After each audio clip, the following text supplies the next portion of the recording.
Today we will have a complementary program where we will understand a little bit more the ecosystem of innovation that we have in São Paulo, in Brazil, considering the structure within the university and outside the university. So we have several speeches bringing these inputs to us, and so we will have about 15.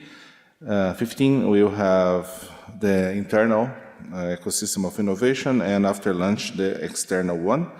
And in the afternoon, we will have also the lessons learned from the OAS Centers of Transformative Technologies, considering the colleagues that talked yesterday.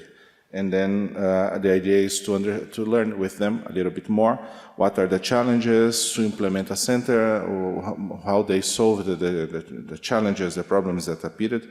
And then we will have this opportunity to learn with them. So the idea now is to share with you some thoughts, some ideas, because the intention is to build this center from the bottom, from our expectations, from our,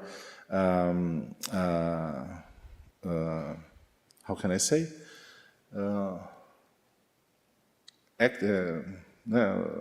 Nossos ativos, our capabilities. In a way, we will build something that is comprehensive for us, and then we will have an expectation to build it, to grow, and create the center from the bottom. Obviously, also connected to overarching mechanisms and inputs that we have, and I will try to show you in this presentation, brief presentation. Okay, can we go like this?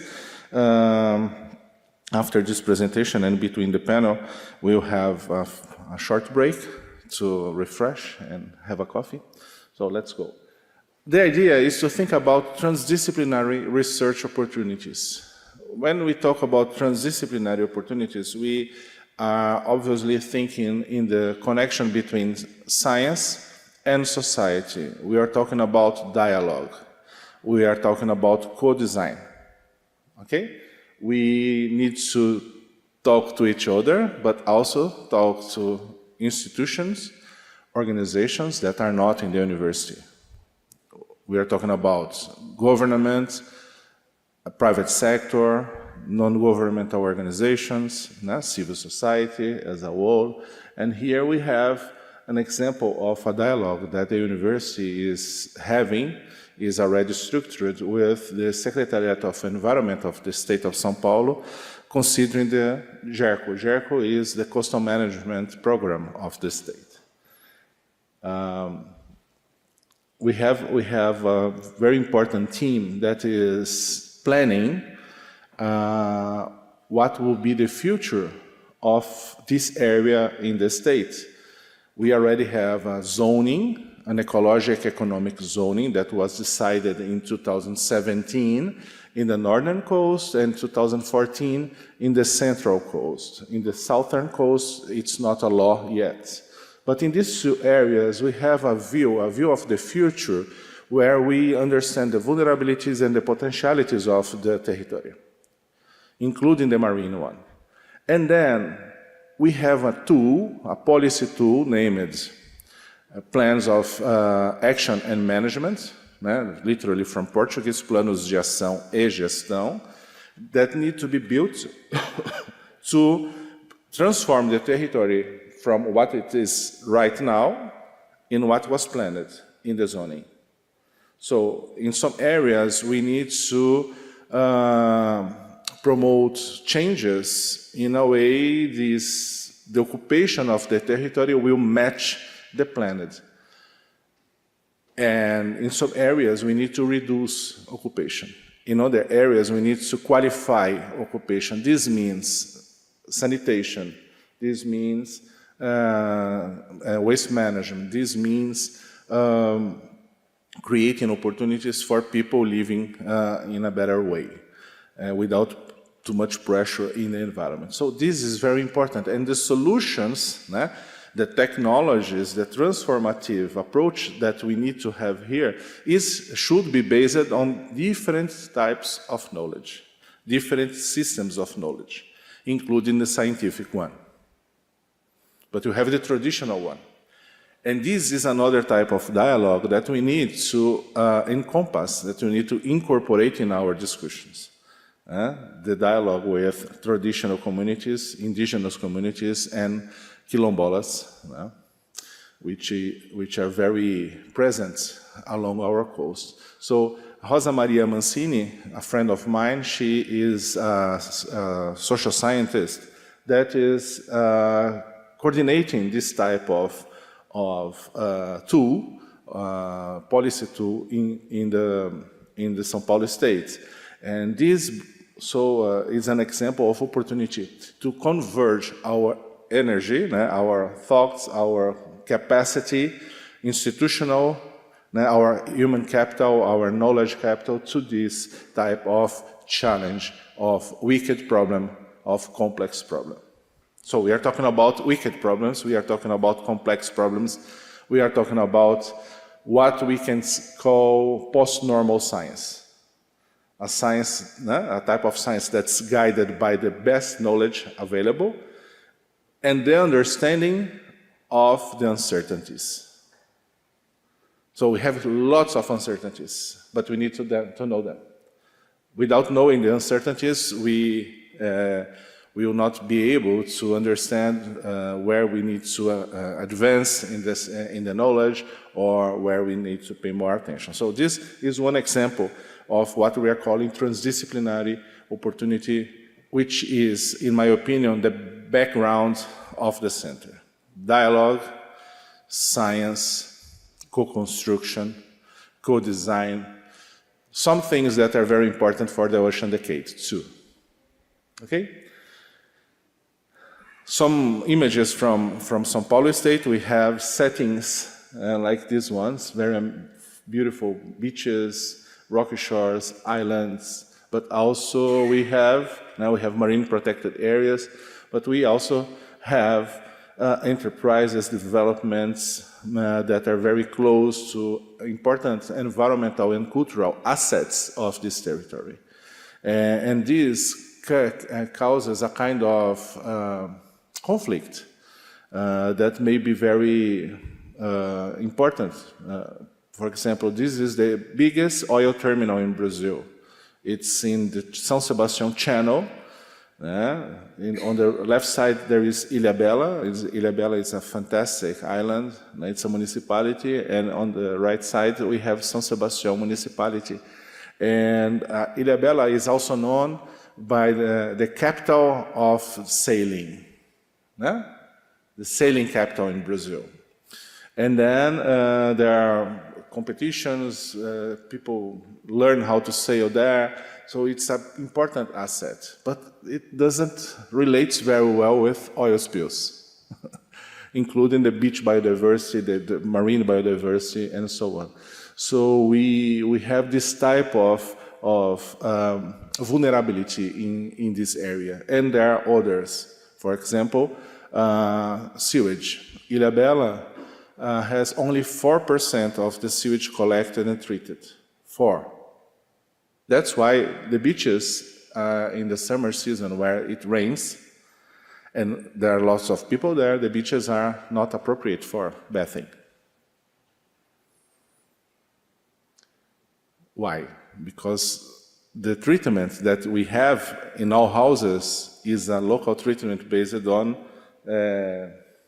holes open in the, I don't know how to say that in English. Septic, yes, exactly.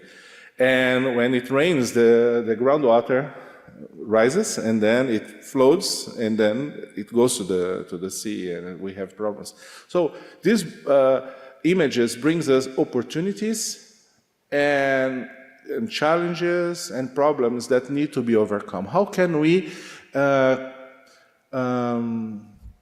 create synergies or attenuate the the conflicts in situations like that? How can we explore in a better way and build assets considering the marine protected areas we already have?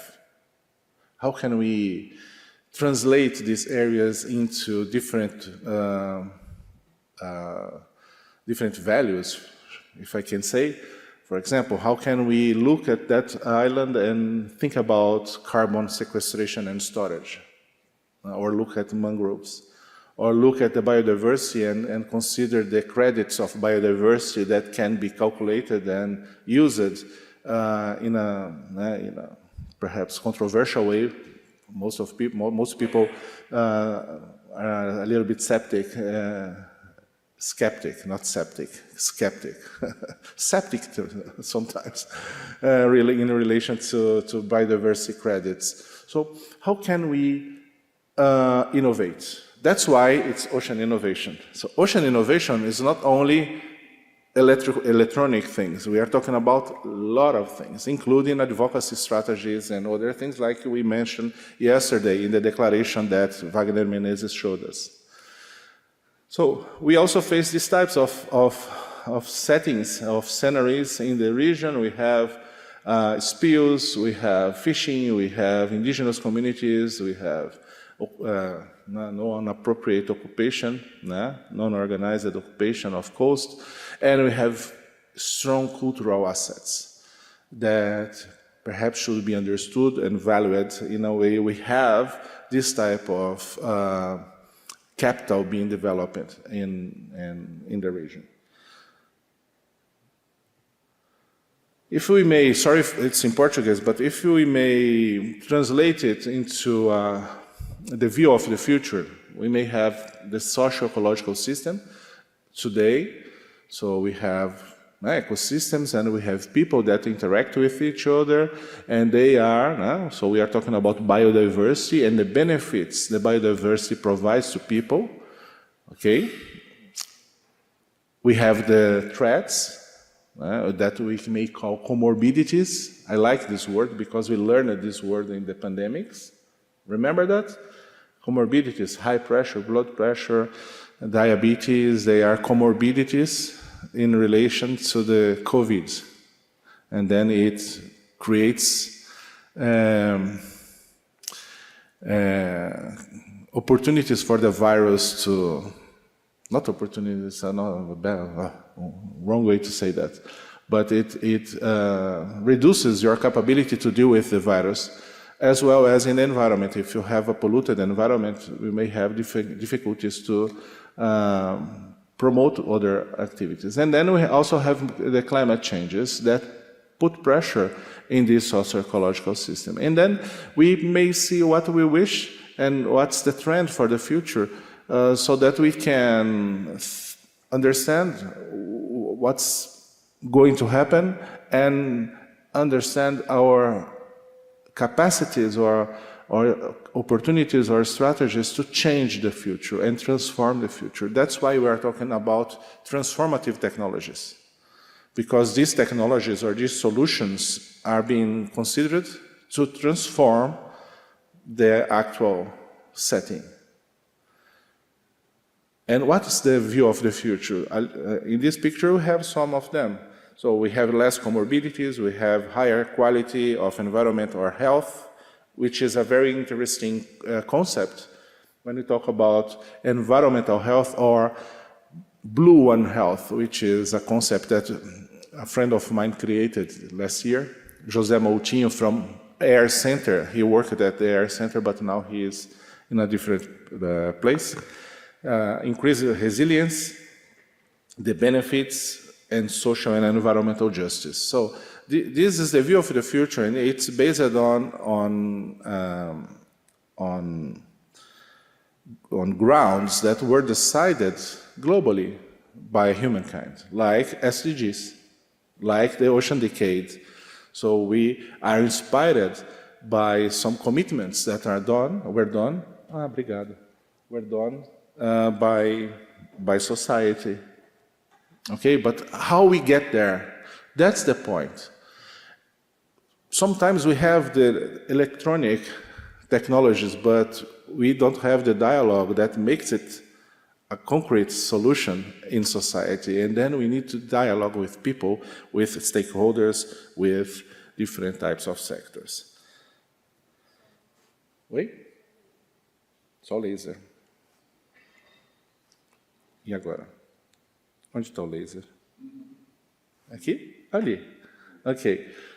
And then exploring a little bit more the situation we have in the state of São Paulo, in the coast of São Paulo state. This is the pre-salt oil fields. These are the pre-salt oil fields. And you can see the different waterways we have, or the different risks it poses to this region due to oil spills, or even the transformation of the activities at the coast, given the necessity of supply activities, supply boats, supply things that are needed to boost, to support this activity. And this creates what we call these trails, these pathways to sustainability that need to incorporate all these things that are happening here, which we summarized in a book in 2017. So we put together all the attempts, the developments that were planned in the region, and discussed what would be the future of this region if we do not think about sustainability and try to incorporate or to think about the future of the region in combination with these areas. It includes beaches like this, where we have too much people going there, and the public sector intending to regulate the number of people that go there. So we are talking about pre-salt oil. We are talking about perhaps more than 2 million barrels of oil per day. And we are talking about hundreds of people going to a beach.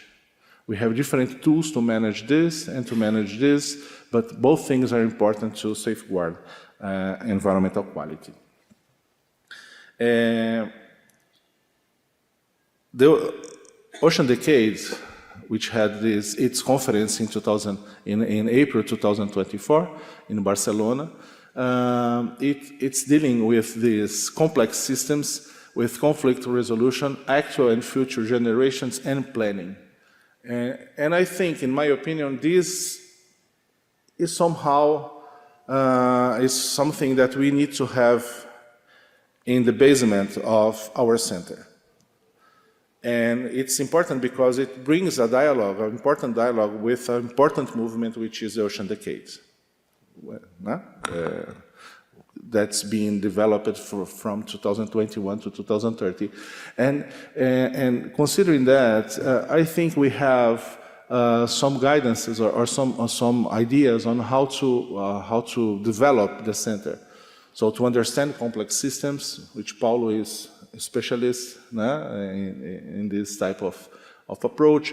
Conflict resolution, which means we need to talk to people, we need to understand solutions, the actual and future generations, so we need to think about scenarios, we need to think about strategies to create synergies, and planning.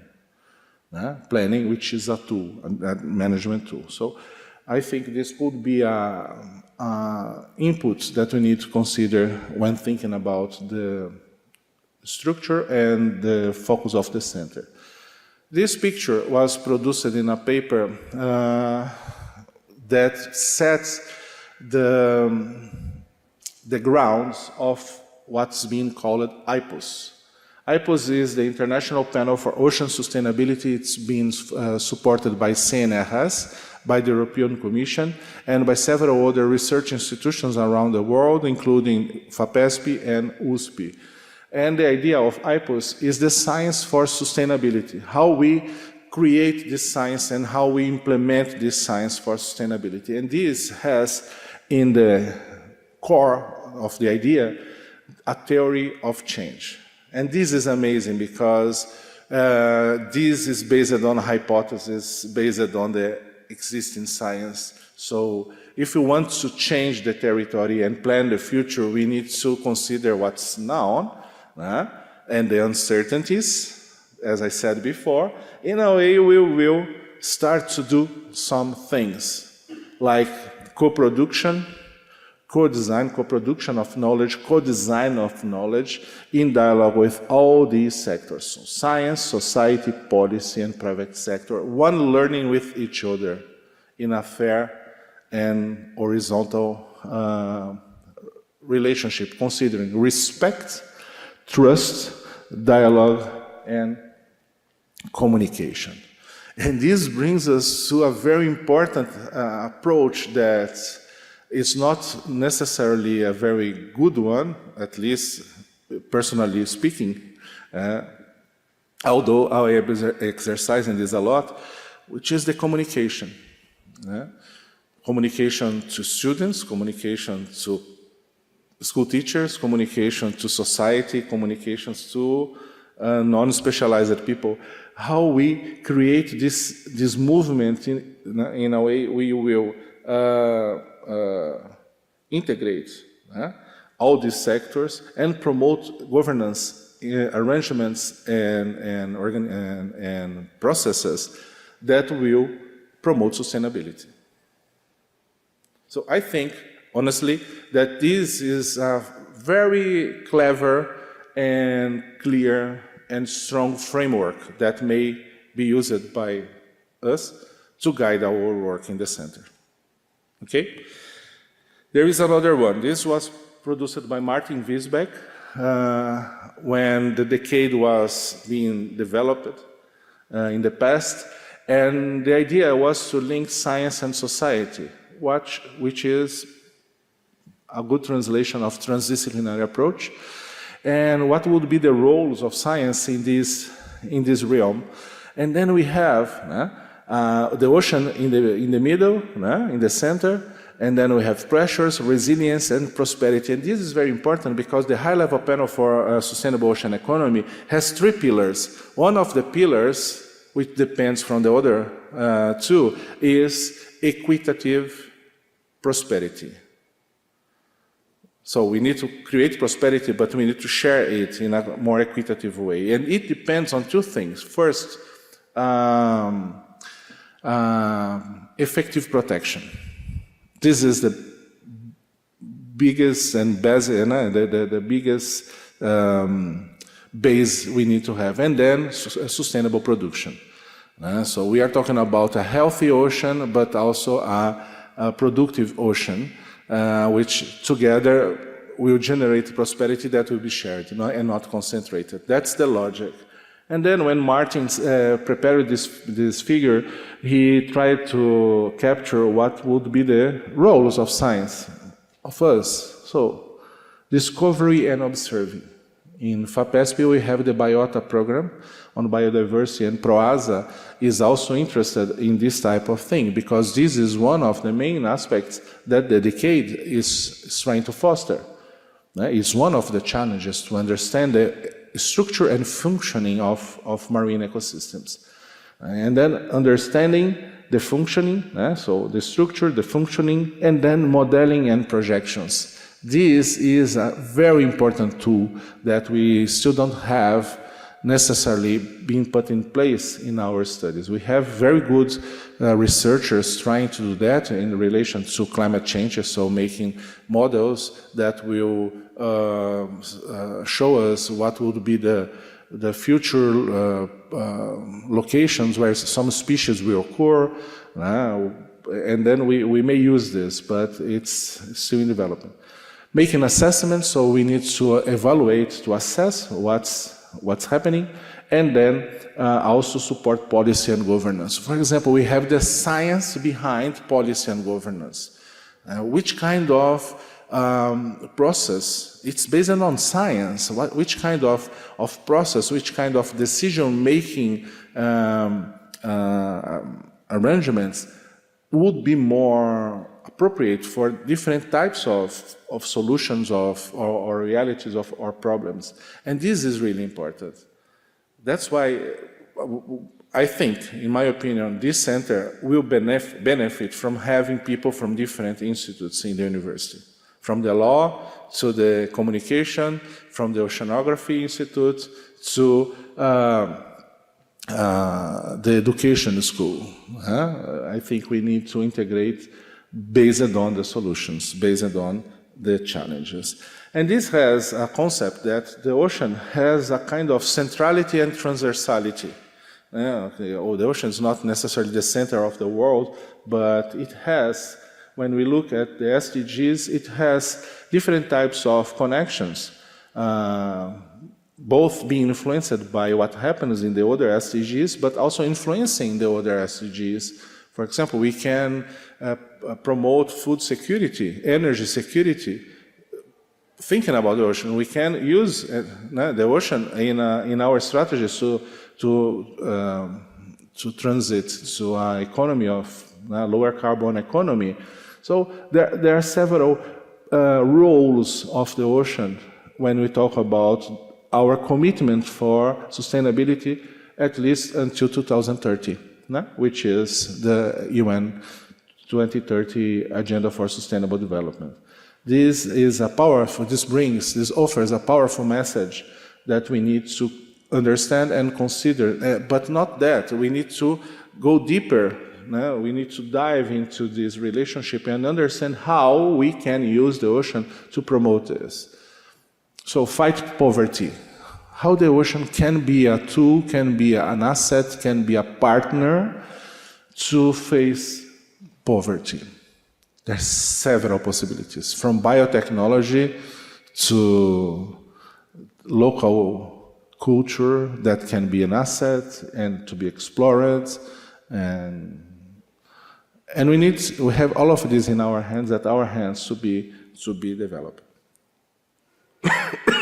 So the ocean as a transformative agent of society. I wrote in English, Portuguese, and several languages at the same time. But the word appeared here again, transformative. Transformative technologies, transformative agents. And if we understand that and understand how we can exercise this in different ways, we will, I think, be a successful center in promoting that. So, shaping the future, this is at least our agreement, international agreement, on what would be a better future in 2030.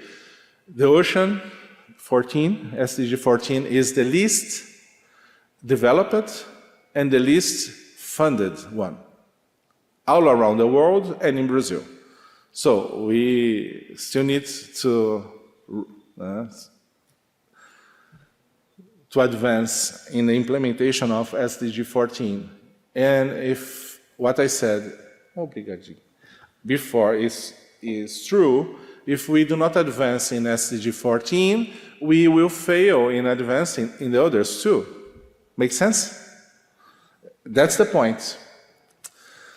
So the Ocean Decade is a very important ally of us in this dialogue, because the Ocean Decade set what we could call the view of the future for the ocean. This is the view of the future for Earth, for the planet. This is for the ocean. Until 2017, we as a community, as a collectivity, we didn't have a clear understanding what would be the ocean of the future. And the Ocean Decade set these 7 outcomes. A clean ocean without pollution, a healthy and resilient ocean, a productive ocean, and sustainable used ocean.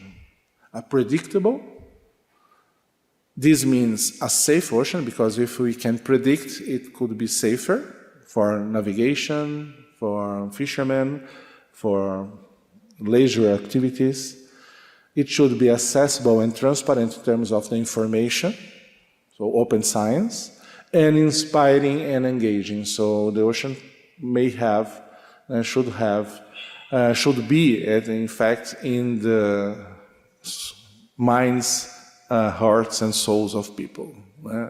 and people will understand the role of the ocean in their lives and their role in the ocean sustainability. So this, in my opinion, creates another important ground over in which we can develop the center in alignment with a very important international movement. This is another asset that we have, the high-level panel for sustainable ocean economy, which created the sustainable ocean plans. Mark was talking about this yesterday, and the idea is to integrate all different systems, all different activities, all different interests, considering the health of the ecosystem, the vitality of the ecosystem as an important goal.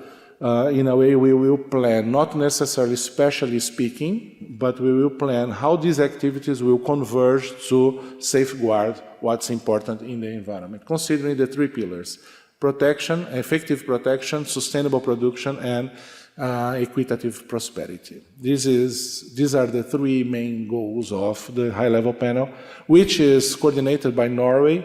It has about 20 countries. I think it's 19. I don't remember exactly, but Brazil is not there yet, and we need to push for that. I am trying hard to help this, making several types of connections, but we didn't sign yet formally our participation as a country.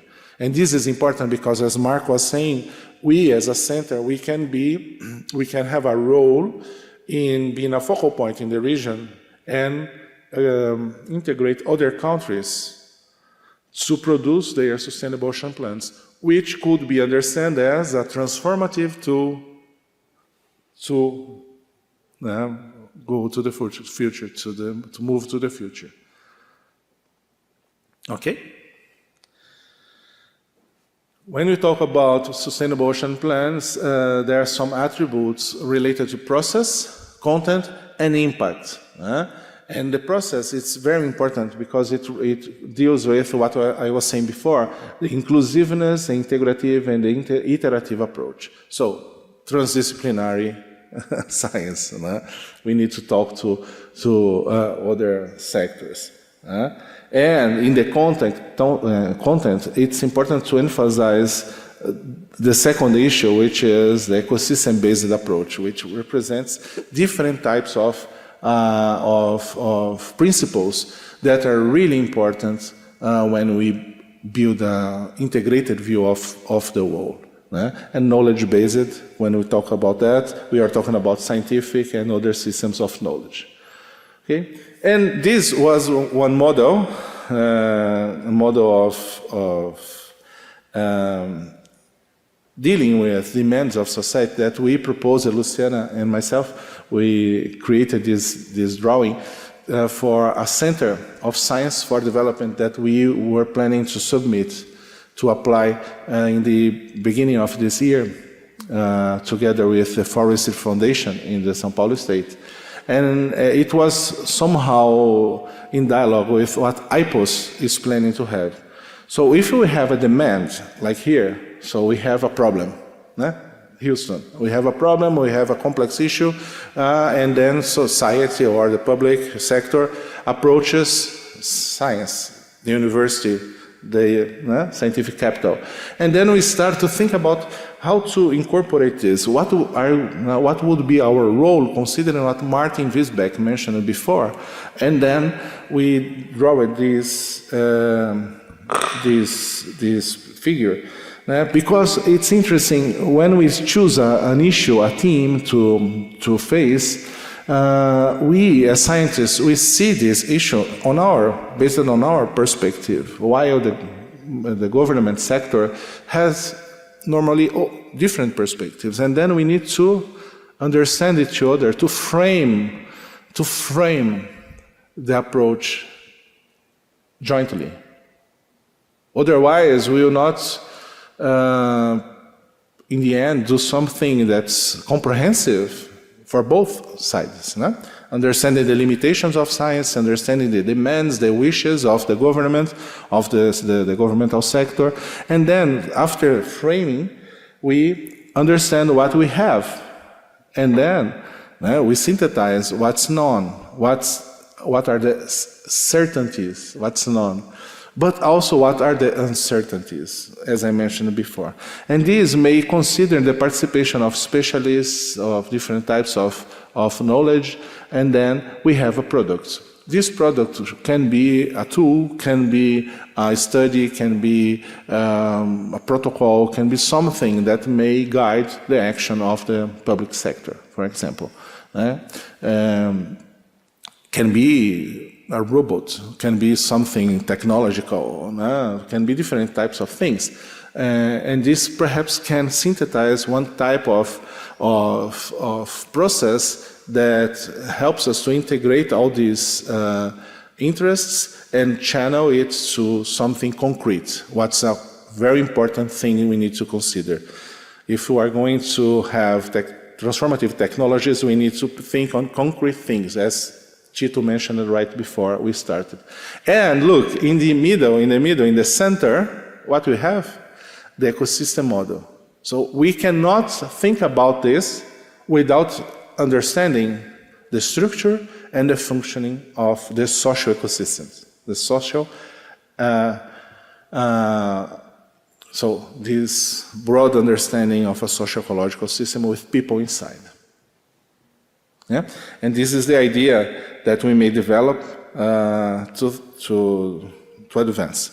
To finish, I brought some actual discussions that also it's also in the radar of São Paulo State, although some of them are global ones. So deep sea mining. Deep sea mining is it's wrong. Mining. It's a huge discussion now. Globally, we are having a, what's the word? Precautionary pause. That's the word. It's not moratorium. The word is, the expression is precautionary pause for 10 years to understand a little bit more what would be the importance of these environments, these habitats, and how this type of approach will affect important things. In 2, 3, 4 months ago, we discovered the black oxygen. Have you heard about that? The oxygen that is produced by electrolysis from nodules. It's not produced by photosynthesis. And this could be a very important source of oxygen for deep sea organisms in these areas. So exploring nodules may cause a reduction in oxygen in deep sea habitats. So this will exemplify how are somehow limited our understanding of the functioning of these ecosystems and how this lack of knowledge can be dangerous. Another example is the intention to develop offshore wind power, offshore wind farms in Brazil. There are 3 locations in the southern, in southeastern, and in the northeastern area. We have 2 main areas there, 1, 2, and 3.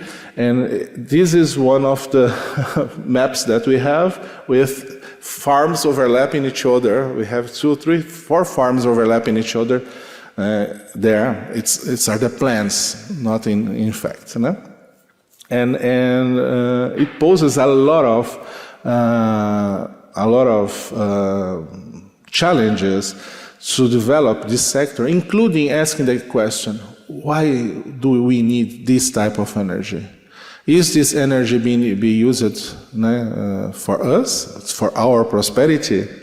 So we are degrading our environment, and okay, this will bring prosperity to us. The answer is no, because this is being planned to create green hydrogen and export this. So we need to discuss these basic things, which is not basic, it's the core of the discussion, but also the impacts and how these could be effectively be developed in the region. So it's another example of wicked problem of complex issue that needs to be understood considering its complexity. And the last one is the Clean Ocean Network.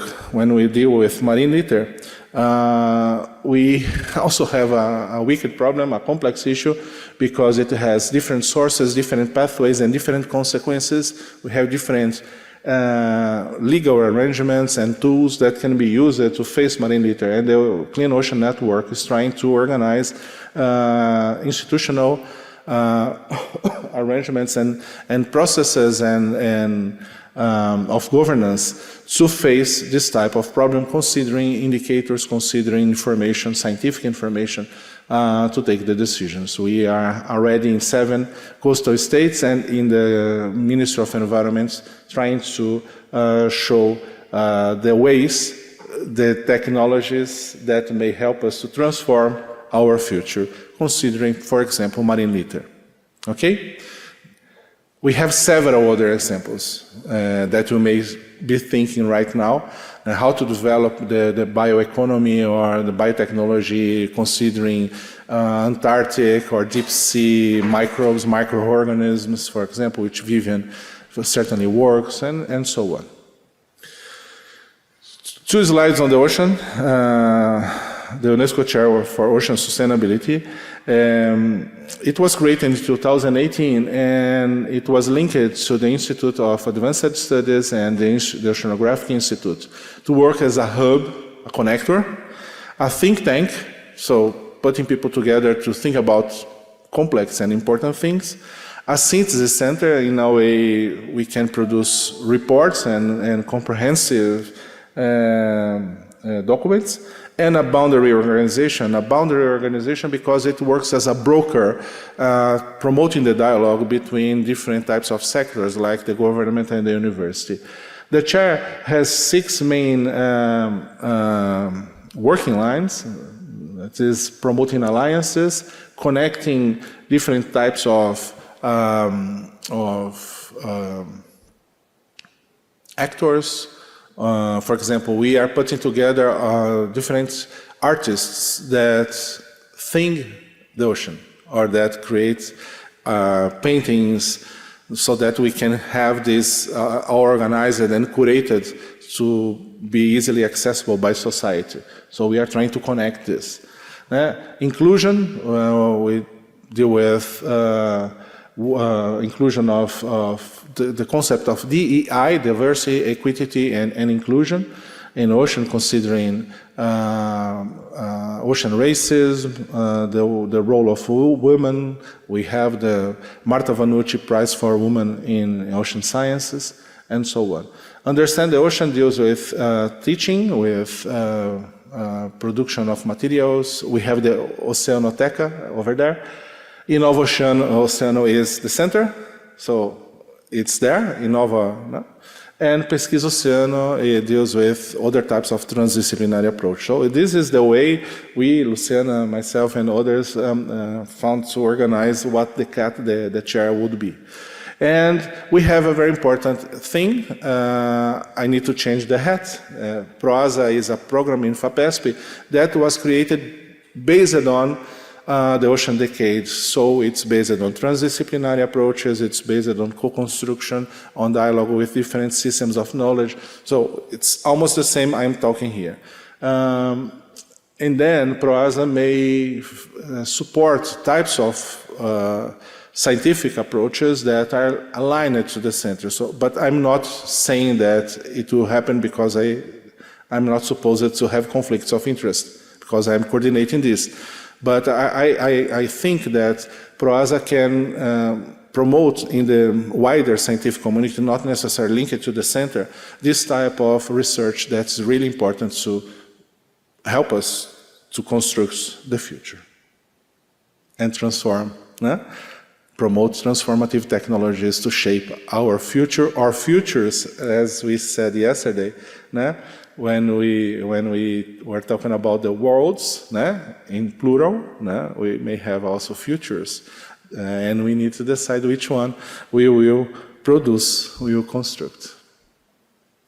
That's the idea to start the discussion, and then tomorrow we will have time to digest it a little bit more, based on what we'll be learning today in terms of innovation, in terms of the arrangements we have to do that within the university, outside the university, so that we could perhaps not reinvent the wheel and promote synergies focused on the ocean, because it's not in the focus yet as it should be. Okay? Maravilha.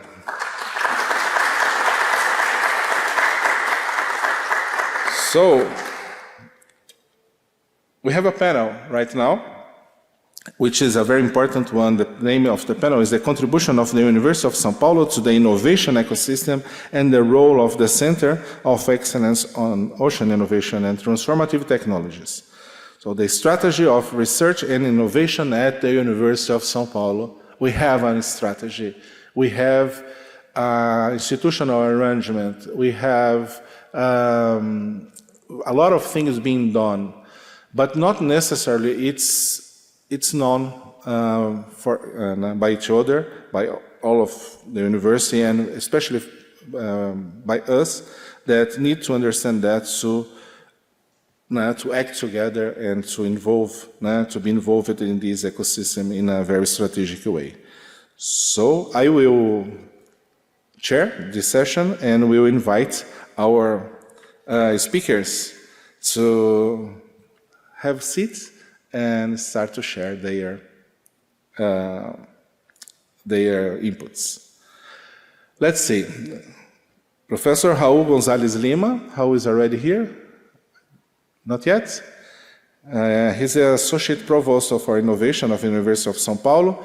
Do you know any Zufo, Roseli, do you know if he's coming? Thank you. Okay. So we have Professor Luiz Henrique Catalani, Coordinator of USP Innovation Agency, USP. So, welcome.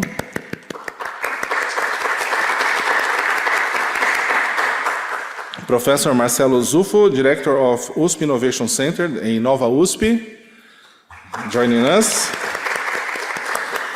Professor Marli Quadros Leite, the USP Provost for Culture and Outreach.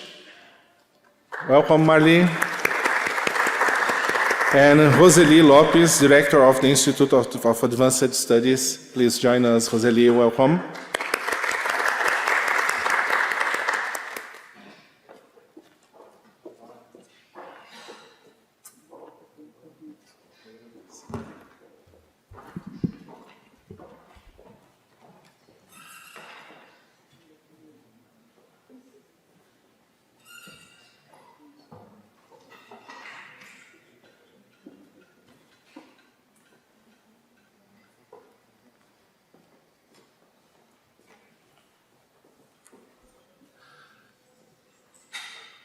O Raul, na verdade,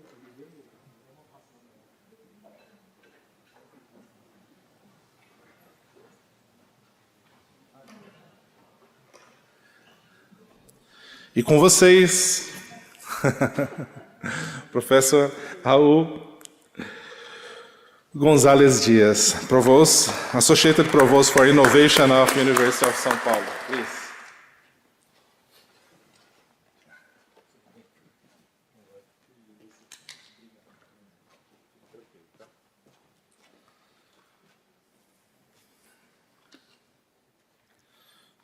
The idea of this panel is to understand the internal part of the ecosystem of innovation. Raul helped me to understand that we talk about an ecosystem of innovation. It's an ecosystem of innovation, and it has different nodes. Some of them are within the university. Some of them are outside the university. After lunch, we will have the outside nodes of the university so that we can understand the system a little bit more. So, Raul, I would like to pass you the floor. If you could bring your thoughts and And let's put here.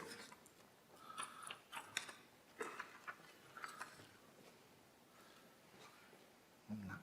Tudo bem com você? Tudo. Obrigado, você veio ontem, né? Você deu uma passadinha, nem consegui falar contigo.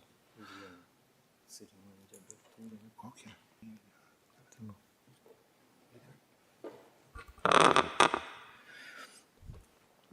Good morning. It's my pleasure to present today the strategies on innovation of the University of São Paulo. And first of all, I would like to salute the members of the board, Roseli Lopes, the Provost Marli, the Provost on Outreach, Marcelo Zuffo, the Director of Inova Oceano, and Catalani, the Director of Auspin. And representatives of the American organization, state organizations. Thank you very much for the audience. My mission today is to explain how the university thinks in terms of innovation. I like this diagram that was elaborated by MIT for a report of OCDE on innovation ecosystems in South America. Like in medicine and ecology, we need to define the minimum organism that we need to take care. And the minimum organism that we need to take care when we speak of the innovation of the University of São Paulo is this one, big one. And the number of nodes in this diagram and the number of connections, the larger these two numbers, the larger the flow of resources and the larger the flow of ideas. If we take care of one of the nodes alone, we tend to cause a disease in the organism. And this is the main idea of my talk. In green are the institutions that are considered the institutions that create knowledge, deep knowledge. And all the segments, they were perceived through interviews with the institutions, and so they are this is a diagram of reputation in green of knowledge production.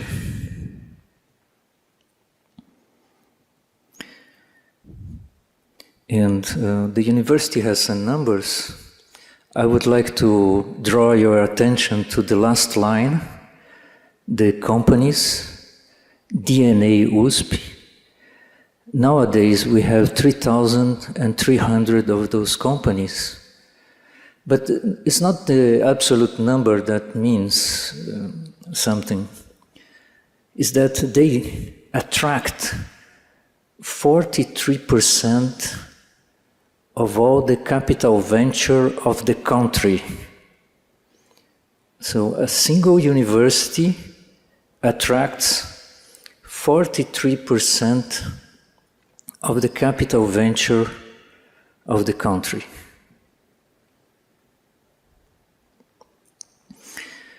And roughly, we are responsible for 20% of the journal articles of the country. And roughly, we have 90,000 students, 60,000 undergrad, and 30,000 graduate studies students. In 2024,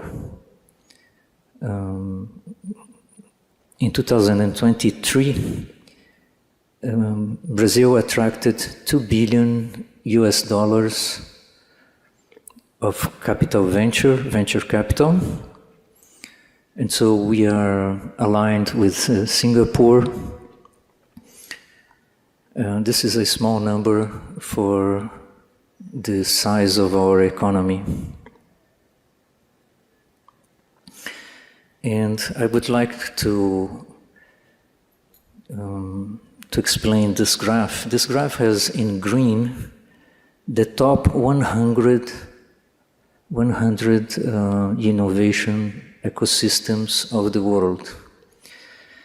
And please pay attention to Latin America, especially to the region south of the frontier of US and Mexico. And you will notice that there is only there is a single green dot in the state of São Paulo. It means that we have a fantastic responsibility, a leadership responsibility in the region. And it means also that we paddle against the current. We paddle against the current because the region is not favorable. So the strategy of the university can be explained in this way. In the 90s, Condoleezza Rice was trying to organize the innovation in Stanford, and she perceived that she needed some space separated from the departments, the academic departments. And so she proposed a belt of centers of research. And so 2 years ago, in this slide, there were only 9 boxes, centers of research. And now we have 29, including the one that we are celebrating today. So this is the strategy of the University of São Paulo, is to create regions where legally we are not under the law of landlordship, but we are in the law of leasing. It means that the company or the organization that produces intellectual property in those centers, they have rules that are more favorable to the company and to the government institution than if it were inside a lab, academic lab. And so all of these boxes, some of them are Centers of Excellence of Innovation and Research, CEPIDs. They all have financing from the government and very strong connections with the private institutions. The CPAs or CPEs also have financing from FAPESP and strong connections with the companies and startups. And the EMBRAPs are where the connections are even stronger. because in the EMBRA piece, the law is different from the law that we use for FAPESP expenditures, because you explain what you bought later, not in advance, and so it's an agile structure. At the same time, we attracted some international institutes like Instituto Pasteur. We attracted, and they are working here, and it's part of this celebration today, the CNRS, French CNRS. Thank you for your presence. And we attracted the International Center for Genetic Engineering and Biotechnology. At the same time, the university itself created some study centers, initially financed by the university itself, showing that we have our own strategy independently of the financial organs. And so we have here the Center of Sustainable Amazon, the Center of Agricultural Sustainable Tropical Agriculture, and the Center for the Carbon in Tropical Agriculture, to say some of them.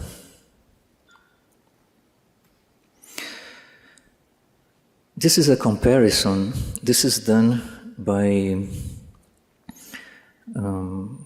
Brito Cruz, a former director of FAPESP, and shows the number of articles that the university signs together with companies compared to the other universities in Brazil. And you can see that we are trying to do our job. Clearly, we are leading the process, and we need to continue pushing the process. And now we perceived that we need co-creation, a very strong co-creation with labs, companies, government, diplomatic bodies, and certification bodies like Anvisa. And so we are populating this building that we will call International Innovation Institute, iCube, with 7 anchor companies and several medium-sized companies and startups creating synergy with the most advanced labs on semiconductors, quantum technology, genetic technology, and artificial intelligence. And this is the plan of the other building that we are offering to the new district on innovation of the city of São Paulo that has been created recently, and it is an alliance of 7 different institutions like FAPESP, the city of São Paulo, the state of São Paulo, Butantan, IPT, IPEN, to say some, and USP. Yes, it's already running. It's this district, it's the embodiment of the first diagram that I showed. So those are some pictures of the areas that we are planning. for this very intense co-creation. And of course, Ture, you are very welcome to these spaces.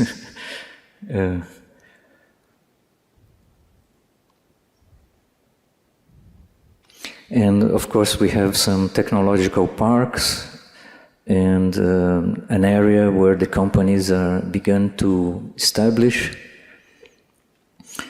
Some fields of interest of the first building that I've shown to you is the artificial intelligence, the quantum technology, immunology, precision oncology, energy transition, and semiconductors. Of course, the ocean technology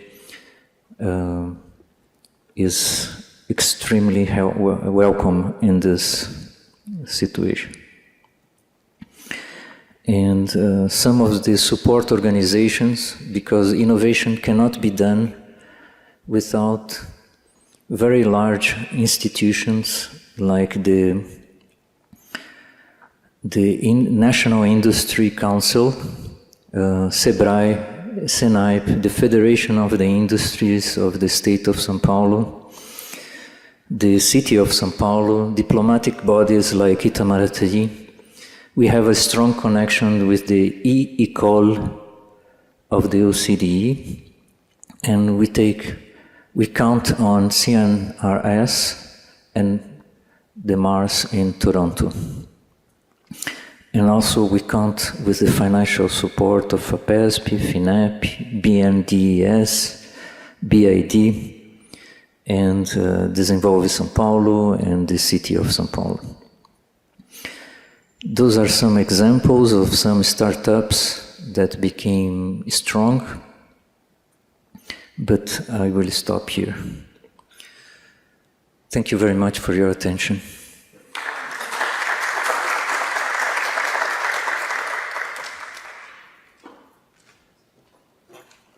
Oh, fantastic. I would say we have online audience too. So the difference is that they will not be able to have coffee break with us, but it's amazing how to have this broad view. And if we could also sum up the NAPs, né? Núcleos de apoio à pesquisa, né? Supporting research nuclei in the university, which are capillarized in the tissue of the university, which helps to create this density that you showed here. So it's amazing, and these prospects, these ideas, these movements to the future are fantastic. The centrality innovation is having, and the centrality USP is having, not only in the country, as you showed in the report, in the Latin American and Caribbean. It's simply amazing. But we can do more. We can expand. The ocean is here to help this developing this. And thank you very much, Raul, for this fantastic outline and presentation. I would like to invite Professor Luis Henrique Catalani, coordinator of USP Innovation Agency, USP, to share some ideas, some novelties, some inspirations to us. Catalani. Como é que eu faço aqui? Eu tenho uma apresentação que deve estar aqui já. Ele já tinha colocado? Já tem. Área de trabalho. Aqui é minha. É que eu não entendo nada de...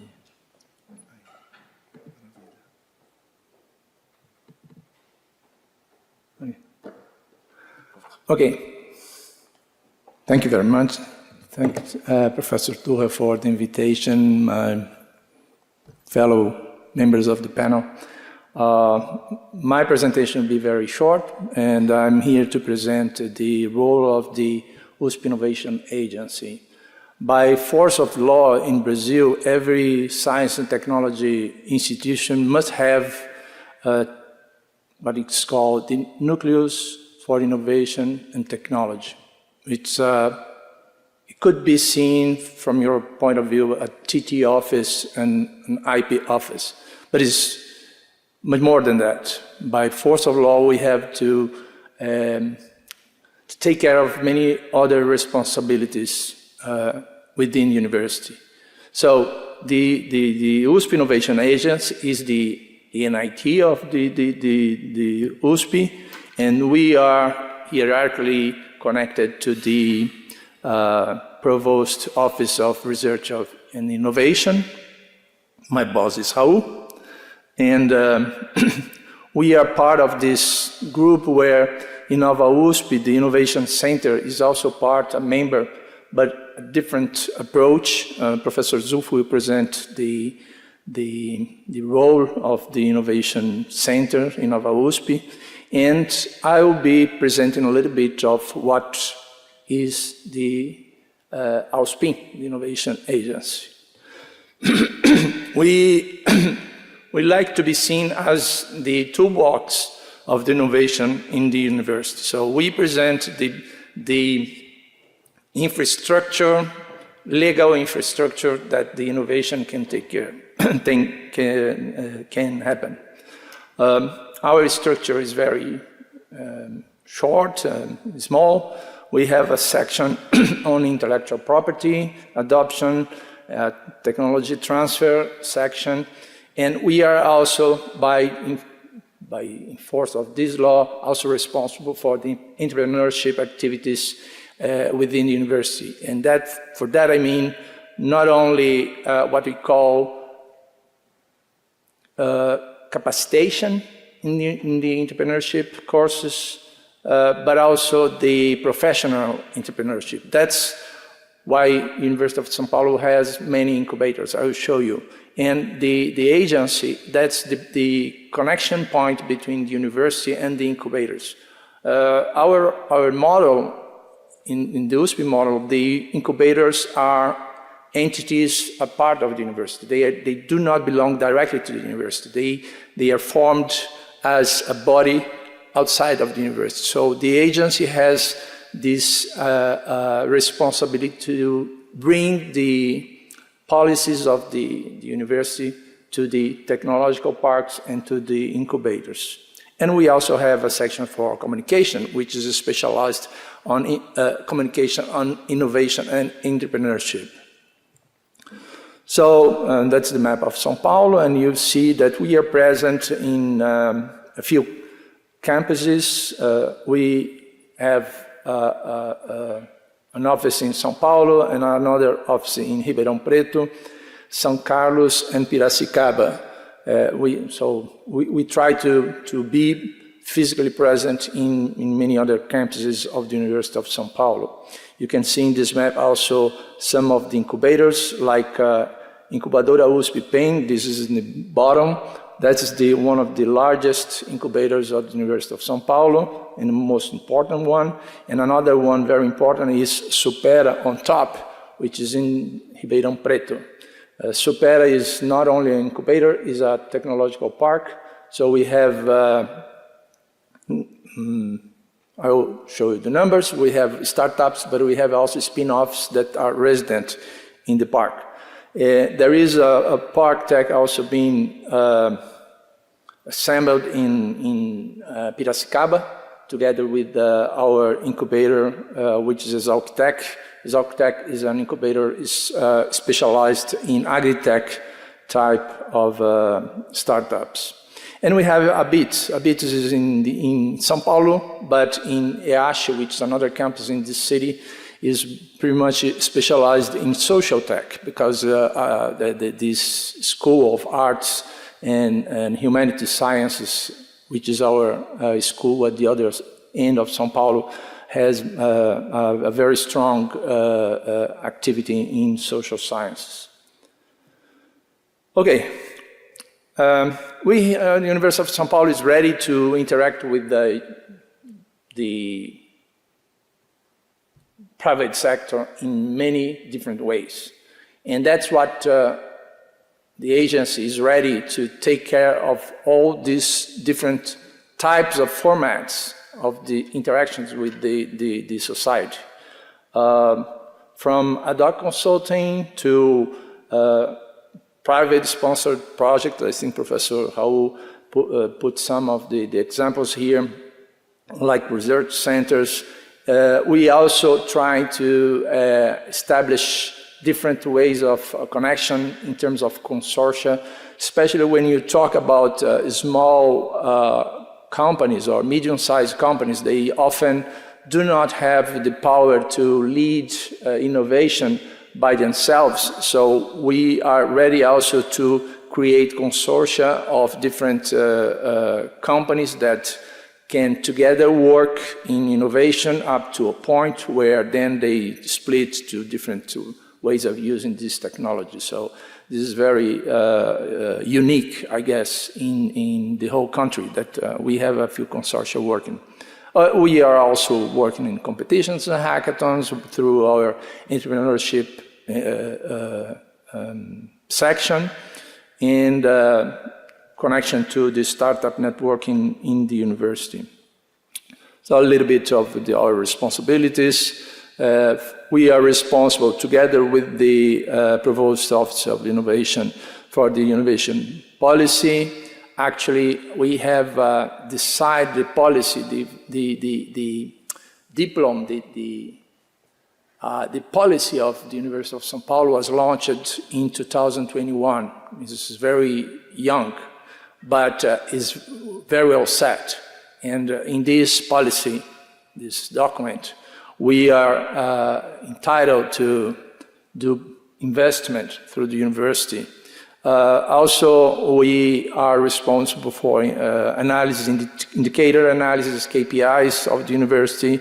We are absolutely involved and have to overlook of the agreement and all the projects. The agency has to really give a look and see if the regulation, and this is within the university's policy requirements.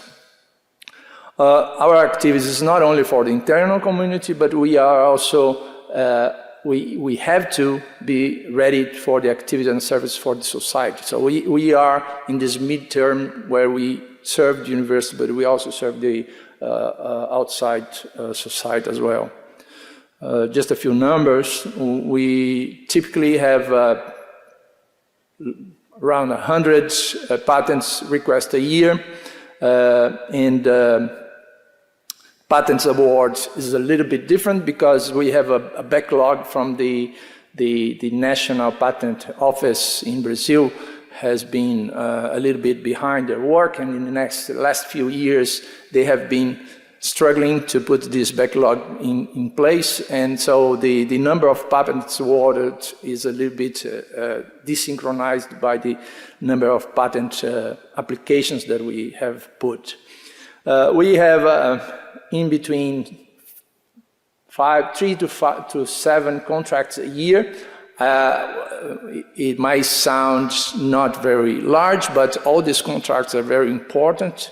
We have been settling contracts with very critical innovation transfer. One which I'm very proud is that we just finished a transfer of the cannabidiol, which is the first cannabinoid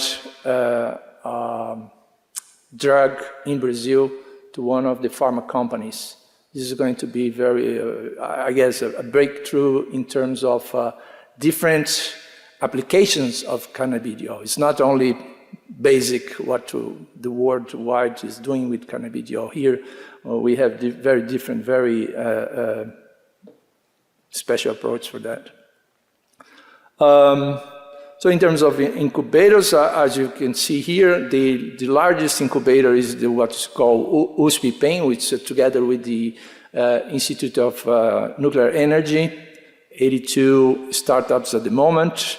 Supera Incubator is the second largest one with 50. So usually we have from 150 to 170 startups on residents in the University of São Paulo.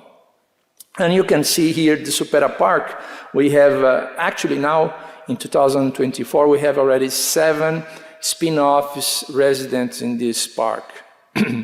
And we hope to launch other innovation places and environments here in São Paulo that we can put our spin-offs, as Professor Raul explained. We try to do this through services on the web. So we have a hub, what's called the Hub USP Innovation, where we provide services to the community inside and outside universities. One very interesting aspect of this is the project, what we call IEA-USP project. We, through the agents, have done a mapping of the technology-driven companies in the state of São Paulo that has been started by an USP alumni. So we want to measure the impact of the University of São Paulo in the economics and in job production in the state of São Paulo. That's the IEA-USP project. So Professor Raul said 3,300, but actually it's 3,030. So it's a little correction there. So we are already around 3,000 companies with the IEA-USP. Little over under 600 has went straight to the market. A very, very rough calculations of the impact of this actually this was done a few years ago, so it was much less companies. We have been creating 3,000 jobs and with a revenue over $30 billion. So some of them is already negotiated in the stock exchange of São Paulo. We actually have a very, we are very proud to have many unicorns that has been, were born from the USP alumni. So it's a little bit of marketing. The unicorns are the companies, startups, companies that went up and create value in stock exchange value up to not on exchange that got the value over $1 billion. It's a common term in our, so it's, I'm sorry. Brazil has 25, it depends on where you go, it's 25 to 30 unicorns. And the University of São Paulo is always 1/4, 1/3 of these unicorns were born from USP alumni. So this is a little bit of our DNA. Okay, and to finish, we have also the entrepreneurship responsibility within the university. We try to map the courses, the disciplines that teach or capacitates entrepreneurship to the students, but we also have our own. So together with the provost of undergrad studies, we have a few of these courses that are offered to the whole university. So this is not school courses, but it's the whole university. We believe this course has a much higher impact in the capacitation of entrepreneurship because you put together profiles of different students. So abilities from engineering with computing, with design, with business all together. So these courses, they start during the pandemic. We went in the web. So typically we used to have 100 or below 100 students a semester.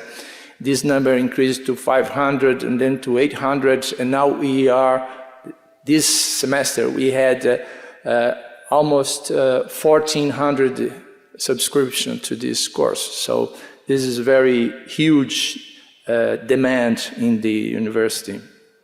So this is the numbers we have. students, a little bit boring for you, but for us it's very important numbers. I want to call the attention for NIDUS. I hope Professor Zufo will explain a little bit more, because this is also something that we are very proud. We have innovation residency here in the university, so that is offered within the Inova Oceano. So this is also part of our common strategy of USP Innovation Agents and the Innovation Center. I will skip this because Professor, so that's it. That's what I was just to give you an overview what is the Innovation Agents. Thank you.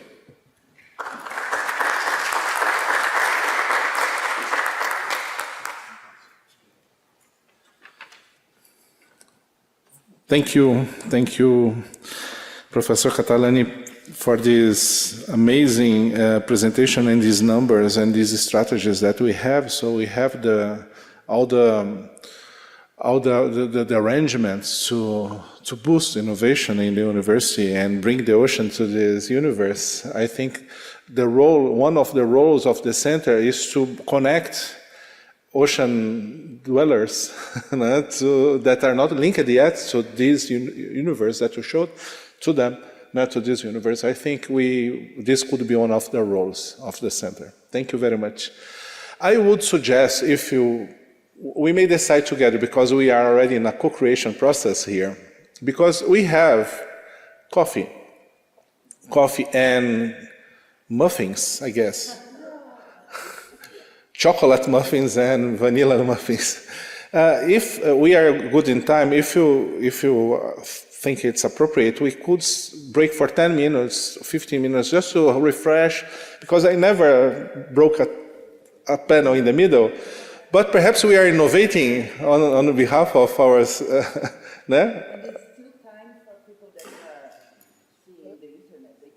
Yeah, please. If you can, join us. So if we may, let's break for 10 to 15 minutes, have a coffee, 2 or 3 muffins, and then start again soon. Okay, thank you very much.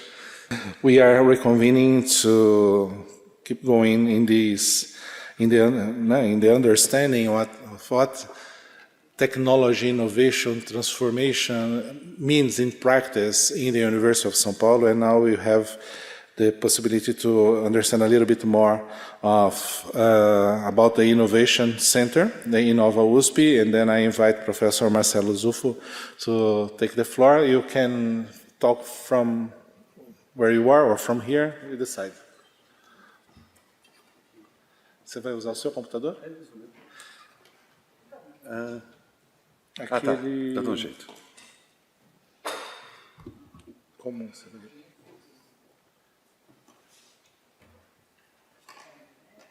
Yeah, it's very easy. Okay, let's go. Thank you, Alexandre, to inviting me. Meanwhile, I load my presentation. I'm an electrical engineer, so I do semiconductor design, I design chips, microprocessors. It's a kind of very active an innovative environment.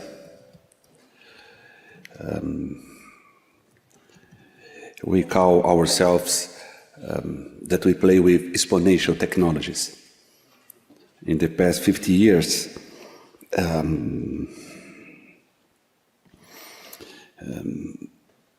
semiconductor technologies, you can observe that on the AI, is growing exponentially on a very intense research and engineering environment. I think because that the Dean, together with Catalani and Raul, invited me to be part of the innovation team at the university. And we should say that we are also on a very exciting moment at the university because we decide to give priority to innovation. And we need to understand what means innovation to university, particularly to a public university, heavily based in public investments. I will take my cell phone.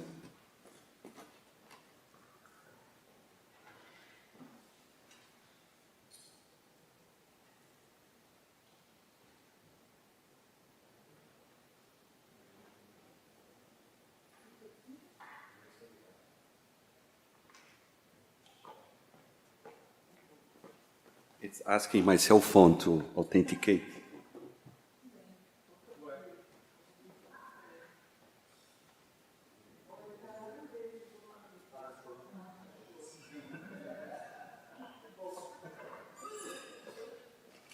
So, coming back, what means innovation on a public university?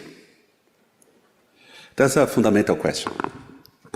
And innovation is being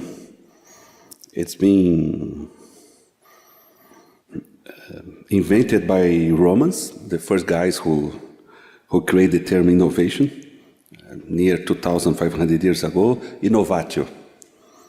That means addressing the new. Just a bit. It's asking a code here to connect. What I should do? Okay. Again. Great. I took it. So the Romans invented the term.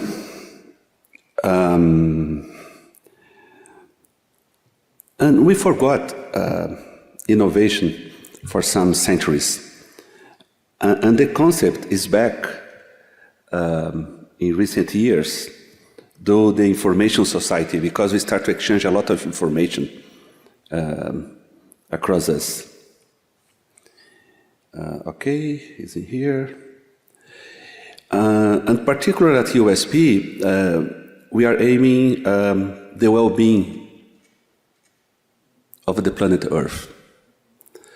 So when USP decide to focus in centers like the ocean one, it's a huge challenge to our scientific community.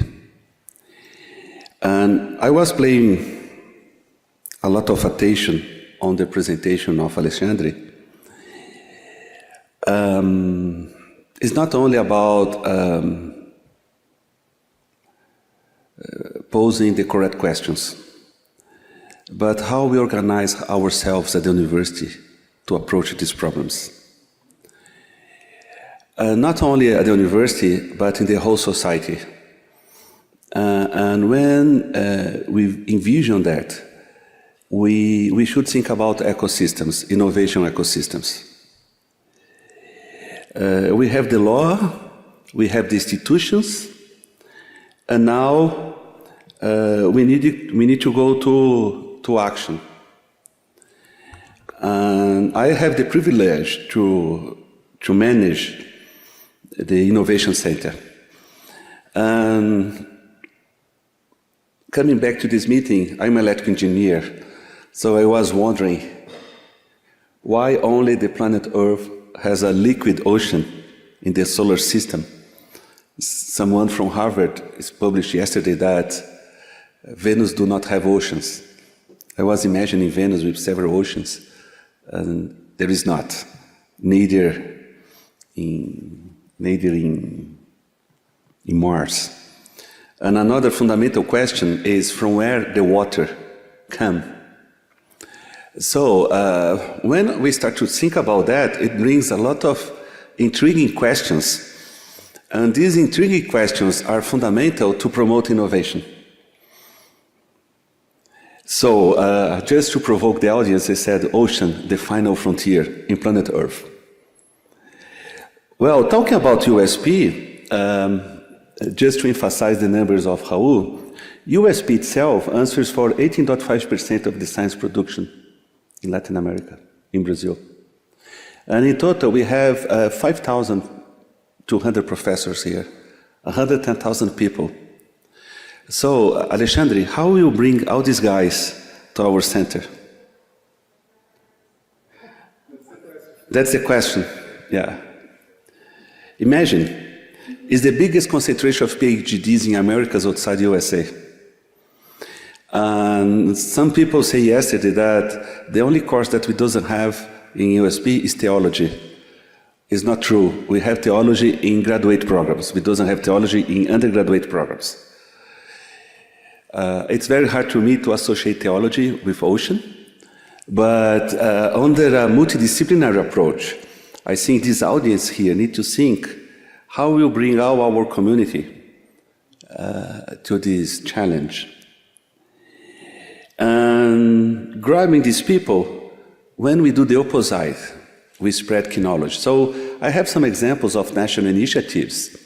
During the pandemic, I remember Raul came to my room one day and said, I never saw Raul before that day. I mean, I see before, but you know, the engineering school is very big. We have a formal relationship. He came to me that day, one day before the lockdown in São Paulo. He said, Marcelo, we need to design ventilators. Many people will die. I said, Raul, there is a problem. I never saw one before. 100 days later, 400 volunteers, 1,000 donators, $3 million in donations. We did. We built 1,000 ventilators with Cátedra across the country. And my question here is not why and how we did so, but what is most important is how we grab the community together. So if our cause here is ocean, so what we should do to call attention of our partners and make them collaborative working together. We have several other initiatives, but talking about the university strategy, yes, innovation usually is associated to creativity. I think Rosalie will explore that a bit more, but it's also a lot of methodologies. And I want to show on a scale originally proposed by NASA. Exploring the space captured a lot of attention in USA in the 60s and 70s. So I should believe that at that time, our young engineer at USA, even my dad was a young engineer in Brazil, wants to work at NASA. So on a given point, they have more than 10,000 engineers at NASA. And the Russians performing much better. So the guys, they said, well, we need to organize this mess. And then they create this standard named TRL, Technology Readiness Level. Okay, Alexandre, let's exploit the bottom of the ocean. And let's use hydrogen-driven batteries on this submarine. Isn't just an idea. That we call TRL 1, a crazy idea. TRL 9, the submarine collecting some materials. So this scale establishes the step-by-step what we need to perform from a basic idea and basic research, reaching a grand human challenge. That is the recipe that all unicorns, the companies that value more than $1 billion, are doing to reach their final goals. Before, USP was a very research-based university, so we did very well, and we still do very well, the basic TRL steps, all with public money. And then we stop here. So, in our innovation agenda, we need to go further. Go further. We need to reach the frontier. We need to go to ocean. We need submarines, we need boats, we need sensors, satellites, everything, scuba diving. So in our innovation strategy, nowadays, under the leadership of Raul, Paulo, I should say that now is a movement. Everyone is jumping innovation. So we want to go beyond. And what is amazing, money is not a problem. We have so many funding agencies. Next year, we will beat the maximum amount of funding on our Science and Technology Ministry, $5 billion. But the money is scattered in all to these agencies. And we realize that agencies have a special focus. For example, FAPESP is basic research. FINEP and EMBRAPI, mid-size research. And then BNDES and EMBRAPI, the last steps. We need to coordinate efforts among all these agencies to perform high-impact innovation. And we are talking a lot, but customers, I mean the guys who submit proposals to funding agencies, must also understand that. And then build this puzzle, and from basic idea to final impact, we need to coordinate efforts. So in the ocean planning, budgetary planning, you guys need to think to have funding allocated in all these steps in the innovation. And also, talking about society, we have what we call the pentahelix model. It's not only universities, but we need to connect entrepreneurs, risk capital, industry, and here is better translate, it's not government, it's state. We need to bring Navy, we need to bring the Justice Department, we need to bring Federal Police, we need to bring everyone to this agenda. Just to mention, 2 weeks ago, we organized at Inova the Deep Tech Summit, Brazil, the first seminar on deep techs. We bring more than 300 startups, 90% of them created at universities, and 25 billion reais in capital investment. So yes, there is also money beyond funding agencies. That is the private sector. And we need to harmonize all these guys on an innovation cycle. Well, people are asking me a lot about Inova. Is this beautiful building? It belongs to you guys. We have 70,000 square meters. But the criteria here is having science-based, truly innovative proposals.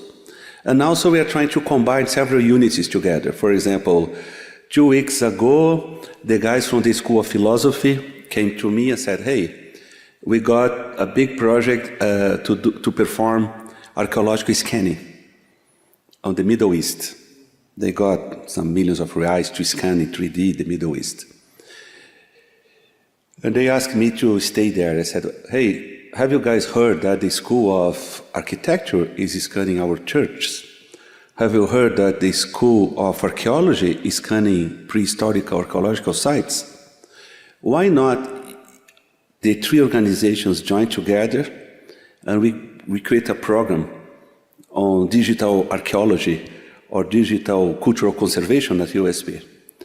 So at Inova, we try to tend to have an interdisciplinary approach, grabbing people that usually doesn't talk at the university and looking for, high impact initiatives. Just to finalize, I will show you a bit our environment. Is very quickly. So we talk about the building, what we have inside. We want to invite everyone to visit us. So in fact, we don't have one innovation center, we have 3. We have São Paulo capital, led by me. We have Ribeirão Preto, led by Professor Norberto Piperoni. And then we have São Carlos, led by Professor Tito. And we are full-time connected by WhatsApp, and we do tennis, we kick the ball from here, there. So if there are anyone from outside São Paulo, you can also visit these innovation centers. We have been inspired by other innovation centers, Mars in Toronto, MIT, and the school Stanford. So we have a beautiful facility located in the center of São Paulo. We try to create multi-user spaces. So here at the university, we have the concept of divide and conquer. If you go to schools, you see everyone. It's interesting the creativity that our professors have to subdivide rooms, you know. Nowadays, they create some innovation. They subdivide the rooms in 3D. So they try to fit floors in the rooms, you know. And here is different. We share and we collaborate. So we emphasize the multidisciplinary and multi-user spaces, you know. And we always like to have projects aiming a practical result on society.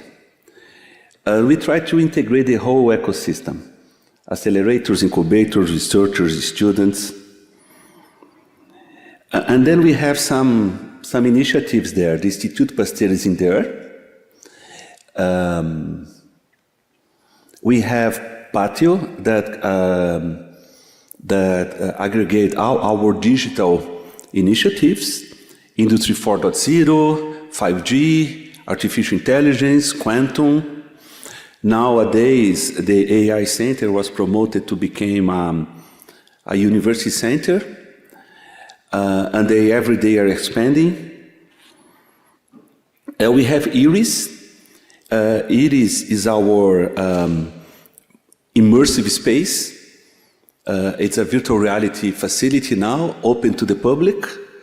For example, last Tuesday, we have Brazilian admirals and French admirals discussing the next step in our collaboration on submarines, nuclear submarines.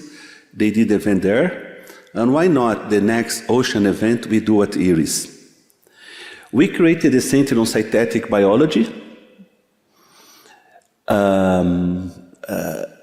Several companies like Natura are partnering with, and more.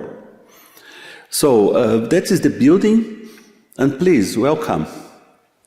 And the final, just to think about out of the box, ocean, the final frontier.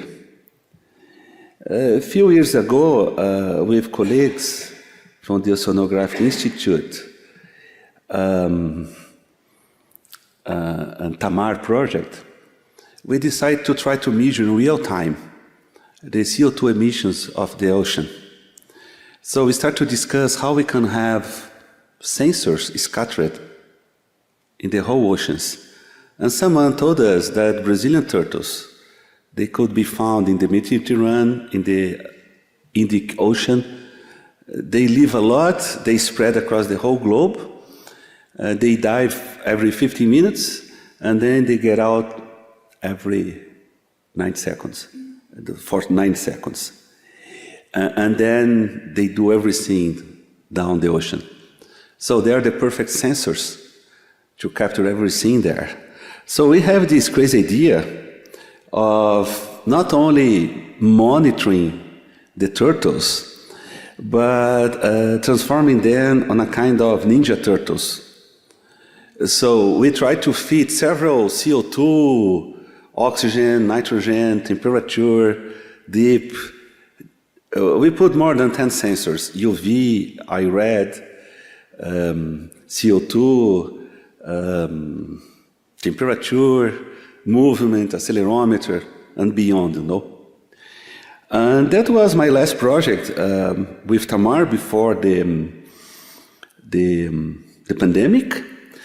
And more recently, with the National Institute of Space, INPE, with the Brazilian Navy, and Turha, eventually we should integrate the guys.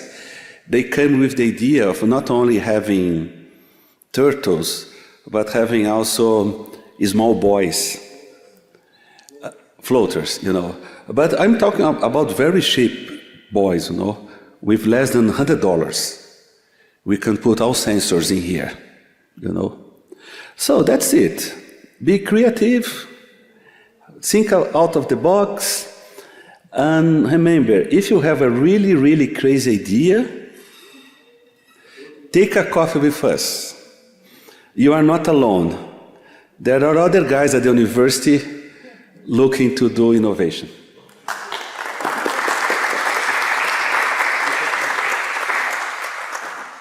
Thank you, Zufu, for these amazing perspectives on how to integrate things and the ecosystem and the structure we have and the invitations. Thank you very much. For sure, IRIS will be our next venue so that we can interact.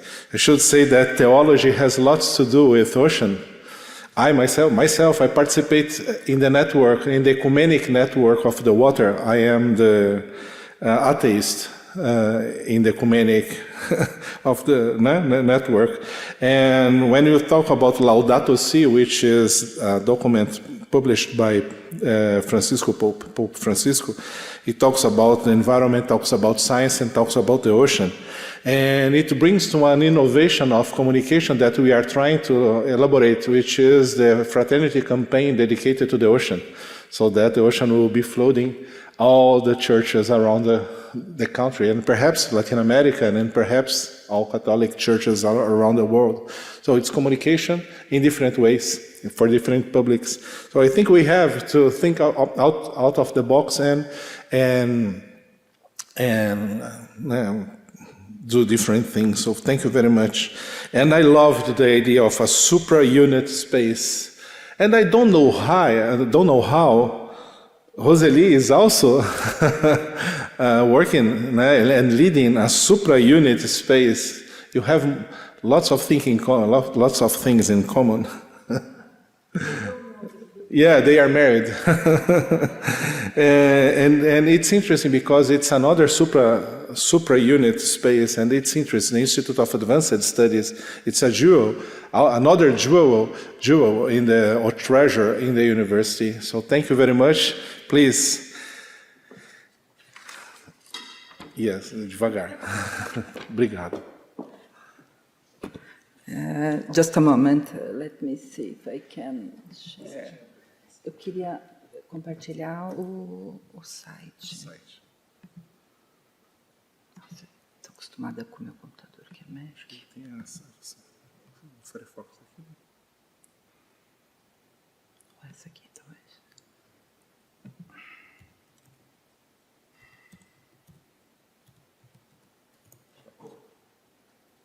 Como é que eu mando para lá? Ah, já foi. Ué, não.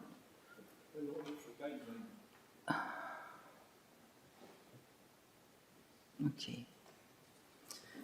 Well, it's a great pleasure to be with you here. I'm not feeling very well today, so I would like to have another opportunity with you. I'm with my back really terrible today, and I had the flu, so everything together. But it's a great pleasure to be here with you to give an overview about the advanced studies at the University of São Paulo. It's a special institute. It was created in 1986 by the rector at that time, that was Professor Goldenberg. And the main objective of this institute is to have a special unity at the University of São Paulo that could be focused on more complex subjects and that could put people from different areas together, not only people from the university, but also people from other academic institutions, and also people from society, because different subjects, the knowledge is not in the universities, the knowledge is not in the academia only. So depending on the subject, we invite people from society, from different areas, to work together with us. Professor Marcelo talked about the innovation center. So when we want to innovate, to generate a product, to generate a technology, to generate a new process, we work together, because the Advanced Studies Institute, the main objective is to understand where the knowledge, the scientific knowledge is, or the community knowledge is, and to put everything together to promote events, discussions, and to elaborate reports. One example is this one. Professor Turra, using the share, the ocean share, was able to connect people from different areas to work hard and study in deep and promote this kind of report to guide public policies. So this is one very good example of work that we are doing at the Advanced Studies Institute. We have many other groups, so I invite you to know our website. We also have the English version, but it's not the same yet. We are working on that to have a mirror of everything that we are publishing in Portuguese to have in English. By this time, we have just more international, no, just here, sorry. So here, for example, we are putting more news about international cooperation, for example. We are part of the UBIAS network, that is an international network of advanced studies institutes connected to universities. So we are part of this network, and we take part of discussions, events, because we want to put these different advanced studies together when we have international subjects. So, of course, the ODS, the Sustainable Development Objectives, is what we want to work together with them. So, what else? Let me give you an example. For example, we have a share currently that is supported by the Itaú Foundation, that is a foundation connected to a Brazilian bank, where we have 3 women, indigenous women, that are the owners of the share. I don't know the name, shareholders, yeah. Because they have the knowledge, they have the connections with the indigenous for us to understand in deep, together with people from the academia, what are the main concerns about several subjects that they put in the work plan. What else? We have different, I'm going to put in Portuguese. Or no, let's because we can find Turra's share here. So if we take a look at it's a space, of course, for reflection, to work on an interdisciplinary approach, and also for us, for example, all the subjects, it's very important when we discuss, we discuss on a multidisciplinary, interdisciplinary way. Because, for example, the ocean, we need to understand not only the environmental aspects, but the economic aspects, the social aspects, and also the sustainability. What kind of guidelines we should give upon the knowledge that we have now, and also, for example, in the question of ocean, we know many things, but we don't know much more. So how can we publish guidelines for the present, using the knowledge that we have now, but how can we go beyond the frontiers of knowledge? So this is important. So if we take a look at research, we have different structures for research. And one important thing of IEA is not only to work with those experts and to give guidelines for public policies, but also we need to talk with society. So we have more than 200 events per year, all the events like this one, where we transmit online, and we also publish the videos and all the produced materials for the society. So sometimes we have events with different formats, because some of the events are more open, some of the events are more technically, more deep. So we have this. So we have research groups, study groups, chairs, special labs. We have also the program for visiting professors, so we want to improve the international cooperation. So this event and OEA, this is really important for us because we want to put this on a more intensive agenda, to receive people to stay here studying with us.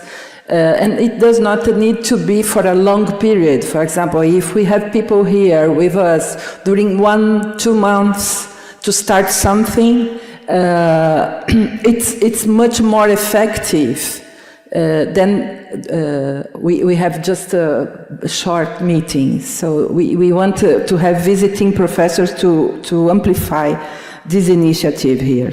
Of course, we have also, when we receive somebody from outside the university, nationally or internationally, we sometimes promote courses. We are not a unity where we have undergrad or graduate students. We don't have in this institute. We do not have faculty members. In our institute, the faculty members only come when they have a project at the institute.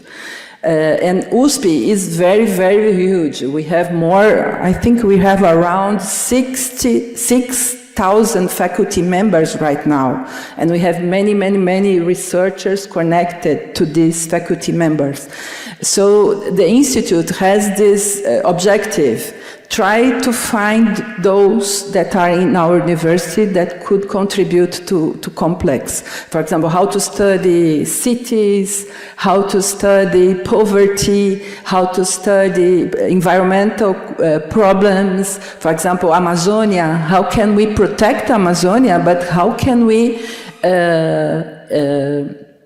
disseminate ways for promoting economic valuable activities for people that live in that area, but without destroying the Amazon. So we have many of these. For example, the chairs, let's see the chairs that we have here.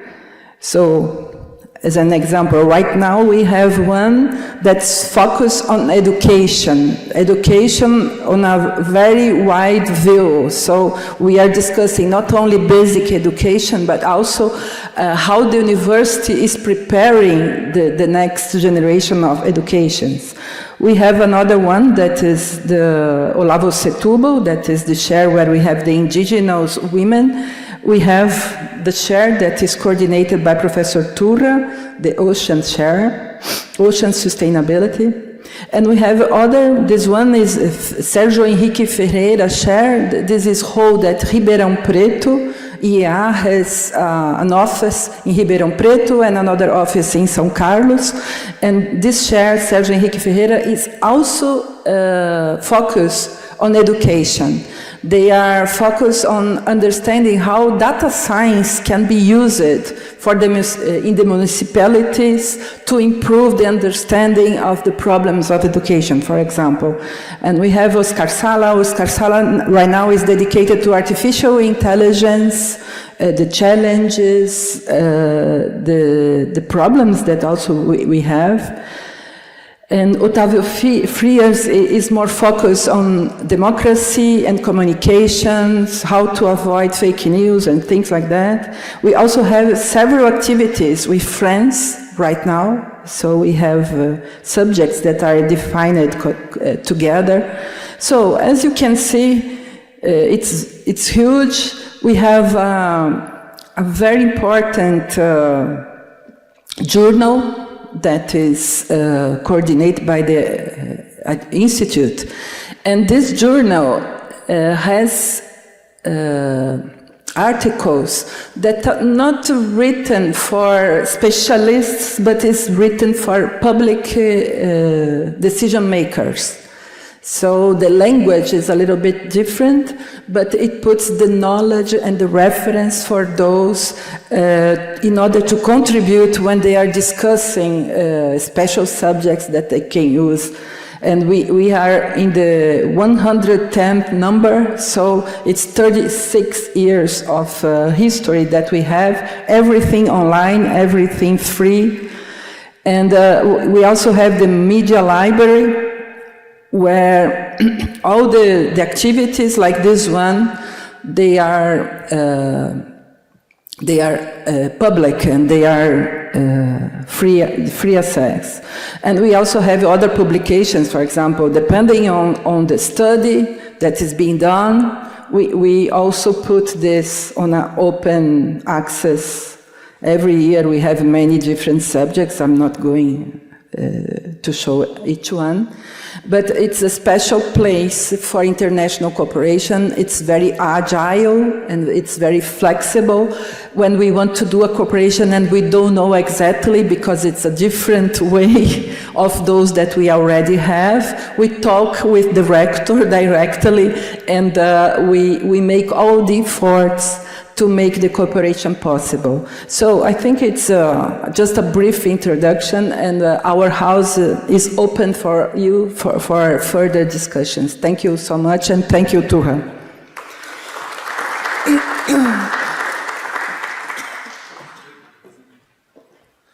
Thank you very much, Professor Roseli Lopes, to introduce the institution, the Institute of Advanced Studies, which is, as I said, a treasure, a jewel in the university. It allows us to make links, and yesterday I said it makes us happy. Yeah, the possibility to think about important things and to connect with people that are vibrating in the same frequency. Yeah, so it's a fantastic place in the university. Okay, so last but not least, I would like to invite Professor Marli Quadros Leite, USP Provost for Culture and Outreach, to present us another ways to think about innovation, innovation in different ways, because this Provost unit works with the dialogue with society, and we have lots to learn in this dialogue and how to engage with society. So Professor Marli is leading this movement. So the floor is yours.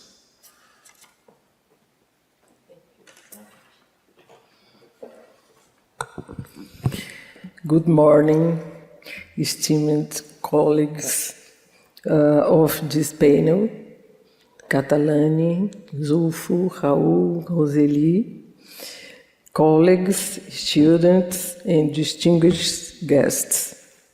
I'm very grateful to her to be here in this opportunity, in this so very important event.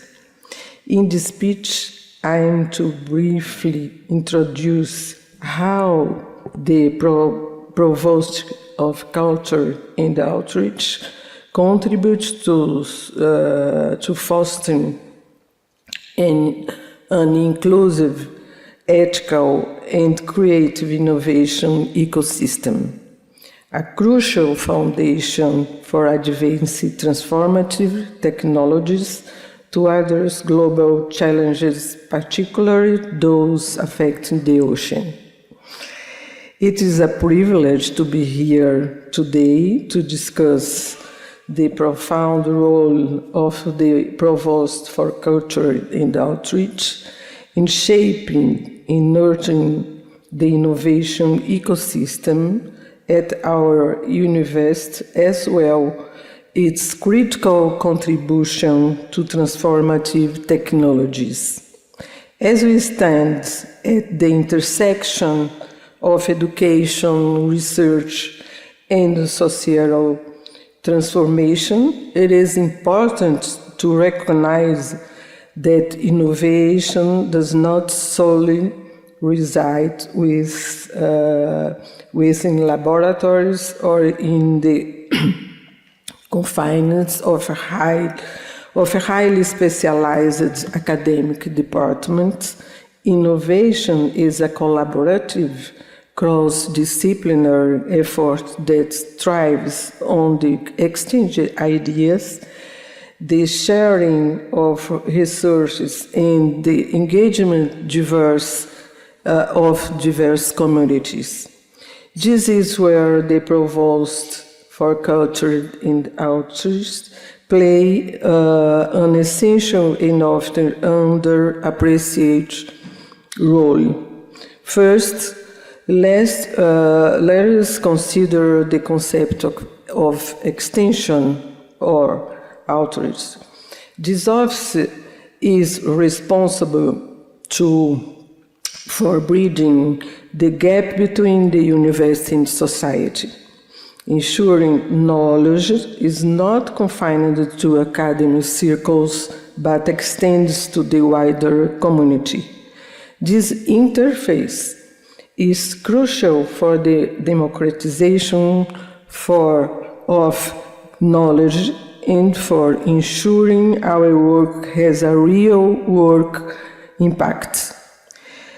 Through numerous outreach programs, partnerships, and projects, we foster an environment where innovation is not just a theoretical concept, but a tangible living process. It encourages students and faculty alike to engage with external stakeholders, including local communities, businesses, governments, and non-profit organizations. This collaboration is fundamental in transforming academic research into practical solutions that address pressing societal challenges. Whether through community-based technology, incubators, workshops, and teach emerging technologies to understand populations, or creative culture initiatives that spark new ways of thinking, the Provost catalyzes innovation by making knowledge accessible and relevant. It is through these initiatives that transformative technologies, those that have the potential to redefine industries, improve lives, and shape the future, can be realized and scaled. One of most powerful contributions of this office, it is ability to foster creative, inclusive, and multidisciplinary approaches to innovation.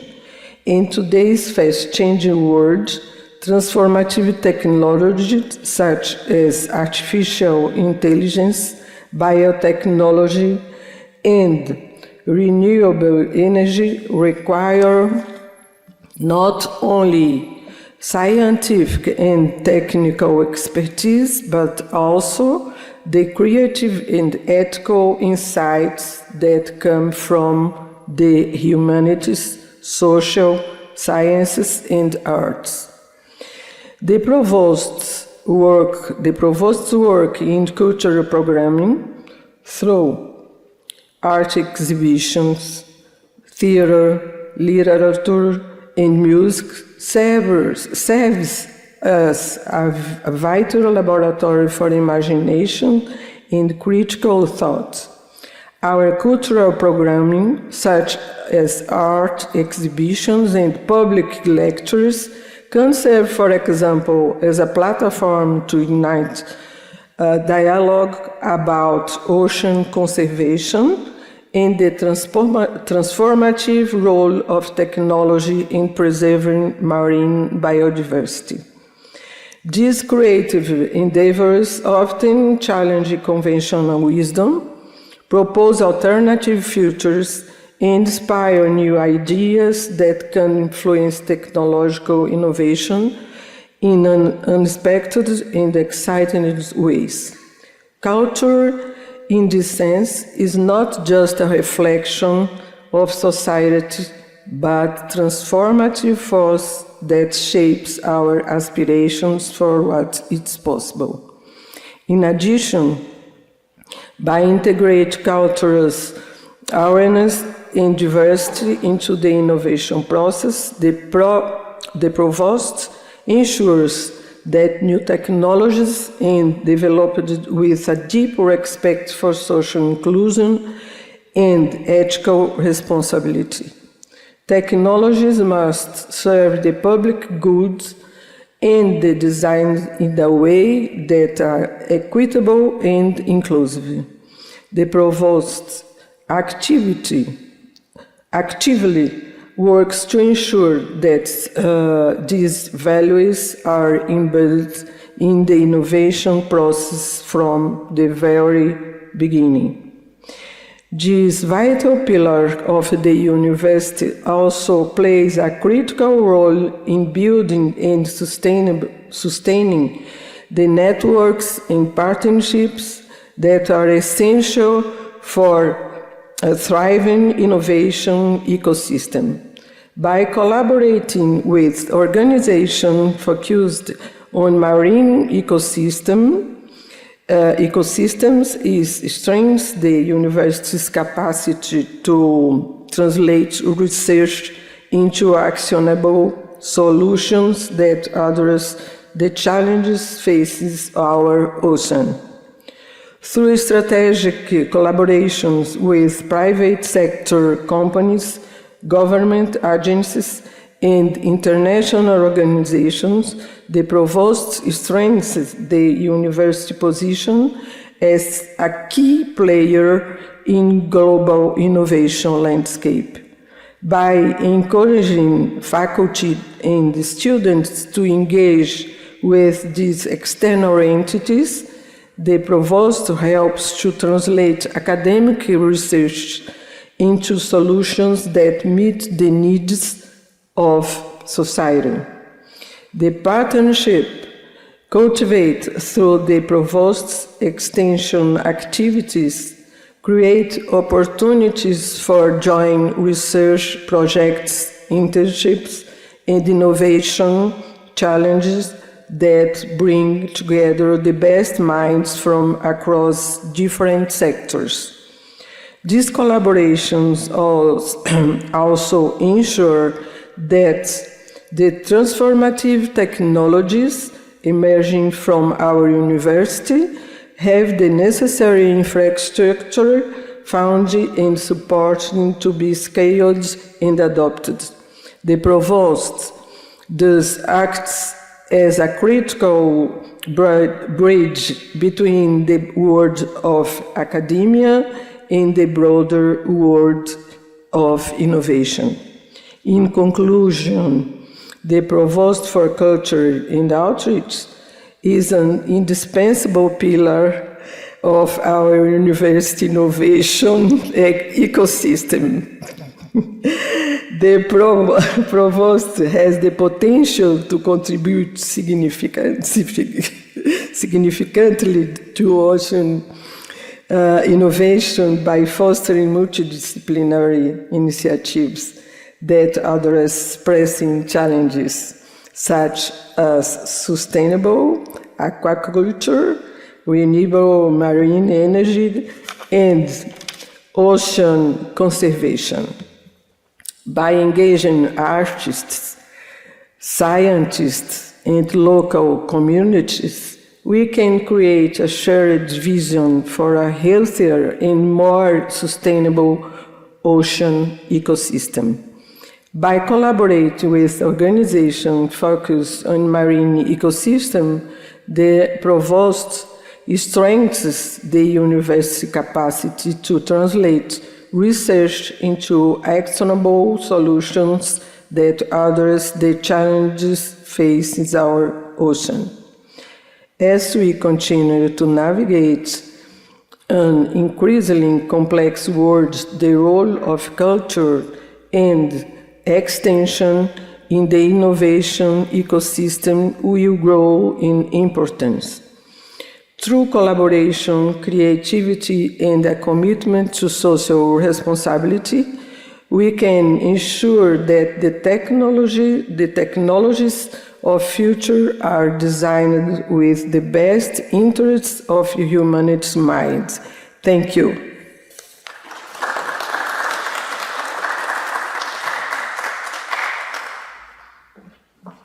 Fantastic, Professor Marli Quadros.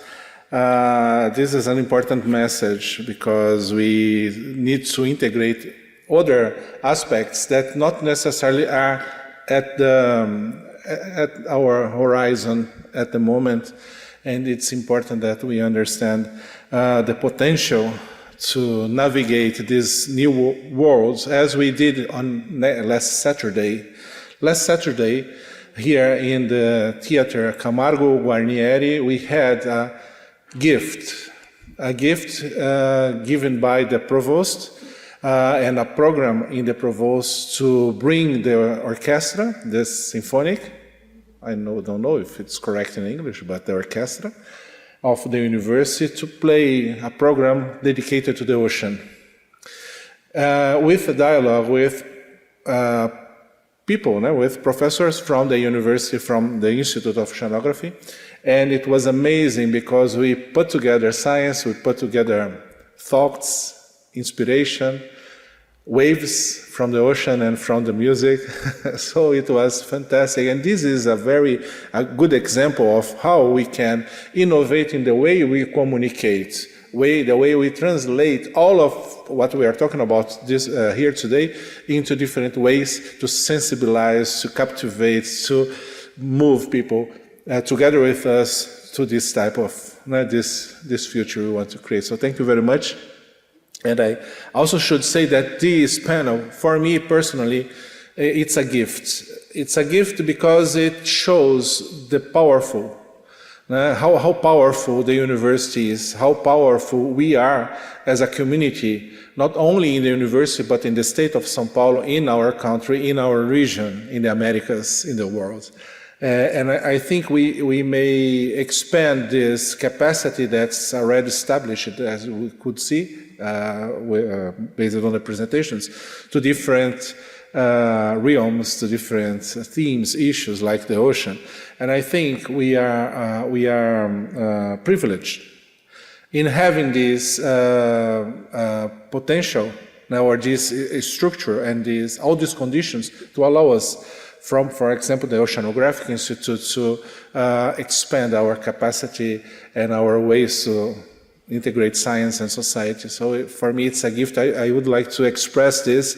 Thank you very much for your time, for your commitment to be here representing the university, the different hues of blue that the university has, so that we can build with you and bring the blue to all these initiatives that are already exciting and existing and well done. So thank you very much. We are finishing this panel, and now we have lunchtime, and the idea is that we reconvene at 2 p.m. For the second panel, which will be the innovation ecosystem and the role of the Center of Excellence on Ocean Innovation and Transformative Technologies, considering this ecosystem, the part of the ecosystem that's outside the university. So we have very good insights to share with you all. Thank you very much, and see you in a few minutes.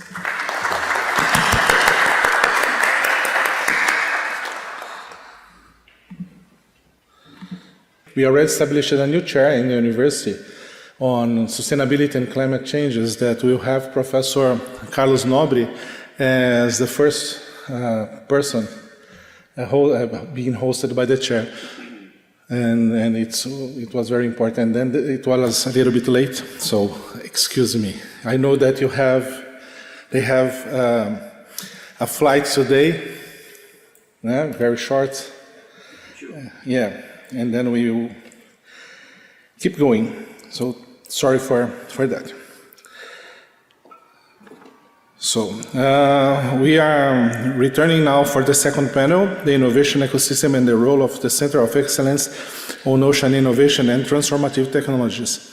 I would like to invite to have a seat, to take the floor, Luiz Antônio Pazos Moraes, from the National Bank for the Economic and Social Development. Sandra Elise Chaves, Ilha Hub. Gabriela Procópio, Cubo Itaú. Gabriela? Not yet. And Pedro Saad, World Observatory and produtora brasileira. Please.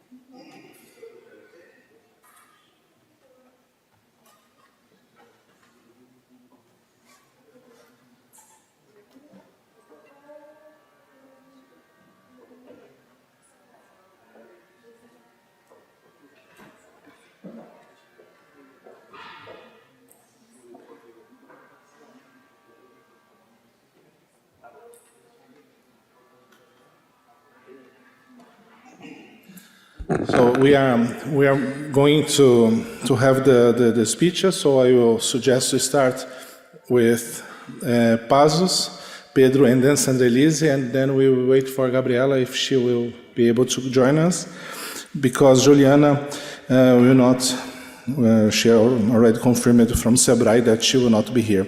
And then please feel free to speak in English or Spanish or Portuguese or Portuñol, despacio, né? So that we can get the message. Okay? Yes.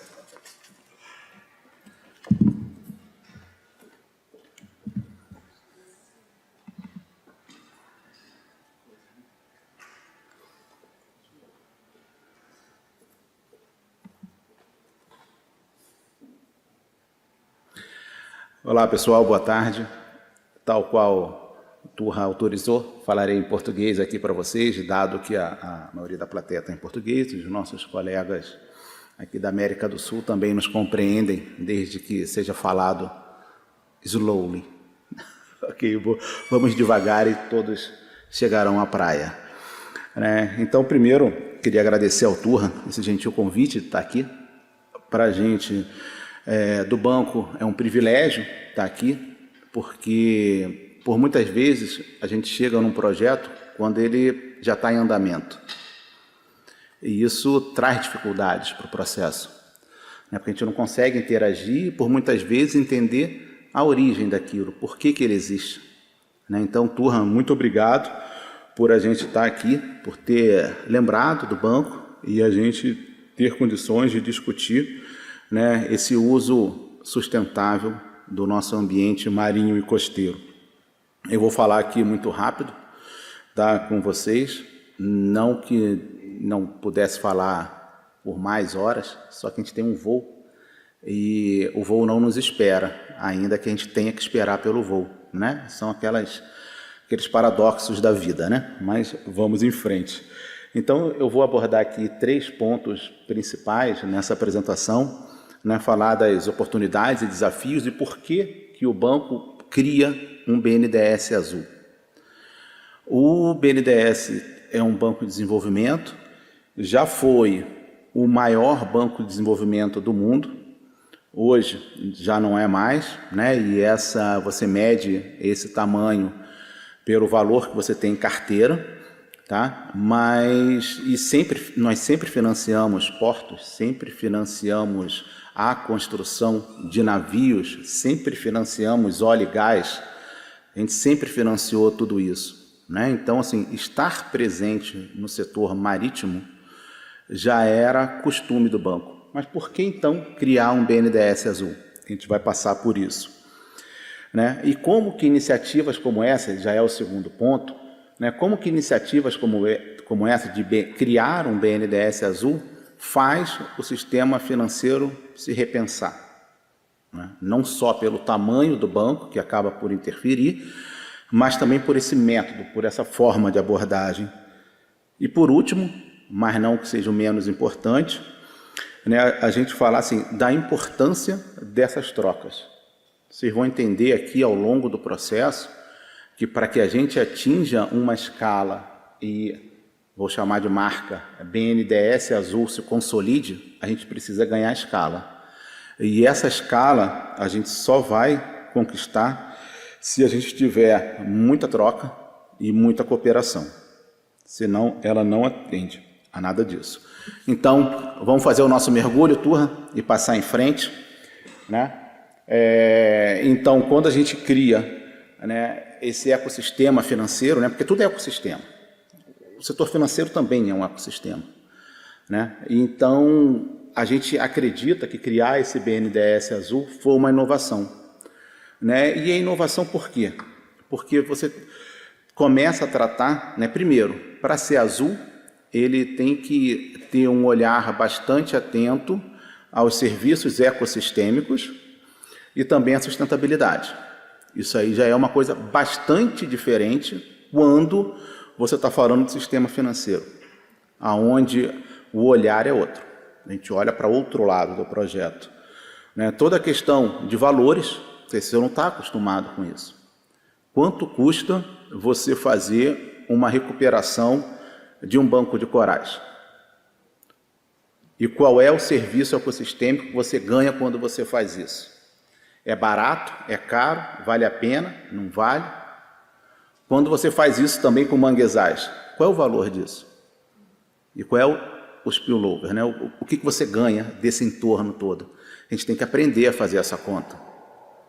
Porque é uma conta também que ainda não existe. Você não tem uma metodologia para te valorar quanto vale esse serviço ecossistêmico. E a gente precisa saber, até para poder monetizar, né? Então, por isso, a gente está achando que é uma inovação, né? Então, isso aqui é um retrato muito rápido do que é o Brasil, esse nosso Brasil marinho, que é 70% do nosso tamanho continental, né, e que envolve 20% da população e daí por diante. Fora toda a riqueza que está envolvida na franja do nosso país, né, na nossa fronteira leste do Brasil, né, e que a gente tem esses arquipélagos todos.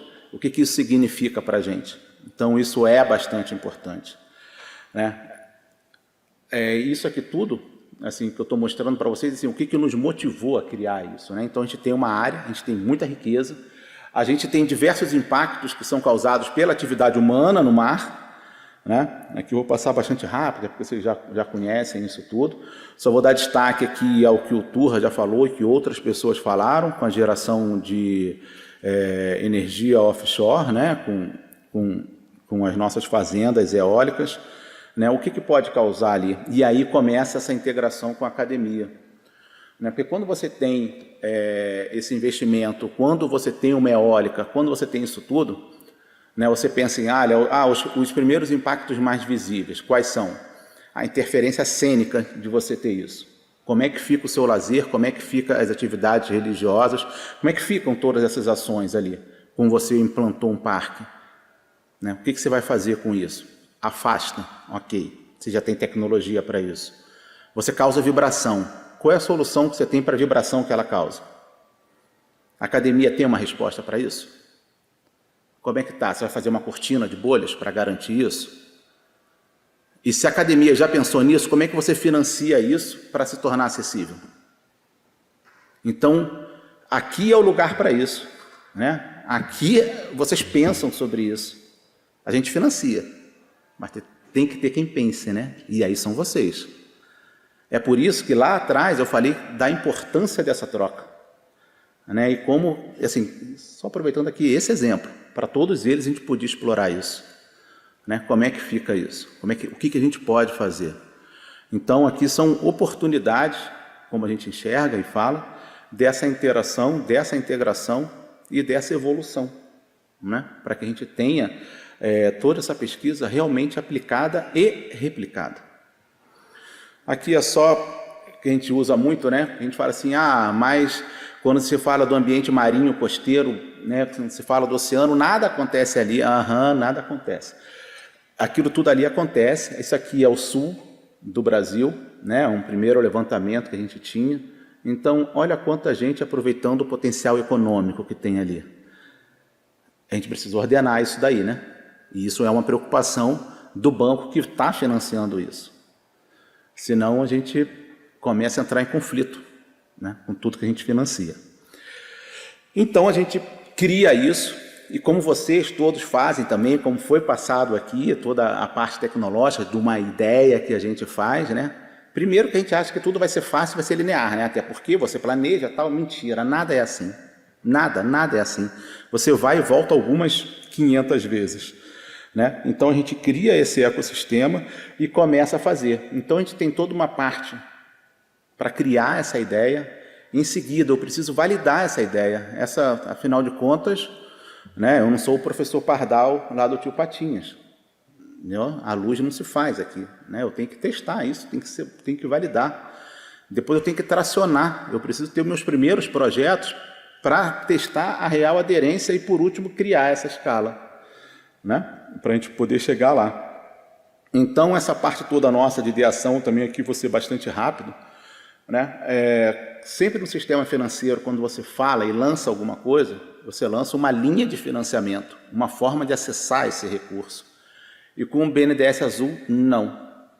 Você lança uma ideia que vai muito além de uma linha de financiamento. Você lança uma possibilidade de olhar aquele espaço e saber o seguinte, qual é a melhor maneira para eu atuar ali. Porque linha não é problema. Eu tenho um fundo do clima que eu posso usar aqui. Eu tenho diversas linhas no banco. Eu tenho o meu Funtech, lembra que passou aqui, TRL 7 e tal, em diante, o banco financia. Financiamos via Funtech, que eu financio a universidade. A minha condição é que esse produto que está aqui sendo financiado, eu já tenha uma empresa interessada e que vai garantir esse fluxo. Então, eu entro financiando a universidade. Então, assim, o problema não era ter linha, o problema não é como financiar, isso tudo a gente já tem. Mas, assim, como que eu penso esse espaço e pensando na sustentabilidade e nos serviços ecossistêmicos. Tá? Então, essa era a grande ideia e isso que a gente tinha que testar no mercado. E aí, para isso, a gente passa para a validação. Eu tenho que validar isso é legal, isso é uma coisa, isso é papel do banco, a sociedade vai aceitar o banco fazendo isso. É claro que a nossa validação, ela ocorre numa esfera bem maior, né? Aqui é o comandante da Marinha falando, está o nosso presidente, é o Luiz Mercadante, estão aí os ministros da Ciência e Tecnologia, Defesa e Meio Ambiente, né, porque a gente consegue mobilizar essas pessoas para impulsionar a essa ideia. Então, a gente lança essa ideia, tendo como base que esse espaço é múltiplo uso e usuário. Qualquer modelo ali, ele é muito complexo, todos são de longo prazo. A gente tem diversos acordos internacionais a serem respeitados e impulsionados, e a questão da escala, que a gente precisa ganhar para que isso aí ande o mais rápido possível. Em seguida, a gente vê a questão toda da tração. E para a gente tracionar, a primeira coisa que a gente financia é o planejamento espacial marinho, que até pouco tempo atrás não existia, e logo a gente não conhecia. O que a gente tem? O que é esse nosso litoral? A gente não tinha. Ou a gente tinha tudo fragmentado. Como é que eu consigo juntar isso? Então, por isso, a gente financia o planejamento espacial marinho, que o sul já está andando, o sudeste vai ser contratado, o norte está em consulta, né, para receber as propostas, e o nordeste também já está em andamento, mas não com recursos do banco. Tá? Fora isso, a gente tem toda uma pesquisa e apoio para a descarbonização da nossa frota naval. Agora, não sei se alguém daqui participou, mas a gente fez uma chamada para biocombustível para aviação e navegação, né, que está sendo estudado, uma procura enorme, toda a questão portuária e por aí vai. E vou dar destaque aqui só o último, que é o BNDES Garagem, que é uma aceleradora de startup, que a gente espera que algum dia a gente tenha um unicórnio, viu, turma? Aí você vai ver o unicórnio passando, com chifrinho e tudo, entendeu? Bem, aqui só para vocês terem uma ideia do que foi o planejamento espacial marinho, envolvendo aí 9 milhões de dólares. É importante destacar, isso aqui tudo é não reembolsável. Tá? Nada disso aqui eles vão ter que pagar de volta para o banco. Então, isso aqui são projetos que o banco financia para a sociedade brasileira, e então, por isso, todo ele é público. Tá? Aqui só para vocês terem uma ideia de todos os setores que a gente passa, e aí o banco, por último, lança aquele outro caderno, que é um caderno de investimento. Porque não adianta eu estudar e saber o que tem ali, se eu não sei qual é a necessidade de investimento que tem aquele setor. Senão a gente não vai andar nada. Ah, tá, eu sei. E não, eu sei. E aí, eu sei. Não, vamos dar o passo seguinte, né? Vamos investir, vamos fazer acontecer. E aqui, né, esse último, que é a escala, que a gente ainda não chegou, que aí, novamente, a gente entra aqui nessa conversa com vocês, a importância de estar aqui. E por isso eu agradecer tanto ao Turra essa oportunidade de ouvi-los, né, porque a gente precisa compartilhar conhecimento. Sem isso, ninguém anda. A gente precisa de ter um alinhamento das nossas políticas, sejam políticas nacionais, internacionais ou acordos que nem esse que estão acontecendo aqui. Porque senão a guerra fica maior ainda, né? Porque já começa um lutando com o outro desde a origem. Então a gente precisa desse alinhamento dessas políticas e dar escala a essas inovações que acontecem, né? E a gente só vai conseguir fazer isso e vai ter o melhor financiamento quando a gente conhecer o que está acontecendo. Tá? Então isso daí é uma coisa que a gente espera dar andamento ano que vem e no próximo. Tá? Então, concluindo aqui de uma maneira bem rápida, é importante ficar bem fixado isso, que o BNDES Azul, né, essa ideia, ela está em tração ainda, ela está começando, está em teste, né, para que a gente consiga construir um pipeline de projetos, para que então a gente passe para essa escala. Iniciativas como essa que acontecem aqui são de suma importância para que a gente possa fazer. A outra iniciativa,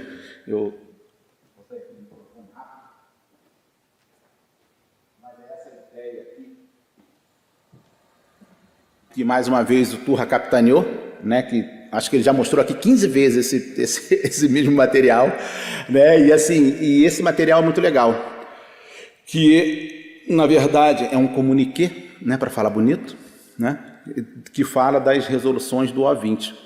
E a grande inovação do OA20 foi dar voz e dar espaço para que a sociedade pudesse contribuir. E aí aqui, nesse caderninho, a gente conseguiu resumir isso. Eu estava no lançamento do OA20, quando o Turra, para mim, ele nunca vai confessar isso, mas quando ele lança a ideia desses diálogos oceânicos, eu duvido que ele achasse que ia ter a adesão que teve. E foi uma coisa muito bacana. E como era da sociedade, a gente achou no banco que a gente não deveria promover um, né? A vez que seria o governo fazendo. Mas a gente teve um dentro do banco, né, Turra? E que eu pude vivenciar o quanto foi interessante essa oportunidade por diversos motivos. Então, e por último, acabando já, viu, Pedro, para a gente não perder o nosso voo, essa colaboração importante que a gente tem que ter sobre todos esses nossos sistemas ou ecossistemas, tá? Seja o financeiro, o acadêmico, todas essas cooperações internacionais, tá? Porque a gente só vai conseguir superar isso a partir disso. Que não sejamos concorrentes, mas sim que a gente tenha a sabedoria de adicionar conhecimento, adicionar vontade, energia, para que a gente consiga concluir. Ok, Turra? Muito obrigado.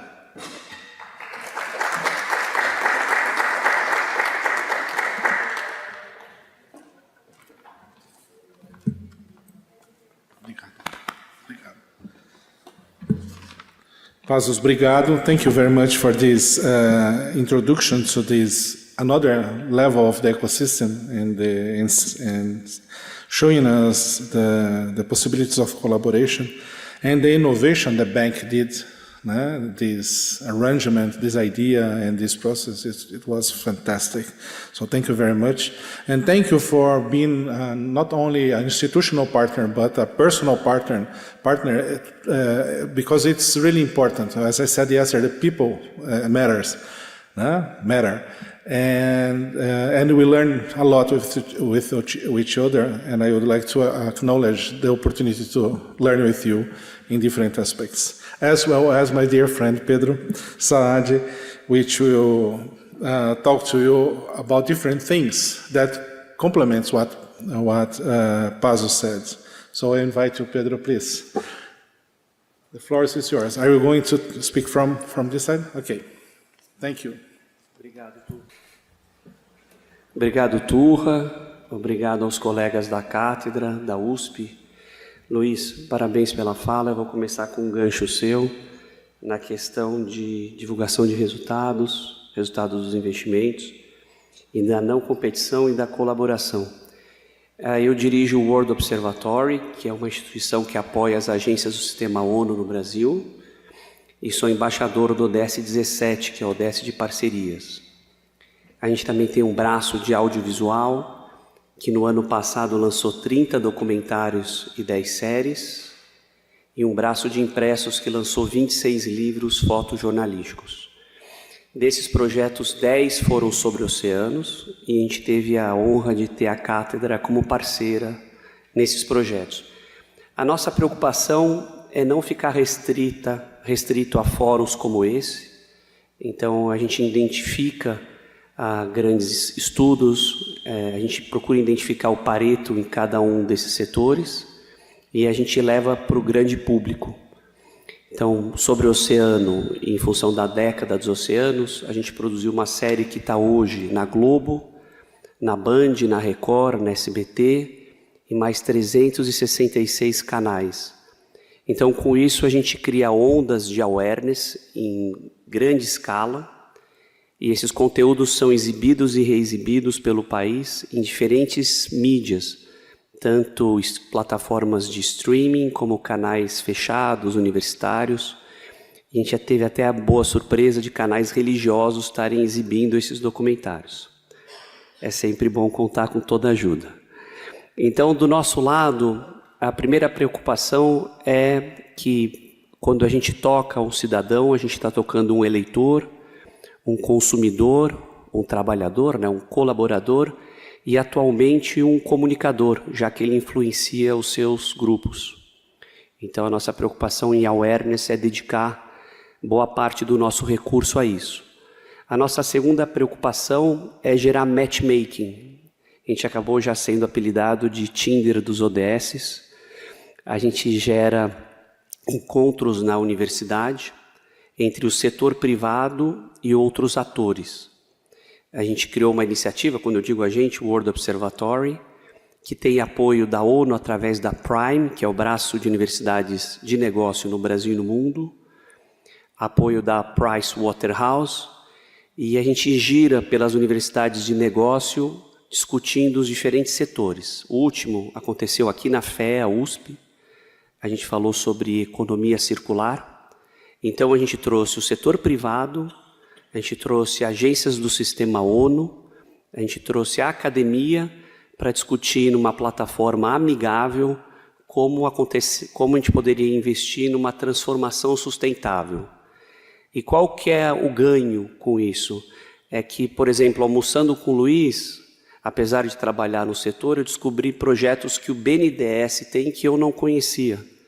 Então, esses fóruns de discussão, o matchmaking acontece. E quando a gente filma e distribui de forma ativa, não deixa restrito a pesquisa da pessoa, a gente acaba tocando um número crescente de pessoas.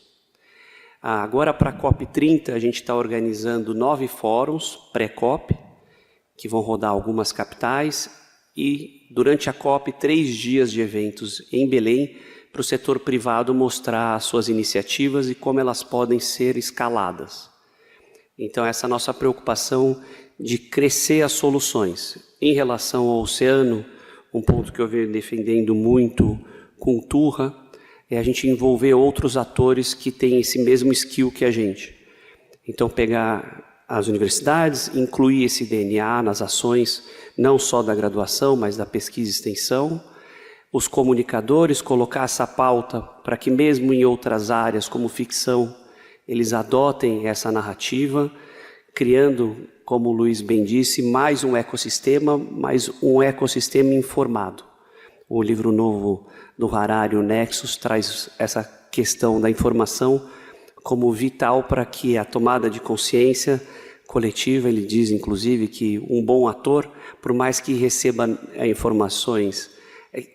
informações ruins, vai tomar decisões ruins. Então, a nossa preocupação é investir nesse sentido. Para esse ano, a gente está chamando outras universidades a colaborarem dentro e fora do país, e a gente vai fazer 2 eventos com a South by Southwest, em Austin e também em Nova York, durante a Conferência Mundial com o Pacto Global da ONU. Então, essa é a nossa frente de atuação, e para a gente é um prazer ter a cátedra como fonte de conteúdo e, por vezes, de entretenimento. Obrigado, pessoal.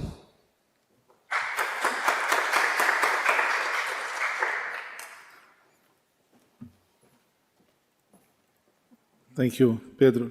And sometimes trocadilhos infames, I don't know how to translate that, but word twists like this, because we play a lot with this kind of strategy to communicate. Always works. Buzzwords and word twists is very, very nice. Thank you very much.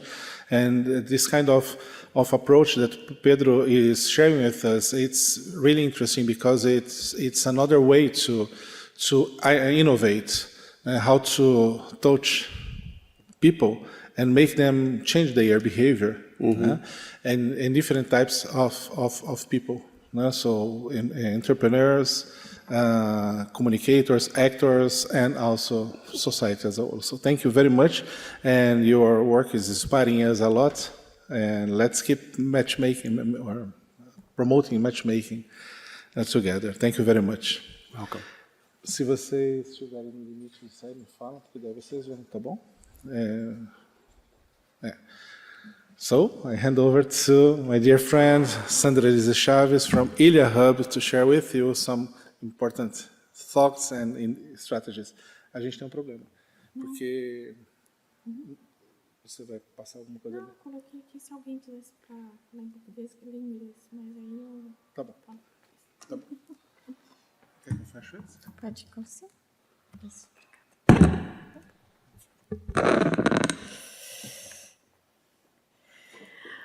Boa tarde a todos, tudo bem?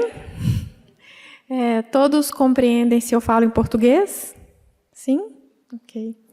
Então, eu vou pedir licença para falar na minha língua nativa, porque para mim e para a Thier, que eu estou carregando aqui agora, vai ser a melhor forma de expressar aquilo que eu acredito que precisa ser dito e, sobretudo, relembrado. Então, me apresentando, meu nome é Sandra Elise, eu sou fundadora do IEA Hub de Inovação, um hub de tecnologia, ciência e empreendedorismo focado em economia azul.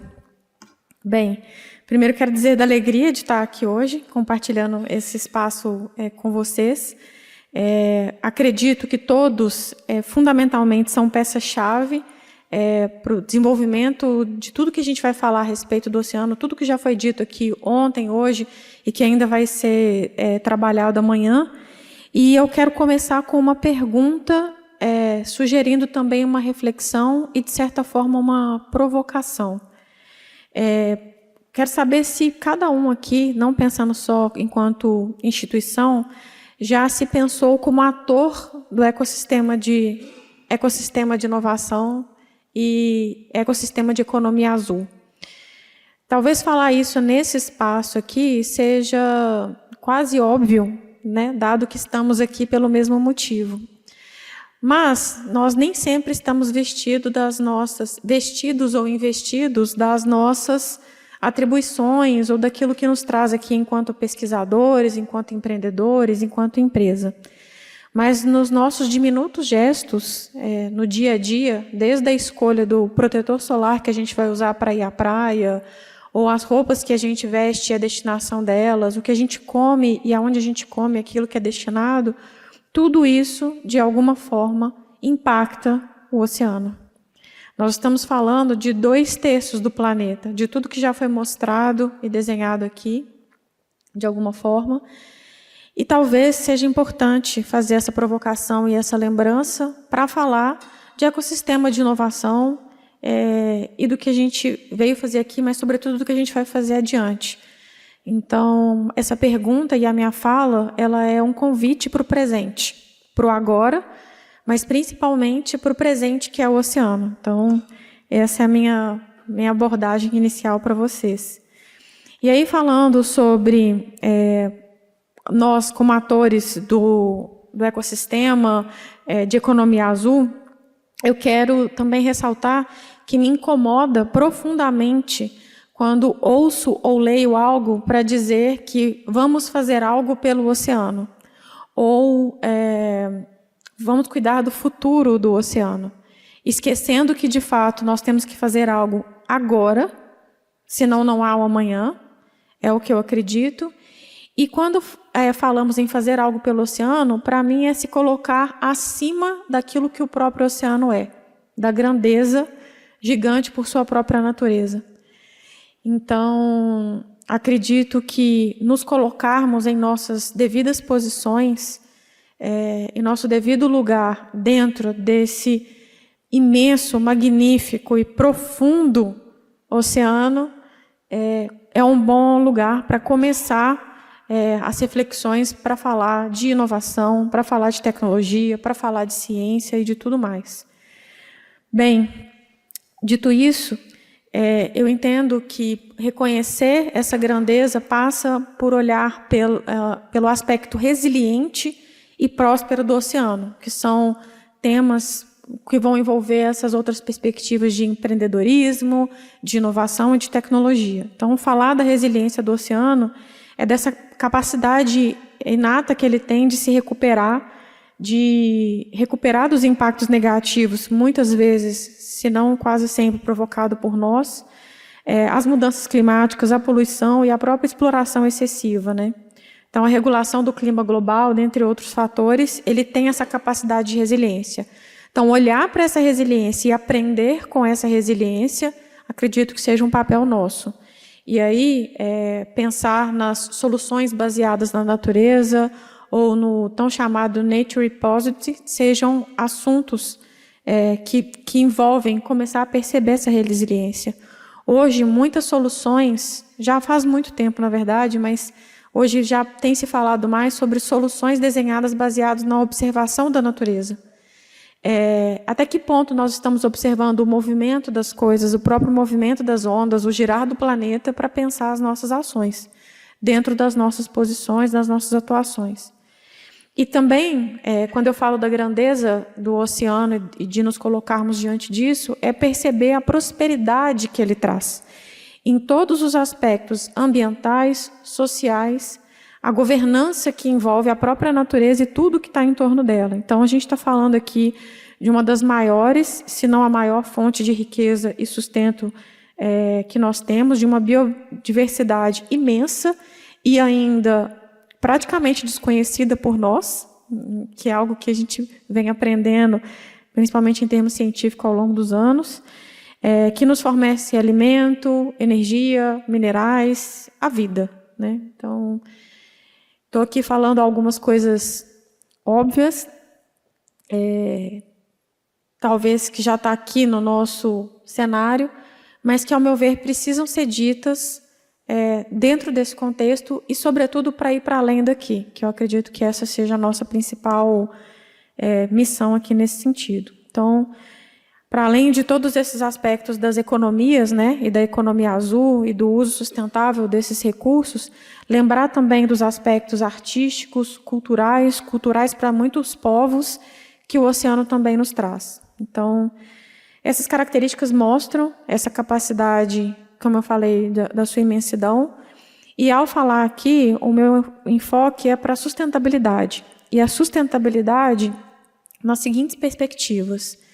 Na perspectiva de negócios, na perspectiva da comunidade, pensando em diferentes comunidades, em diferentes ecossistemas, comunidades de empresa, comunidades locais, comunidades, ecossistemas de inovação, entre outros. Na sustentabilidade também pessoal. Então, a capacidade de a gente buscar recursos de ir por si mesmo e aproveitando também e entender como coexistir todas essas coisas. O oceano é um só e nós também, interdependentemente conectados. Bem, então, dado essa posição, né, de onde eu vejo que nós estamos, o que a gente fala, então, que afinal de contas é a economia azul, né? Fala-se muito, acabei de certa forma trazer o conceito, mas eu vou dizer também aqui do meu olhar que, ao meu ver, né, e o que a gente traz aqui dentro do Ilha Hub, é essa dinâmica interconectada de atores e setores. Uma vez que eu entendo que ator eu sou, qual é o meu papel, meu diminuto gesto enquanto ser Sandrerize, ser quem cada um nós somos, dentro dos nossos papéis, nossas funções, dentro das nossas organizações, uma vez que nós entendemos esse lugar de ator, nós entendemos também aonde nós nos situamos enquanto setores. Então, hoje, se a gente for falar em números, né?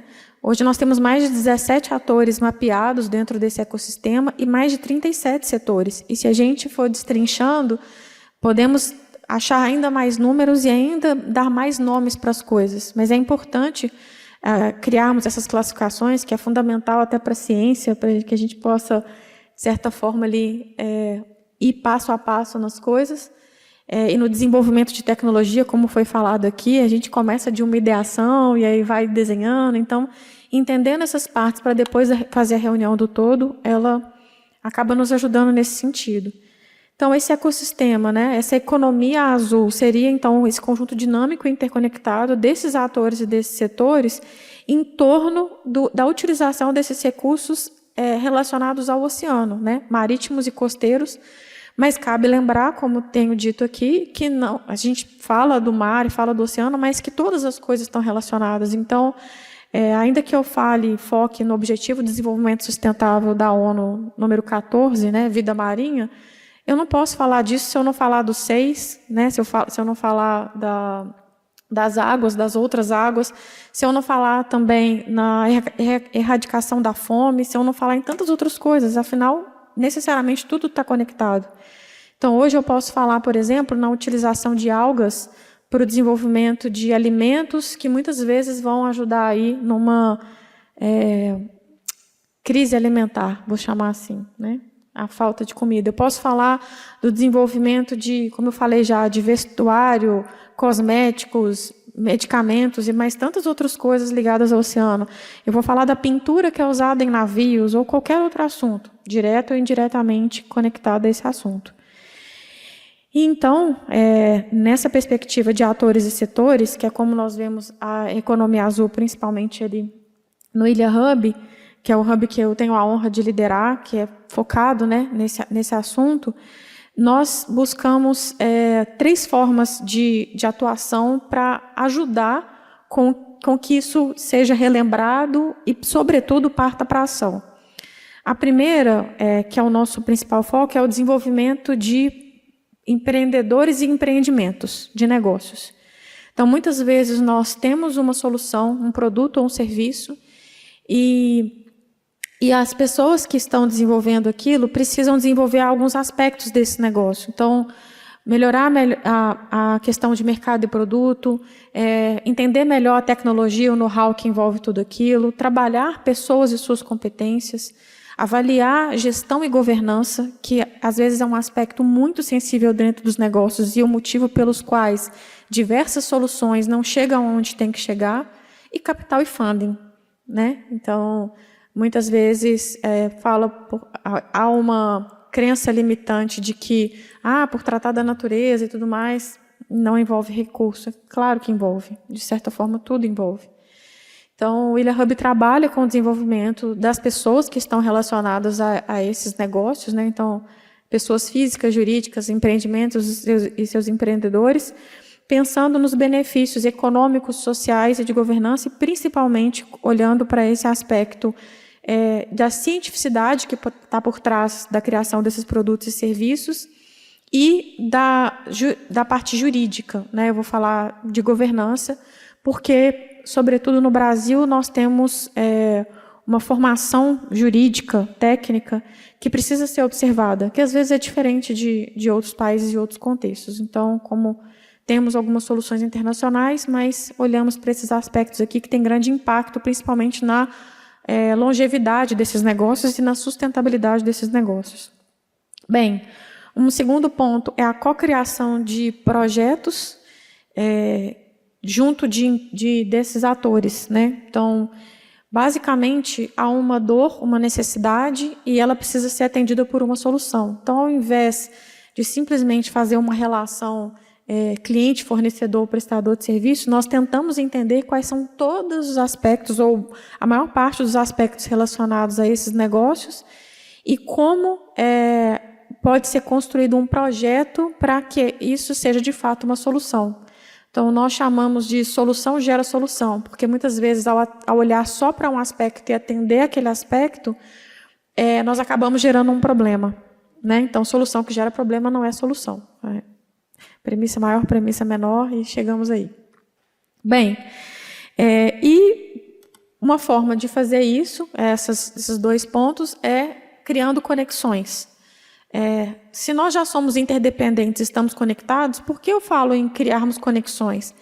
Porque muitas vezes, ao estarmos olhando para uma perspectiva, ou da nossa perspectiva, nós não conseguimos enxergar outras. E ao estar relacionado com esses atores e com esses setores, nós conseguimos mapear e identificar quais são essas relações. Então, acontece de muitas vezes nós não estarmos efetivamente presentes ou com toda a capacidade de observação e de entendimento que nós temos, e passa algo que está diante dos nossos olhos, inclusive o óbvio. Então, nós acabamos ajudando nessas reconexões, né? Não vou nem chamar de conexões, de reconexões ou de conhecimento. E aí, a pensar no Brasil, né, com o desenho que foi trazido aqui, uma região costeira e litorânea de proporções magníficas, muitas vezes uma solução que está sendo tratada no Rio Grande do Sul não é levada necessariamente para o Nordeste, sendo que há algo que pode ser compartilhado. E algo também que é diferenciado e que precisa ser compartilhado, que precisa ser trocado, né, para o nosso desenvolvimento. Então, essas são as formas como nós viemos atuando dentro desse chamado ecossistema de economia azul, é a nossa contribuição para esse cenário, e como também nós convidamos vocês todos a fazer. E, observando aqui a temática, né, que nos traz, o Centro de Excelência em Tecnologias Transformadoras, nós percebemos um alinhamento perfeito do que está sendo desenvolvido, porque o centro, ao ser essa plataforma de desenvolvimento de tecnologias focadas nesse contexto, nós conseguimos, a partir dessas pesquisas, desses estudos e das práticas feitas aqui, conectar também com aquilo que está acontecendo no dia a dia. Então, como levar, né, essas soluções? Então, essa troca dos diversos ambientes, o acadêmico, das empresas, das grandes empresas, das comunidades, ele é fundamental, né? Não só do tripé ensino, pesquisa e extensão, mas, sobretudo, daquilo que a gente quer atingir enquanto objetivo para esse cenário maior. Então, assim como o oceano não tem fronteiras, especialmente com as nossas vidas, né? Ele não tem fronteiras com a gente, nós que às vezes vemos as nossas fronteiras em relação a ele, nos colocamos ou maior ou menor, enfim.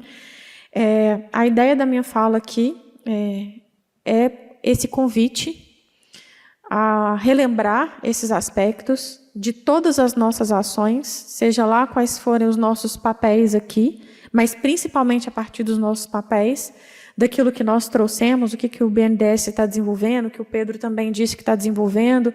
Que bom trazer outras universidades para esse diálogo, que bom poder contar com tantos programas e com fomento, que, como disse, é fundamental.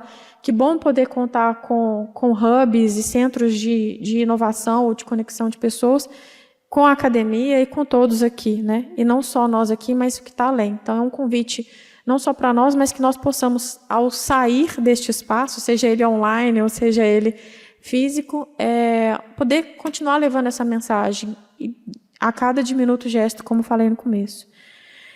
Então, esse é o meu convite, né? Então, para todos que estão aqui realmente presentes, né, atentos ao que a gente veio trazer nesses 2 dias, eu quero agradecer a escuta de vocês, a presença, reforçar o convite e dizer que nós estamos abertos a essa cocriação. Obrigada, turma, obrigada a todos.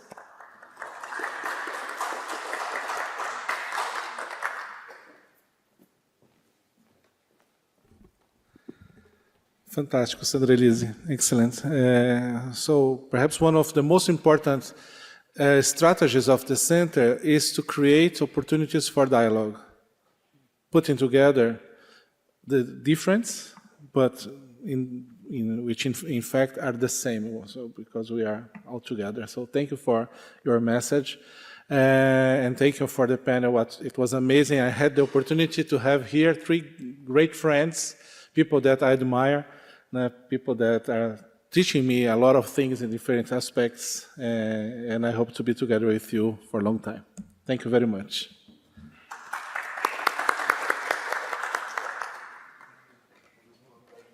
So we have the next panel, but before we go for the panel, I suggest we break a little bit, have a coffee, because coffee is good, and we have muffins, a lot of muffins. I know that you love muffins. If you don't love, you are going to love muffins.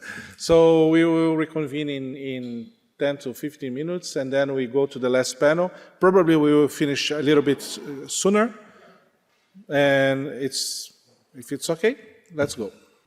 Okay, so we are going for the last panel of the seminar, and now we have the intention to invite our colleagues from and representatives from the other OAS Centers of Transformative Technologies to learn with them a little bit about the way they overcame the challenges they had in implementing the center. So the idea is to invite you all to have a seat here at the table, and then have a kind of free or flexible discussion about these challenges and how you overcame them.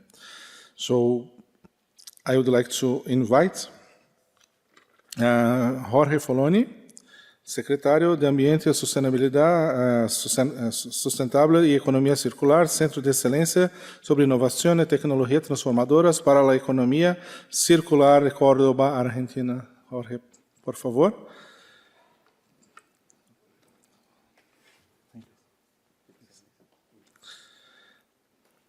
I'd like to invite Jeffer Manuel Paes Almentero, Audácia, Centro de Excelência sobre Inteligência Artificial e Robótica, Universidade Simão Bolívar, Barranquilla, Colômbia.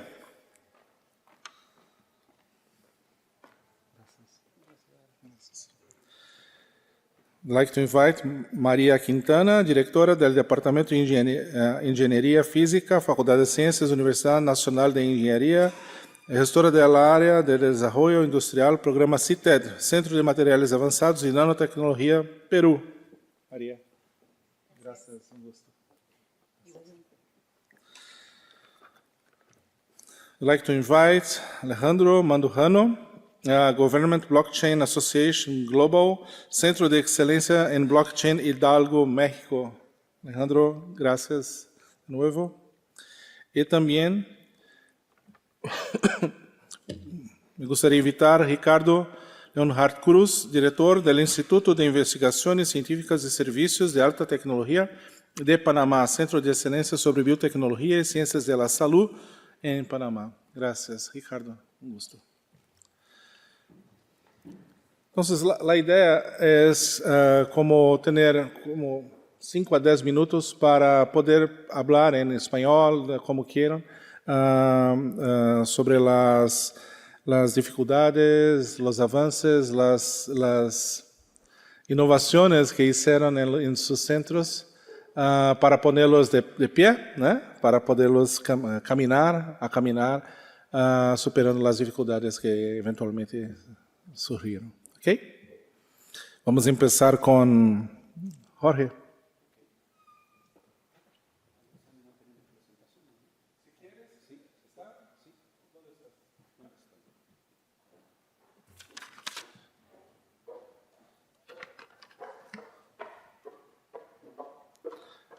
¿Está no pendrive? Oh. ¿Cómo haces?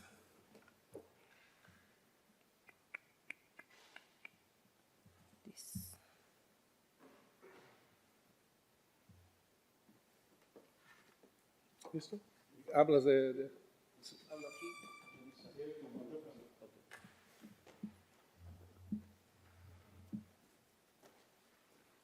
Bueno,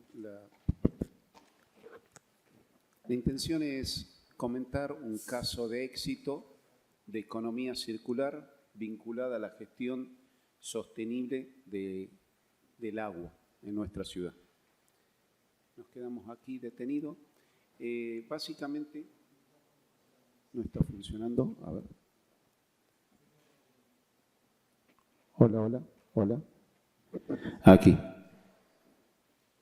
La idea es comentar un caso de éxito de gestión sostenible del agua en nuestra ciudad bajo un modelo de economía circular.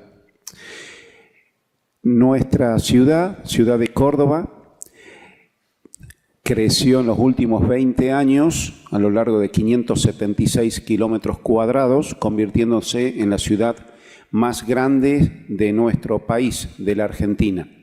Este crecimiento produjo que más o menos 2 millones de personas, allí nos quedamos un ratito, 2 millones de personas realizaran el volcamiento de los líquidos cloacales a la fuente o el recurso hídrico más importante de la provincia, que es el río. Se llama río Suquía.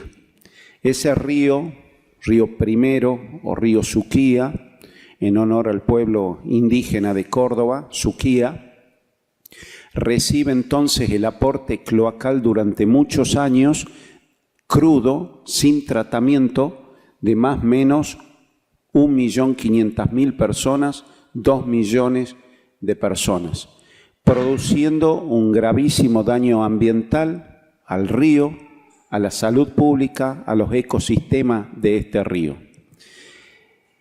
Se diseñó una solución de economía circular para el tratamiento de los líquidos cloacales que es modelo en nuestro país, que es esta planta Bajo Grande que se inauguró en el año 2022, en abril.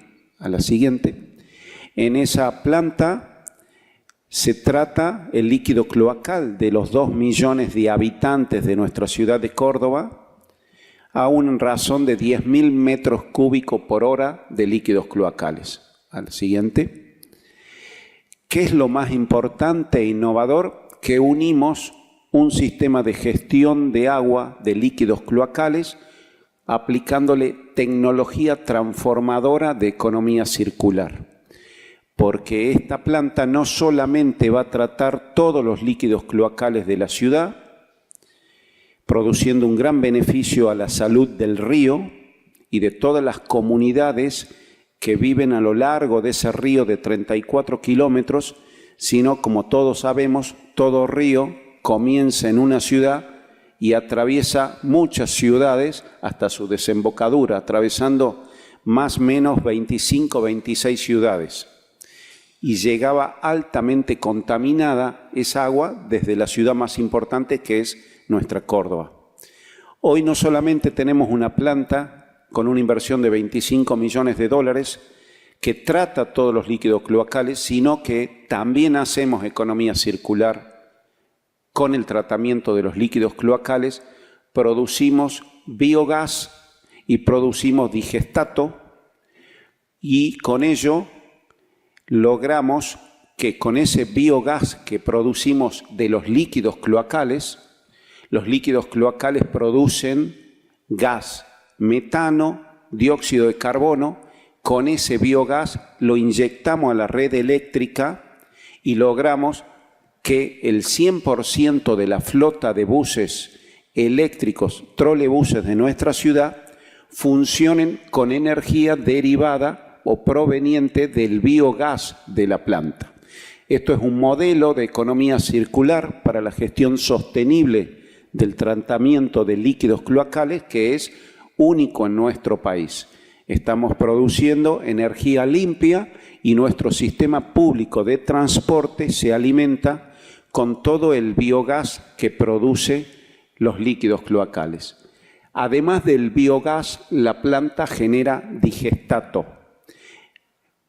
El digestato es un sedimento sobrante del proceso de tratamiento y descomposición anaeróbico de la planta que es aplicado luego como fertilizante para la actividad agrícola, porque es muy rico en nutrientes, con lo cual logramos visibilizar un sistema de economía circular virtuoso que además genera energía limpia, genera beneficios económicos y fundamentalmente genera un impacto muy positivo al ambiente, produciendo electricidad y evita una gran contaminación que sufría nuestra ciudad y toda la región durante muchos años, porque todo el líquido cloacal iba crudo al río, sin tratamiento.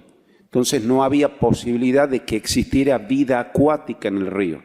Siguiente. Nosotros nos encargamos de medir y cuidar el río. Para nosotros hoy lo más importante es la salud del río, con lo cual creamos el Observatorio Ambiental. Este Observatorio Ambiental del río controla, monitorea todos los vertidos privados que llegan al río, siguiente, a través de tecnología ambiental. Este río fue consolidado como un parque urbano hoy, del cual miles de cordobeses disfrutan todos los días de este río de 34 kilómetros. A ambos riberas es un parque con ciclovías, con postas gimnásticas, donde la gente se junta todos los sábados, los domingos, atraviesa toda la ciudad y divide la ciudad en dos, norte y sur. Siguiente. Controlamos constantemente este río en 9 puntos. Siguiente. Definiendo si cada punto es apto para la vida acuática, es aceptable para la vida acuática o no es apto para la vida acuática. Siguiente.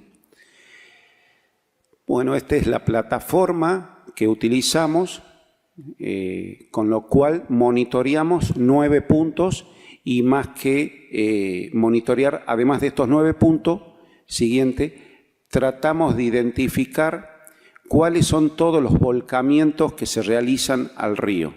Los 9 puntos nos dan que todo en la pantalla de la derecha, que todos los puntos de medición del río hoy son aptos para la vida acuática o aceptables cuanto menos para la vida acuática. Siguiente.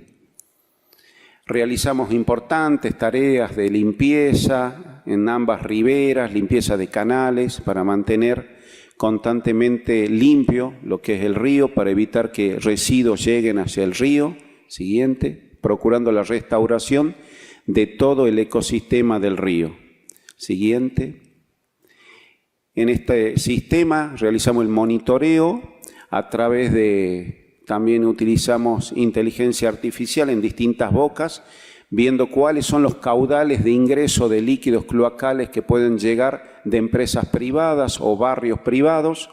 En este punto habíamos determinado 69 vertidos, de esos, siguiente, de esos 69, tenemos identificado 16 que no tienen olor ni color cloacal, 10 puntos tienen color, mal olor y color cloacal. Esto es en tiempo real, nos va avisando y monitoreando constantemente cuál es la situación de los volcamientos que se realizan al río Suquía. Siguiente.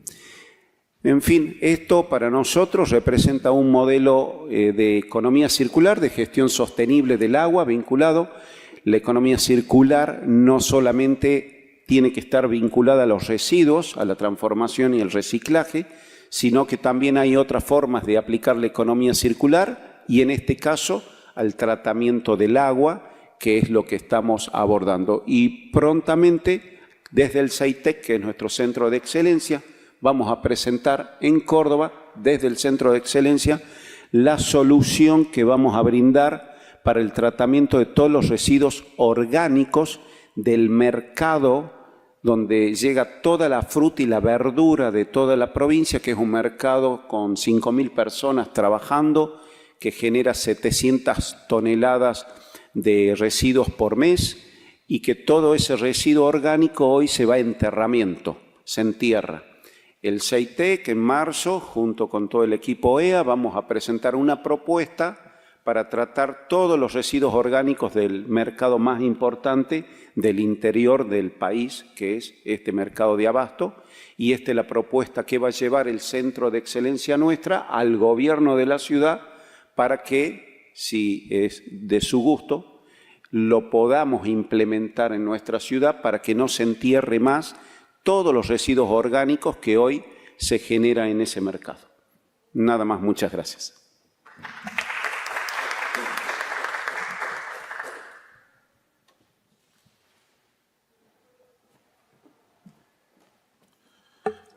Jorge, una encuesta.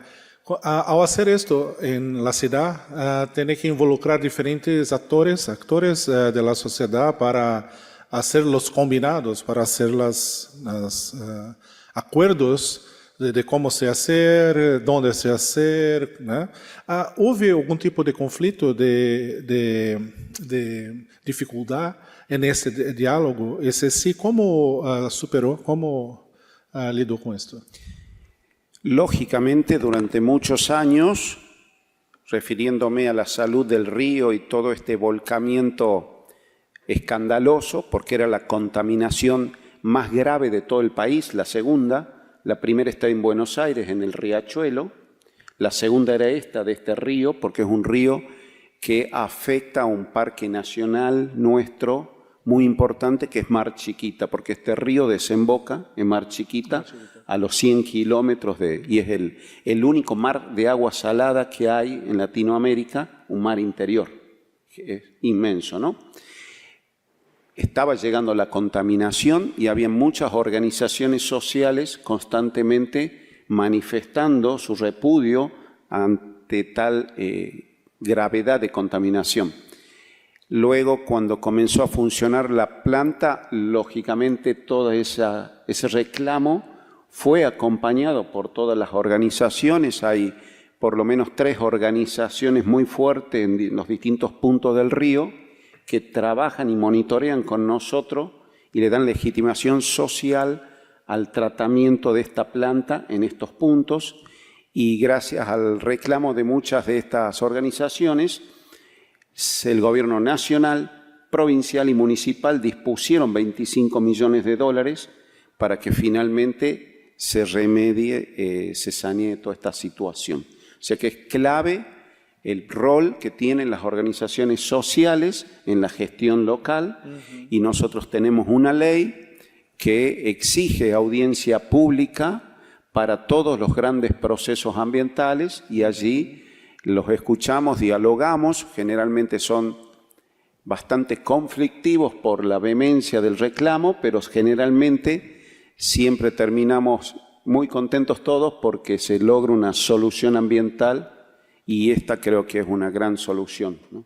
Excelente. Y usando la ciencia, la información que había un planeo de monitoreo que, ¿no?, disponibilizaba las informaciones para poder de forma transparente acompañar la situación. Nosotros aplicamos mucho lo que fue la tecnología junto a todo este plan de remediación y tenemos hoy, como dice, un monitoreo permanente mediante tecnología de todos los vertidos que llegan hacia el río, con lo cual la tecnología es un elemento clave, más la legitimación social, para lograr resultados positivos en esto, ¿no? Fantástico. Thank you very much. And an excellent example on how to implement circular economy and build together. I think this is a very powerful message using information, using innovation to transform the environmental quality, considering the source to sea approach. So thank you very much and congratulations for the achievements. So thank you. So let's acknowledge Jorge Foloni. Now I will give the floor to Jaifer Manuel Pérez Almentero. ¿Tienen una ponencia? Sí. Ajá. Yo la tengo aquí. ¿Está acá?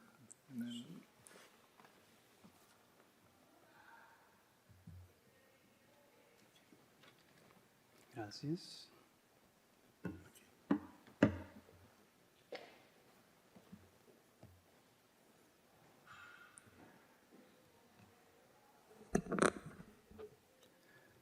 Bueno, nuevamente es un gusto saludarlos.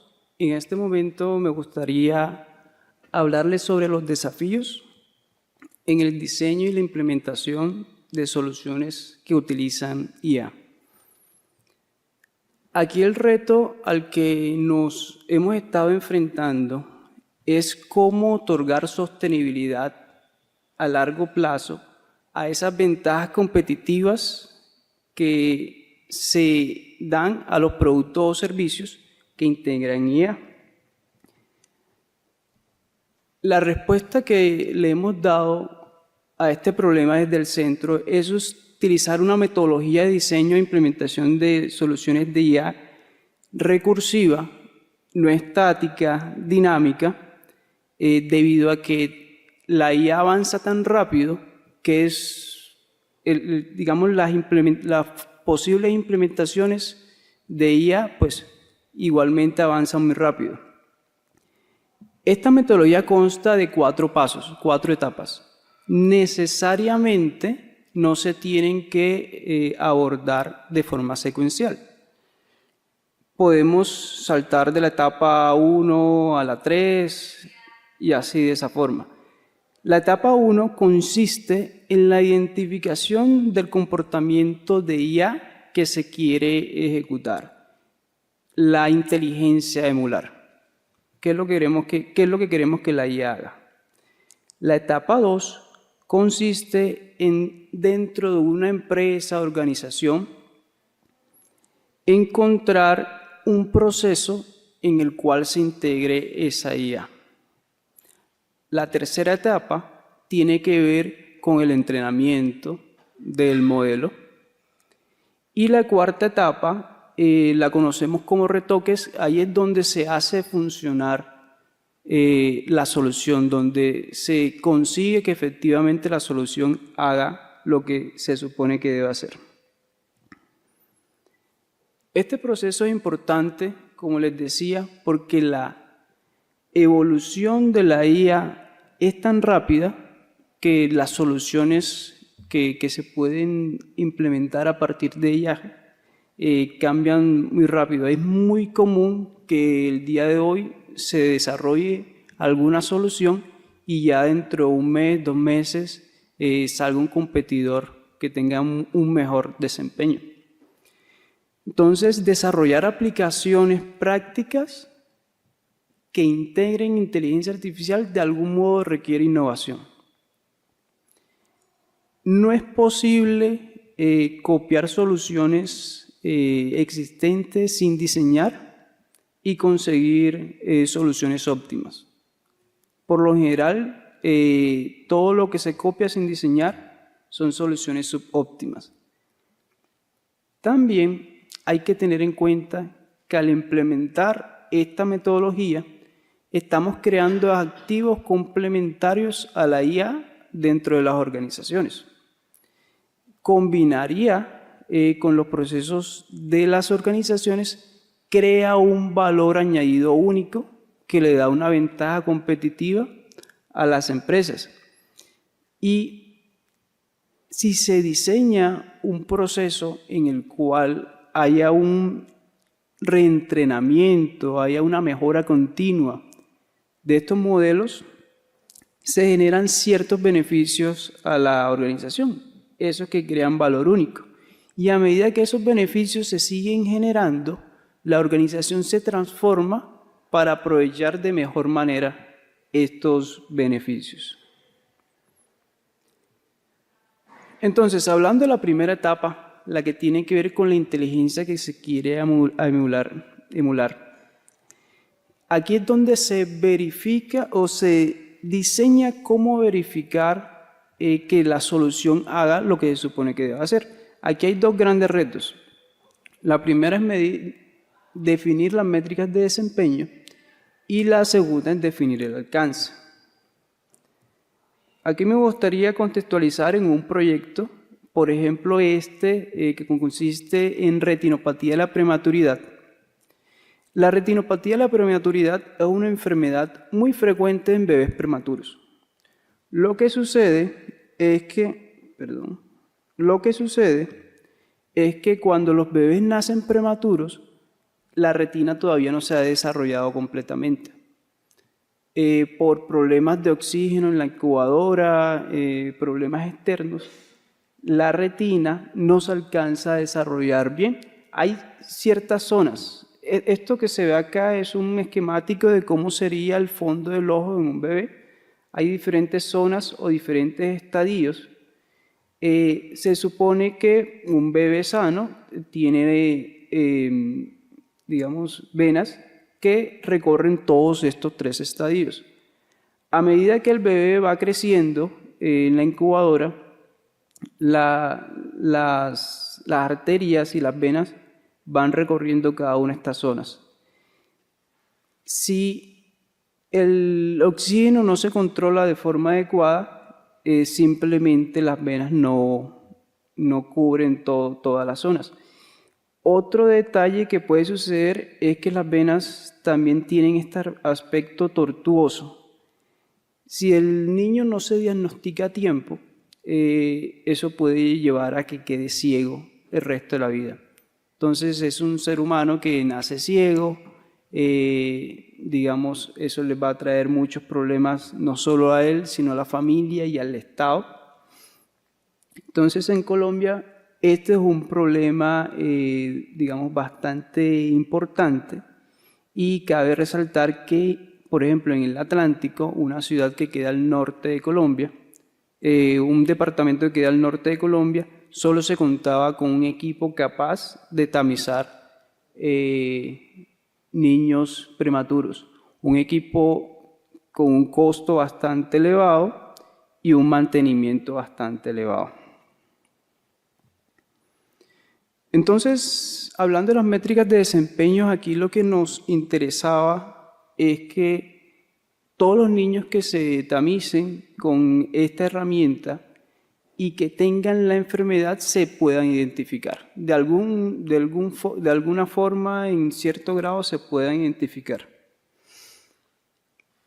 Hablando del alcance, hay que tener en cuenta, voy a resaltar solo uno de los aspectos a tener en cuenta, los datos, la calidad de los datos. La imagen que está a la izquierda corresponde a una imagen obtenida de una base de datos de fondo de ojo.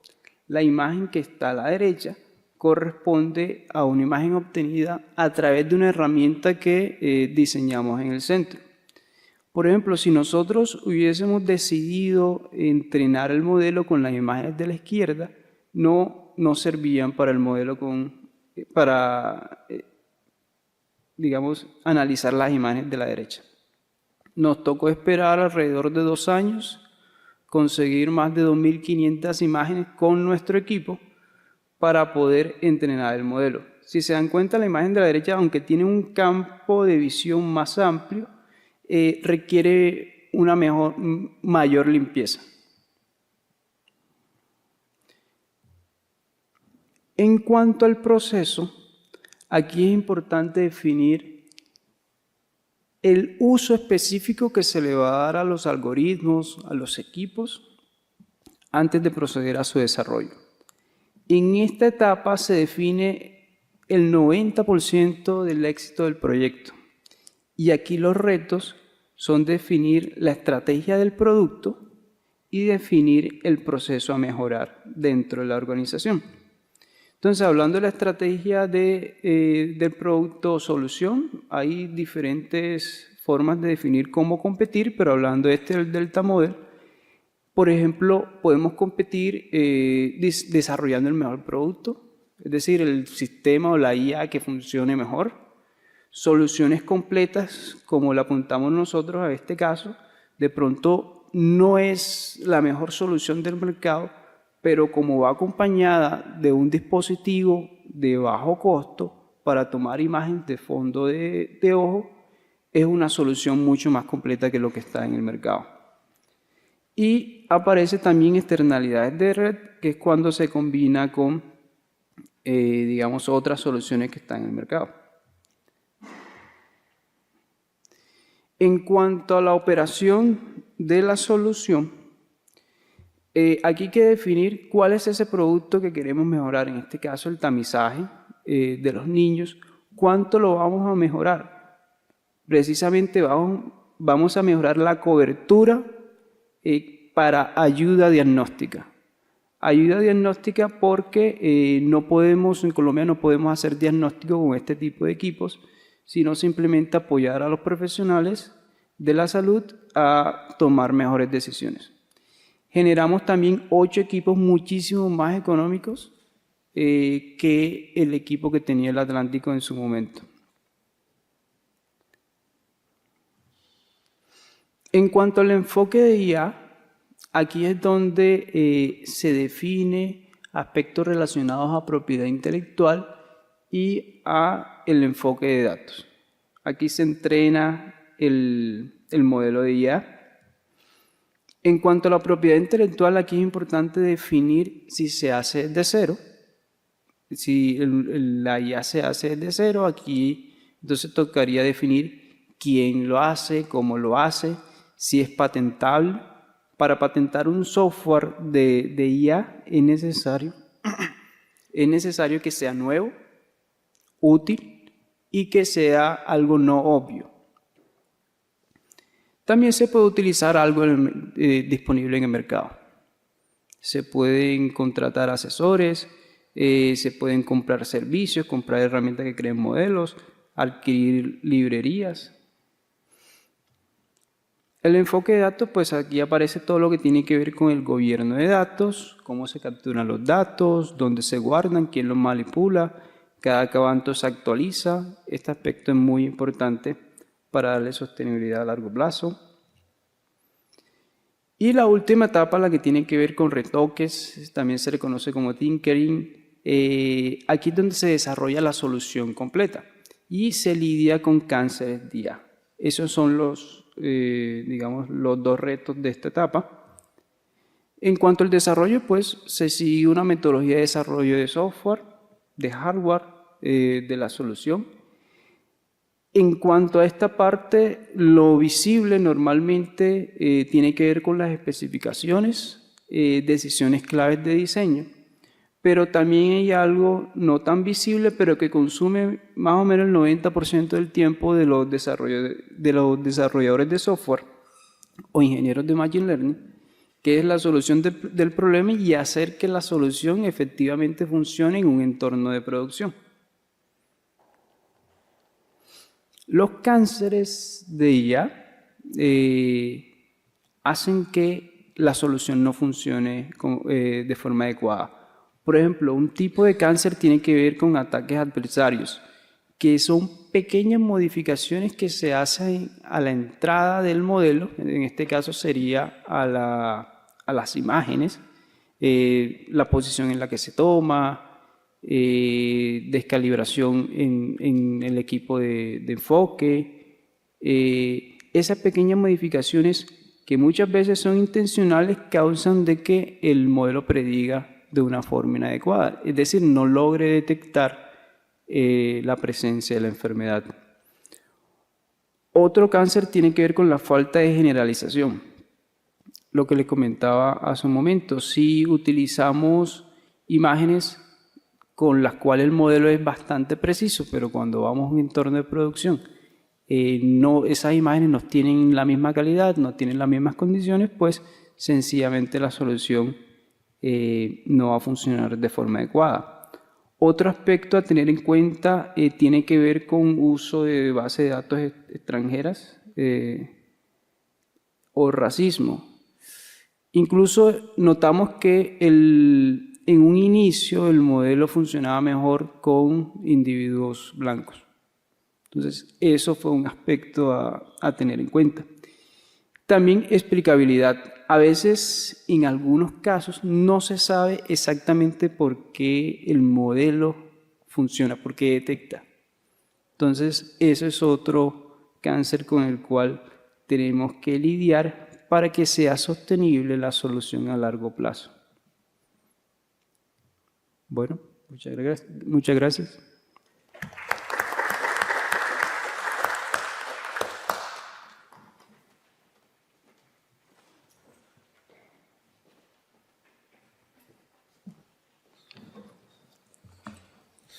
Gracias, Jeffer. É impressionante a capacidade de trazer soluções para uma coisa tão pequena como um ninho, né? E tão importante como antecipar a percepção de problemas, como sentinela. Não sei se essa palavra existe em espanhol. Sentinel. An information that you can use previously to anticipate problems, and then we can use this into other applications like environment. So you have a sentinel species or a sentinel information, a proxy that can be used using AI or not to advance. Regarding the implementation of the center, and this is a very interesting application, how do you think, or how do you see the challenges in implementing this type of solution? For example, as I mentioned it to Georgia, the dialogue with doctors, with hospitals, with users. Is this an easy task? How was this? Did you experience any type of problem in dialoguing, in discussing with these different actors?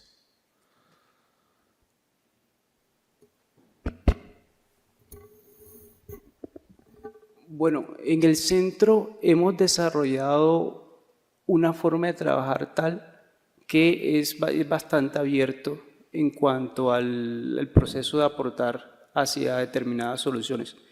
Muchas veces estas soluciones no se consiguen en 3 meses, en 6 meses, sino que toman años. Por ejemplo, en este proyecto trabajaron médicos, alrededor de 5 retinólogos, trabajaron físicos, químicos, trabajaron ingenieros mecatrónicos, ingenieros industriales, y tomó bastante tiempo y alrededor de 6 prototipos diferentes, en los cuales íbamos probando ciertos aspectos tanto de la parte del modelo de inteligencia artificial como en la parte del equipo de hardware. Como resultado de eso se obtuvo una patente, no se violó ninguna patente con respecto a los equipos existentes en el mercado, que pues es un reto porque al igual que en inteligencia artificial, en la parte de hardware, también se ha tenido bastantes avances en los últimos años. La patente tiene que ver con el sistema de iluminación. Y, bueno, me salté esa otra, también se patentó una parte del software. Excellent.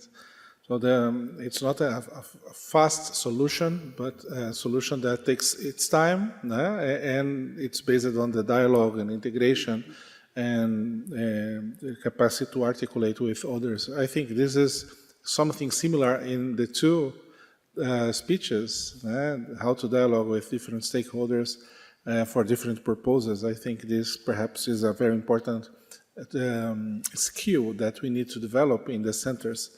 How to integrate, how to listen, how to speak with the other stakeholders. So thank you, Jeffer, for your contribution. So let's move to Maria Quintana, por favor. The floor is yours. I don't know if my presentation is there. Thank you.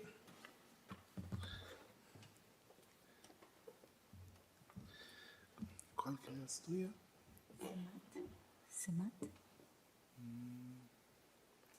COMCYT. Está. Superior esquerdo, qual que é? Aqui? COMCYT.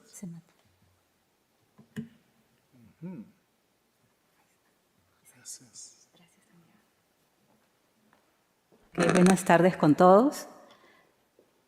Nuevamente con ustedes para presentarles sobre los problemas que enfrentamos a veces en los centros de investigación. Mi presentación es bastante corta y básicamente me he enfocado en los problemas que hemos venido afrontando en estos casi 5 años que tenemos de formación del centro. Y bueno, Casi siempre nos damos contra la pared cuando queremos comprar un equipo grande o sofisticado porque no hay suficientes fondos. Y en mi caso, o en el caso del centro en el que me encuentro, estamos en una universidad pública donde los fondos son más escasos y necesitamos competir para obtener fondos y hacer la compra de equipos. O si no, también aplicar a fondos externos que nos permitan justamente poder mejorar la infraestructura e inclusive formar también investigadores, estudiantes dentro del centro. Ese es por un lado. Y por otro lado, la dificultad de retener talentos. He tenido muchos estudiantes que he capacitado en el uso de equipos y que luego se van a otros lugares. Hay muchos que han venido acá, inclusive a Brasil. Se me han escapado como 3. Por ejemplo, los entrené para el uso de equipos para caracterización de celdas solares y tuvieron la oportunidad aquí de una beca integral para hacer maestría o un doctorado y ya nos dejan, entonces, nuevamente volver a entrenar a otro estudiante, ¿no? Y bueno, definitivamente los salarios para los investigadores en Perú son bastante bajos. Entonces, uno tiene que enseñar y tiene que investigar a la vez, o sea, no solamente dedicarse a la investigación. Y para los jóvenes, pues no es atractivo ni tampoco es fácil ingresar a la docencia. Digamos que para que hayan plazas, para que puedan enseñar y tengan algo seguro, es muy complicado y difícil. Entonces tenemos que estar constantemente compitiendo para obtener fondos, no solo para comprar equipos, sino también para poder subvencionar a los estudiantes y tratar de hacerlos que permanezcan más tiempo, ¿no?, dentro de los centros. Sobre todo porque los equipos que se tienen, por ejemplo los microscopios electrónicos, si no se manejan adecuadamente, el mantenimiento o la reparación es sumamente costosa. Entonces, ahí tenemos una limitación también, ¿no? Y en el caso particularmente de mi país, hay muy poca interacción universidad-industria, poquísima interacción. Son escasas las empresas que quieren invertir en investigación, que quieren invertir en entrenar estudiantes, a diferencia de otras realidades, ¿no? Cuando estuve en Suecia, por ejemplo, había muchas empresas que pagaban para que un estudiante hiciera su doctorado o pagaban para que estudiantes trabajaran sobre un tema. En el caso de nosotros es muy limitado la empresa que quiere dedicarse a subvencionar investigación. Y tener la transferencia tecnológica también involucra muchos problemas para poder desarrollarlo, ¿no? Estamos ahorita tratando en lo posible de poder hacer más interacción con las industrias, en nuestro caso con las industrias mineras. O sea, las mineras ahorita nos llevan sobre todo material de exploración porque podemos hacer los análisis mediante el equipo DDS, que creo que les mencioné el día de ayer, que fácilmente identificamos qué es lo que tiene un mineral, ¿no?, o un concentrado. Entonces, salvo eso, es la máxima interacción que tenemos con ellos, pero tener un producto con un valor agregado, no hay eso. O sea, hay una limitante ahí, porque se podrían hacer muchas cosas más. Como repito, creo que es más caso de Perú. Me parece que en otros países sí hay más interacción con la industria. Perú es bien limitado y ahí las universidades pelean, ¿no? Hay universidades que tienen canon minero y cuentan con más fondos que las que no tienen canon minero. Tenemos esa diferencia. Entonces, las que tienen canon, digamos que no tienen limitaciones en infraestructura como las que no tenemos canon, ¿no? En el caso de nosotros no contamos con canon y andamos compitiendo con las que tienen canon. Entonces, eso lo veo como un problema, pero estamos tratando de salir. En mi caso, ya tengo ahorita trabajando con 2 empresas, digo, con algo se empieza, viendo algunos temas de investigación, pero lo ideal es que se tengan más empresas, que haya más interacción de los grupos de investigación con empresas.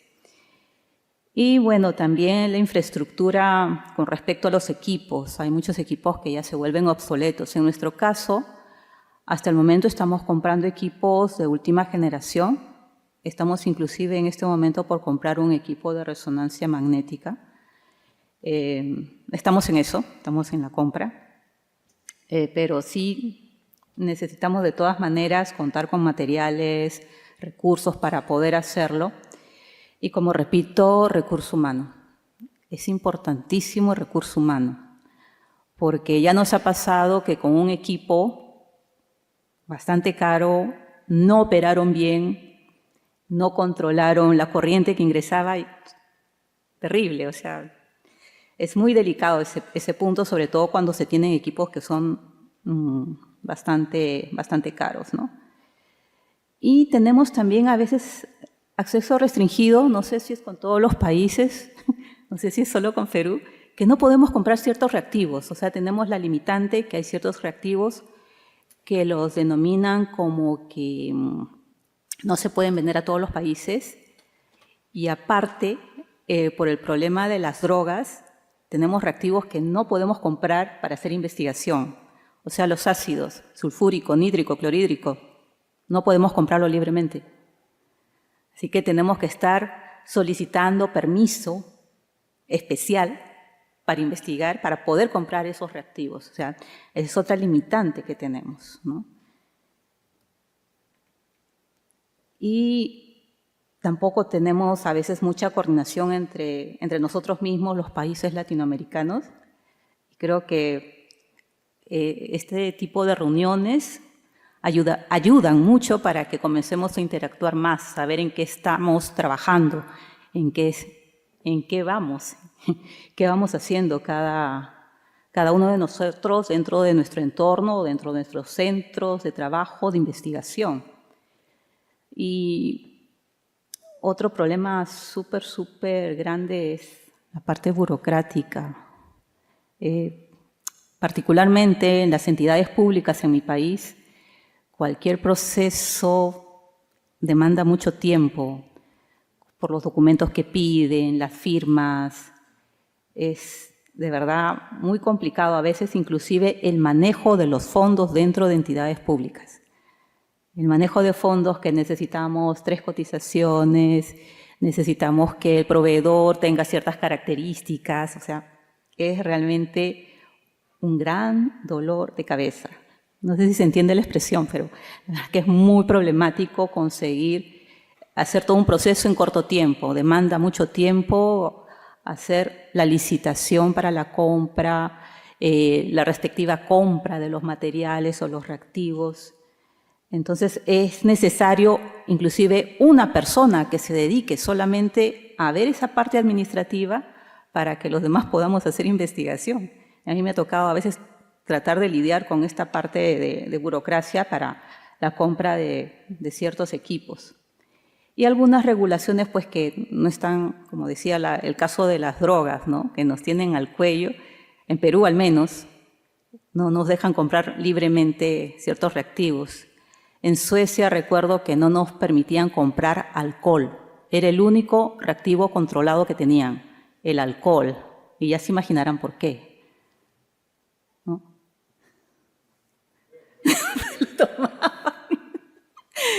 No, en serio, o sea, el alcohol estaba bien restringido en Suecia. Cuando yo quería solicitar alcohol tenía que decir por qué lo iba a utilizar, ¿no? Pero era porque a veces tendían a usarlo, a tomarlo. No tenemos esa restricción en Perú, pero tenemos más cantidad de reactivos que no podemos comprar.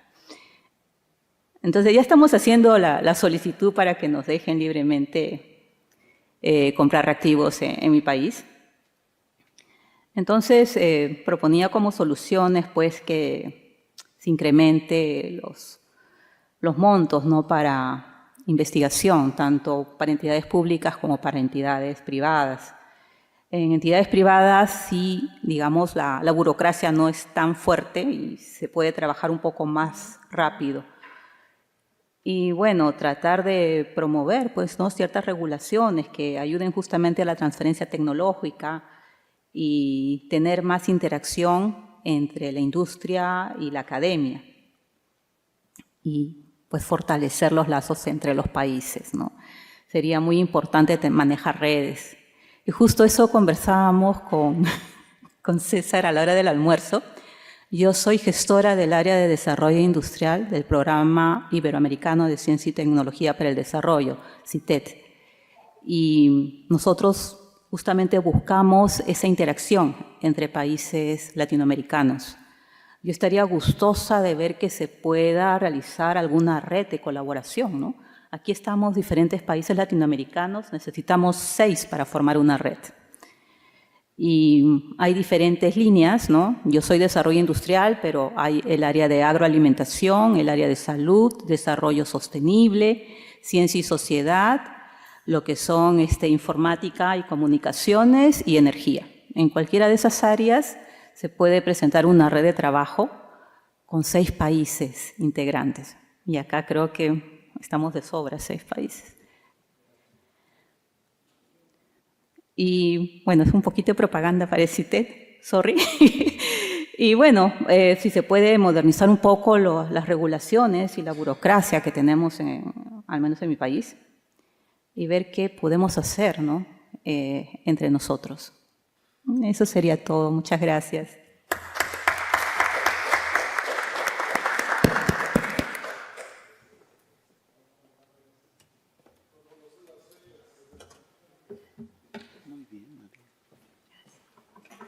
Gracias, María. ¿Me puede informar la fecha de sumisión para CITED? Está abierta en el momento, ¿no? De los grupos de trabajo. Está abierta a partir de marzo. La A partir de marzo para el próximo ciclo. Sí, o sea, tienen tiempo para planear y proponer. Ajá, exacto. Gracias. Yo tengo una idea. La próxima, the next Center of Excellence could be a Center of Excellence on Transformative Technologies for Bureaucratic Solutions. Because this is a nightmare, including here in Brazil. We have difficulties to buy consumables, equipment to import. We have facilities, but they normally don't work as they intend to work. So we also have challenges, and most of these challenges are common to the Global South. And that's why we need to have South-to-South collaboration to include, including do not steal brains for each other. We need to keep the brains here in our region so that we will produce the equipments that the Global North will buy in the near future.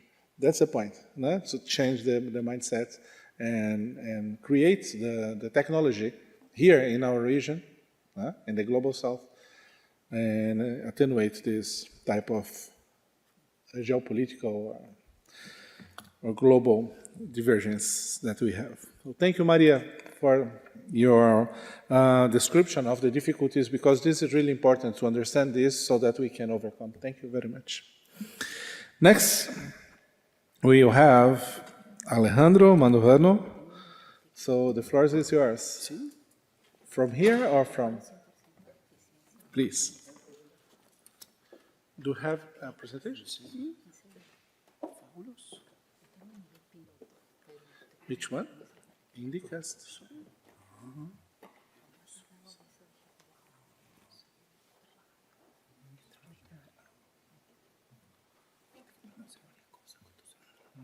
Aqui? Você sabe onde está dele?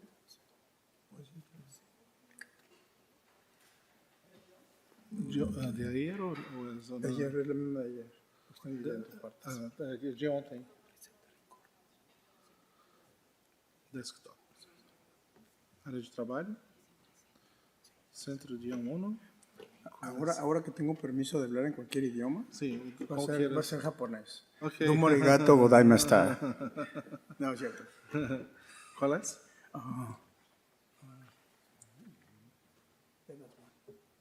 Blockchain? Yeah. Okay, blockchain, and then it's a PDF? Yeah. PDF, you put here. Go down. And this, here, page down. Yeah, the word up. Yeah, that's Buenas tardes. Perdón por el mal chiste. ¿Qué es lo que hemos aprendido en estos años? Bueno, primero es que estamos muy aislados. Somos centros de excelencia, pero no estamos interconectados.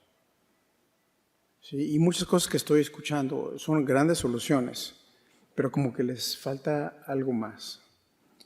Y en ahí es donde entra blockchain.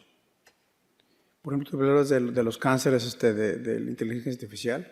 Bueno, si tienes blockchain que evite las alucinaciones que le llamamos, bueno, puedes controlar esa parte de una forma diferente. Sí, bueno, y se puede hacer.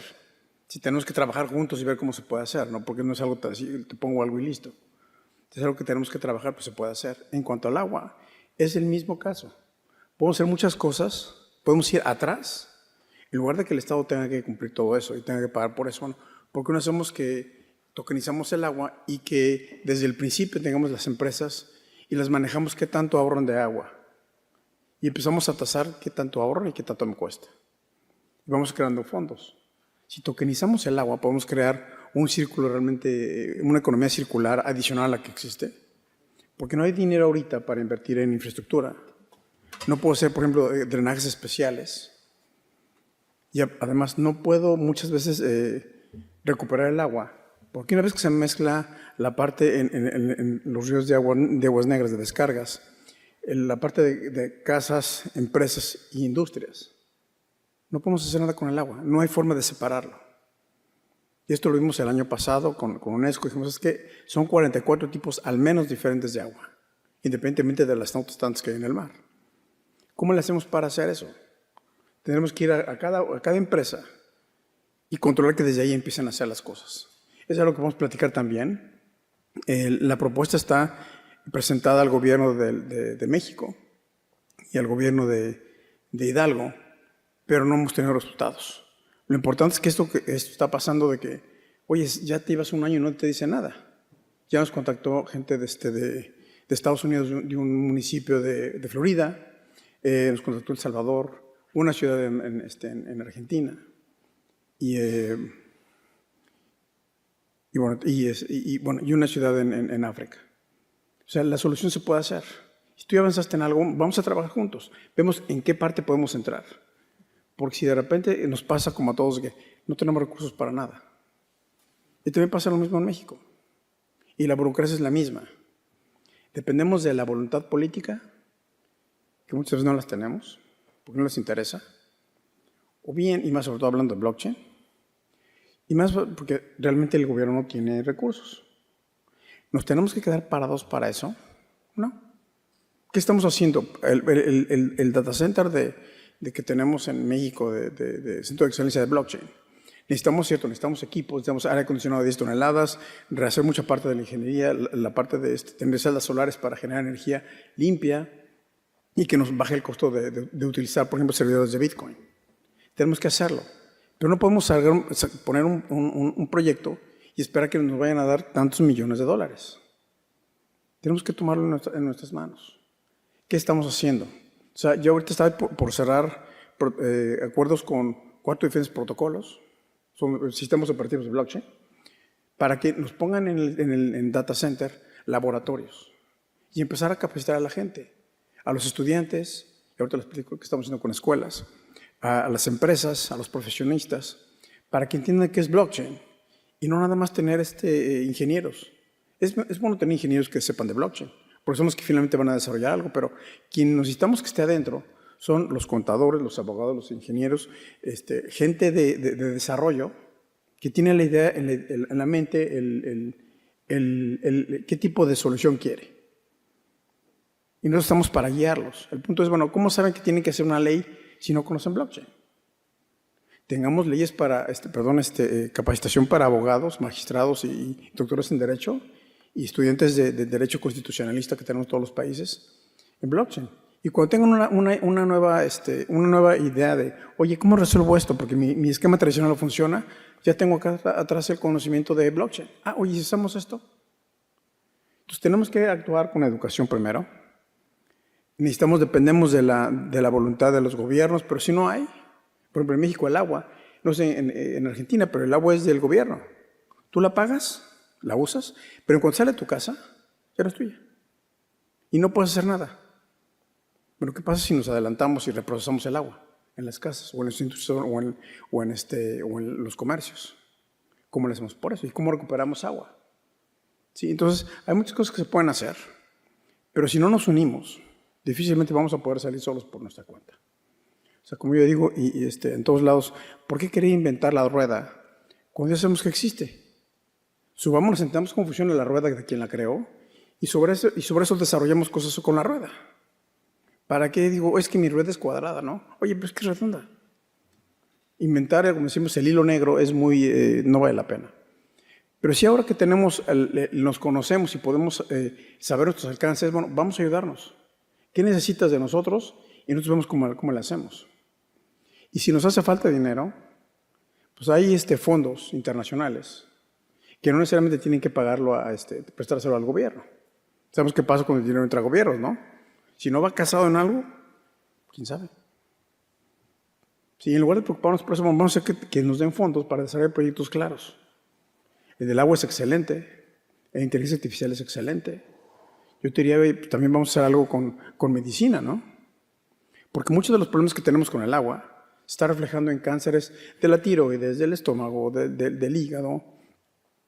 Y la verdad es que no vale la pena que expongamos a la gente, sí, pero nadie dice nada.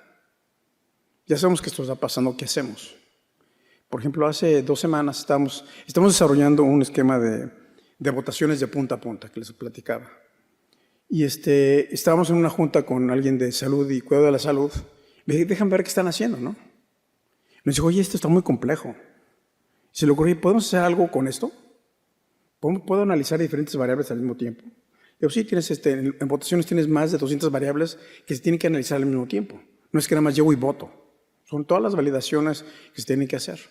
Entonces, lo podemos hacer. Y aquí la idea fue, bueno, ¿y si hacemos un sistema de análisis molecular?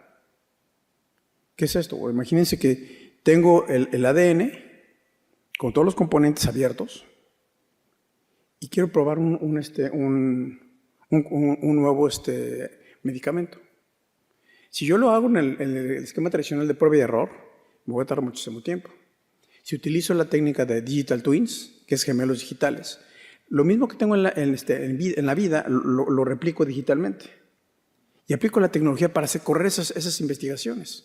Entonces, disminuye el tiempo de análisis y al final ya sé cómo va a ir, ya sé sobre esa partida médica, o sea, el diseño final, y hago la prueba. Ese tipo de cosas podemos hacerlas, porque puedes meter inteligencia artificial, machine learning, puedes meter muchas cosas. Sí, pero si no nos ayudamos, ¿sí? y hacemos entender a todo mundo qué es blockchain, no vamos a poder avanzar. ¿Sí? Yo hace rato platicaba, oye, si todo el mundo se junta, ¿por qué nos juntamos nosotros aunque una vez al mes? Oye, me interesa empezar por Argentina, que está diciendo, oye, tengo estos proyectos y funciona hacia detalle, sabes que a mí me interesa. Y a mí me interesa para México. ¿Sí? Aunque ya esté en otra idea, pero vamos a hacerlo. La inteligencia artificial también lo podemos hacer. La parte de investigación, tenemos que hacer algo. Sí, les platiqué, bueno, materiales, creo que ya tenemos más recursos en varias universidades como la Universidad Autónoma de México, Nacional Autónoma de México, la UNAM. Bueno, hagamos algo, ¿no? Se puede hacer un convenio, tenemos la OEA, podemos solicitar el apoyo del BID con LACCHE, que tenemos una alianza con ellos. Oye, vamos a hacer algo juntos, ¿no? Por beneficio de la comunidad, de la región. Y solamente así podemos avanzar. Yo les ofrezco que yo tengo la responsabilidad de integrar toda la región, bueno, a todas las regiones del mundo, por GBA, pero me importa mucho Latinoamérica. Ya integramos a España, estamos yendo paso por paso. La semana pasada hubo una junta de integración de más de 18 asociaciones de blockchain en la región. Nos faltaron algunas, pero estuvo excelente. Es juntarnos y compartir este tipo de conocimiento y compartirlo. Que después lo que hacemos es para dar certeza, porque la verdad es que los latinoamericanos no confiamos en nadie, después de tanta historia, pero bueno, tenemos que entender que necesitamos dar confianza. Lo que hacemos, firmamos NDAs basados en Washington para que nadie se porte mal, y si se porta mal saben que desde allá van a venir los abogados. para darle confianza a todos. De podemos que participar, que nadie se va a piratear la información, se va a robar la información y que podemos estar todos juntos. Solamente si podemos generar un hub realmente internacional o regional primero, que en lugar de tener que hacer una aplicación, buscarla en Dubái o en India, oye, lo hicieron en Brasil, lo hicieron en Argentina, que por cierto felicidades por lo que están haciendo. A los dos. Entonces, yo creo que es bien importante el poder juntarnos, integrarnos, sobre todo empezar a compartir información. De nuestra parte, si alguien necesita algo, con todo gusto. Sí, y un punto más, ¿qué estamos pensando para sostenibilidad de los mares? Estamos hablando de tokenizar arrecifes, manglares y especies en peligro. Decían hace rato de las tortugas, ¿no? Si les ponemos un identificador, que ya está, pero tokenizamos qué está pasando, yo puedo saber la trazabilidad de dónde está la tortuga, qué le pasó, ¿sí? Y en qué momento. Entonces puedo ver cuáles son las condiciones, pero ya tengo la información en la red. ¿Sí? Y no se complique mucho, es que ¿qué es blockchain? Es una nueva forma de digitalizar la información o encriptarla de una forma diferente, segura, distribuida por todo el mundo, de forma confiable que nadie la pueda malversar o malutilizar o modificar. Y te da trazabilidad. Eso es lo que es blockchain, en pocas palabras. Los demás detalles luego lo podemos ver, ¿no? Pero si tenemos ese concepto, podemos utilizarlo para muchas formas. Entonces, imagínense que lo más importante es hoy, ¿sabes qué? Y quiero que apoyes no sé, al World Fund for de especies de animales en extinción. Necesito que apoyes a las tortugas. Sacan una campaña. Oye, yo voy a aportarle para las tortugas de tal especie. ¿Cuánto? $1. En cuanto es el dinero al programa, está perfectamente casado. Y no estoy hablando de criptos, ¿eh? Eso es otra cosa. Estoy hablando de dinero tradicional. Podemos saber exactamente ese dinero dónde fue. Porque del otro lado de repente van a ver a Alejandro en un Volkswagen 74 y al otro día un BMW Serie 7, ¿no? ¿Dónde está el dinero, Alejandro? Aquí no, eso no pasa. El dinero se va donde debe de estar. Con toda la trazabilidad y le das confianza a todos los inversionistas. ¿Qué es lo que tenemos que hacer? Si le damos confianza a los inversionistas, no podemos tener dinero, no nos pueden apoyar en proyectos. O es que esto es para la parte de la ceguera. Es excelente, es para el cáncer, es para el manejo avanzado de materiales, es para el agua. Y nos estamos quedando sin agua. Sí, la verdad es que llueve mucho y de repente dije, ay, otro poco nos llegaba, ¿no? En la Ciudad de México dijeron que era mayo, era el día cero. De repente empezó a llover y tenemos el agua hasta acá, ¿no? Ya no hay día cero. Y de nuevo se dejó todo para adelante. Entonces tenemos que empezar a ver las cosas diferente. Podemos meternos también en la parte de recuperar la basura en los mares, que tampoco se ha hecho nada. Entonces imagínense que las empresas que son económicamente responsables o socialmente responsables, sabes que en lugar de que tires el dinero en publicidad, inviértelo en una solución de este tipo. Tu dinero va a tener una trazabilidad total, no se va a desperdiciar y se va a enfocar donde necesitamos tenerlo.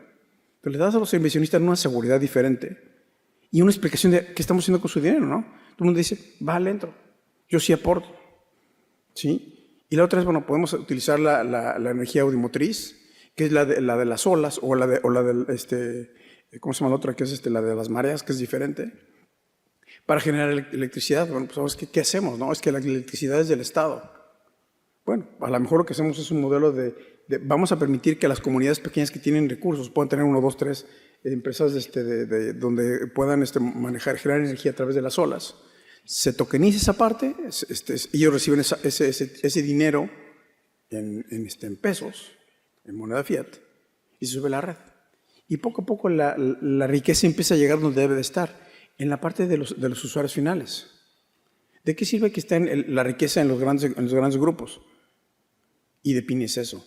Y blockchain es eso, es compartir la información con todo el mundo, el conocimiento con todo el mundo para que en un futuro tengamos la riqueza distribuida en todo el mundo. Entonces, esto es algo que nos va a llevar tiempo, pero tenemos que hacerlo ya. Entonces, el que tenga alguna idea, yo los apoyo. Yo sé que ando a lo mejor muy ocupado, pero me hago tiempo y lo platicamos. Hacemos juntas programadas y no tengo ningún problema para hacerlo, ¿no? Y puedo traer gente que se dedica a eso, ¿no? Quieren hablar de mar, de bosques, de infraestructura, de lo que necesiten. Puedo juntar gente que quiere hablar con nosotros y que nos ayude. Y lo otro es, me enteré de un sistema que me ofrecieron para El Salvador, de generar energía a través, como geotérmica, pero de los volcanes. Tengo una junta con ellos la próxima semana para entender cómo funciona. Porque no lo puedo poner exactamente sobre el volcán porque se me deshace. Pero debe haber alguna forma. Si está aprobado esto, vamos a usarlo. Porque todos tenemos de una forma cerca un volcán. Si es factible, vamos a usarlo, ¿no? Entonces aquí les digo, hay muchas cosas que se pueden hacer. Y bueno, algo que hemos estado haciendo en blockchain es juntarnos. Hace rato le platiqué que la semana pasada fue la primera vez que se pudieron juntar 18 asociaciones. Gracias a la Fundación Argentina de Blockchain, de Juan y Podesta y Guido Salto Local. Y fue excelente, porque juntamos a gente de más de 20 países, 18 países. Y cada quien habló de muchas cosas. Nos faltaron algunos, como México, ¿no? Pero bueno, eso ya lo haremos para la próxima. La idea es juntarnos y empezar a compartir información. Y solamente, ¿qué pasa si de repente, oye, es que hay un proyecto en México? ¿Ven? Oye, hay un proyecto en Perú. Tengo un experto que está en tal lugar. Y de repente salió gente de que quiere Estados Unidos apoyar. Hay una empresa que quiere apoyar la inversión en data centers. Entonces, si alguien quiere un data center, díganme. Yo tengo que presentar la información. Y hay uno que se va a hacer en México, uno que está haciendo en Chile. Sí, hay muchas cosas que pueden hacer, pero dependemos de la información que tengan ustedes. Si podemos generar muchas cosas, ahí estamos siendo apoyados por organizaciones en Estados Unidos que generan grants, ayudas. Sí, está la National Science Foundation, entre otras. Y la misma Embajada de Estados Unidos tiene proyectos. Si estamos viendo qué hacemos para el próximo año, no sé, nos invitaron a hacer algo en Blockchain Rio. Entonces tenemos que prestar el proyecto para ver si nos apoya, porque queremos traer gente. Pero por gente nada más de México. Porque no tenemos gente de todos los lugares para que cada quien presente lo que está haciendo y que realmente blockchain sea una representación de la región. Porque van a venir los alemanes, los chinos, los japoneses, los hindús. Pero están muy lejos. ¿Por qué no hacemos y explotamos el mismo conocimiento que tenemos en la región?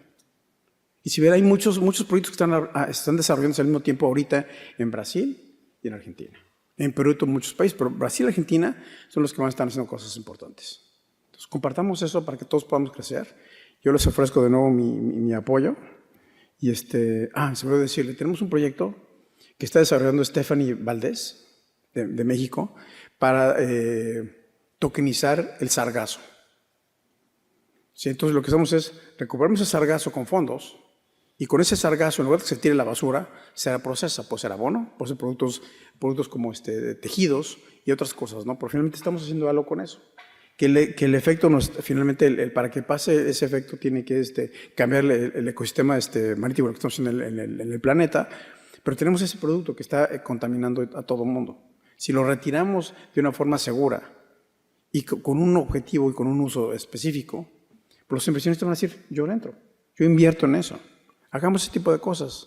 Ahorita, si tú quieres, platicamos de qué más se puede hacer. Yo estoy a las órdenes de todos. Y ya sé a ver qué me dice mi jefe en Sidnova, en México. Me dice, ya te comprometiste, Alejandro, otra vez. Pero si no, bueno, finalmente lo podemos hacer. Si no tengo el apoyo de GBA también. Aquí es cómo los ayudamos, ¿no? Aquí les pongo mis datos. Aquí me pidió el abogado que en lugar de poner la arroba le pusiera para que no me copiaran los bots, mi información, y me empezaron a atacar. Entonces, estoy a sus órdenes. Lo que necesiten, por favor, mándenme un mensajito. Si alguien quiere mi teléfono, se lo doy sin ningún problema y pues muchas gracias. ¿Sí?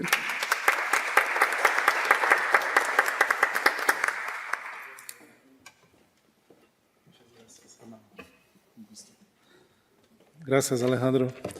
Now, it's interesting to think about the potential applications of this technology and this approach to conservation, or even to track investments. For example, royalties paid by the oil industry. The royalties go to municipalities, to states, and to the government, the federal government, and they are not traceable. They disappear. We do not see the benefits of royalties, for example, in municipalities, coastal municipalities. So if you create this kind of approach, you create a kind of token, you tokenize, you can track. So it's amazing, including the blue bonds, the green bonds, and other types of resources that we can use, including the resources to pay for the equipment, for the consumables, to pay for people to stay in the country. So it's amazing. it's important that we learn with you and how to implement this in the different applications we have here. So thank you very much, Alejandro. So, last but not least, I'd like to invite Ricardo John Hart Cruz para su contribución. ¿Habla de acá? Sí, sí, sí. Dada la hora, creo que tengo que correr. Prometo que voy a ser muy breve. Muchas gracias de nuevo por la posibilidad de estar acá. Yo voy a hablarles brevemente de algunos ejemplos de retos que hemos tenido para el funcionamiento del instituto. Muchos de esos retos los compartimos ya con las presentaciones anteriores, así que me han hecho más fácil la presentación. Y mostrar algunas maneras en la que nosotros le hemos ido dando la vuelta al reto.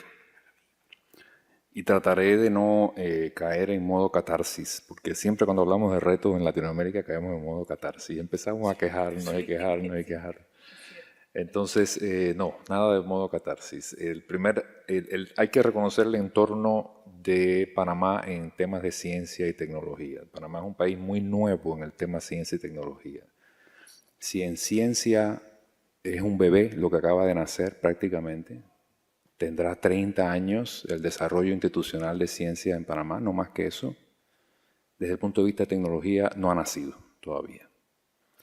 Entonces, tenemos todos los problemas que se derivan de esa inmadurez. Hemos tenido un déficit de capital humano muy serio, como les comenté ayer en la presentación, de modo tal que el número de investigadores que tenemos por unidad de población todavía es muy pequeño. Entonces, ya desde hace unos cuantos años, se creó, 30 años ya, tiene la Secretaría Nacional de Ciencia, Tecnología e Innovación, una Secretaría del Estado. El Secretario General de Ciencia, Tecnología e Innovación cambia cada 5 años junto con los gobiernos y tiene rango de ministro de Estado. Ellos han estado creando una serie de programas para enviar panameños a formarse en las mejores universidades del mundo, incluida la Universidad de São Paulo, donde hay varios becarios de Panamá. Y aún así no es suficiente. La velocidad con que se están creando o se están formando nuevos investigadores es todavía muy lento. Entonces, nuestro instituto ha establecido una serie ha establecido como su segundo pilar fundamental la creación, la formación de capacidades a través del entrenamiento de futuros investigadores. Y para esto nosotros establecemos colaboraciones con universidades internacionales y nacionales para formar investigadores a nivel PhD y maestría en nuestros laboratorios con tutoría compartida con profesores e investigadores de otras instituciones de alta reputación en el mundo. Y de esa manera hemos logrado graduar hasta el momento 30 doctores PhD en biotecnología con una colaboración con una universidad en la India. Y tenemos 25 estudiantes de PhD en colaboración con 2 universidades locales que están en este momento transitando hacia la generación de sus tesis de doctorado. Entonces, por ahí estamos, por esa vía, tratando de acelerar en la medida de lo posible la formación de capacidades, la creación de capacidades en ciencia y tecnología.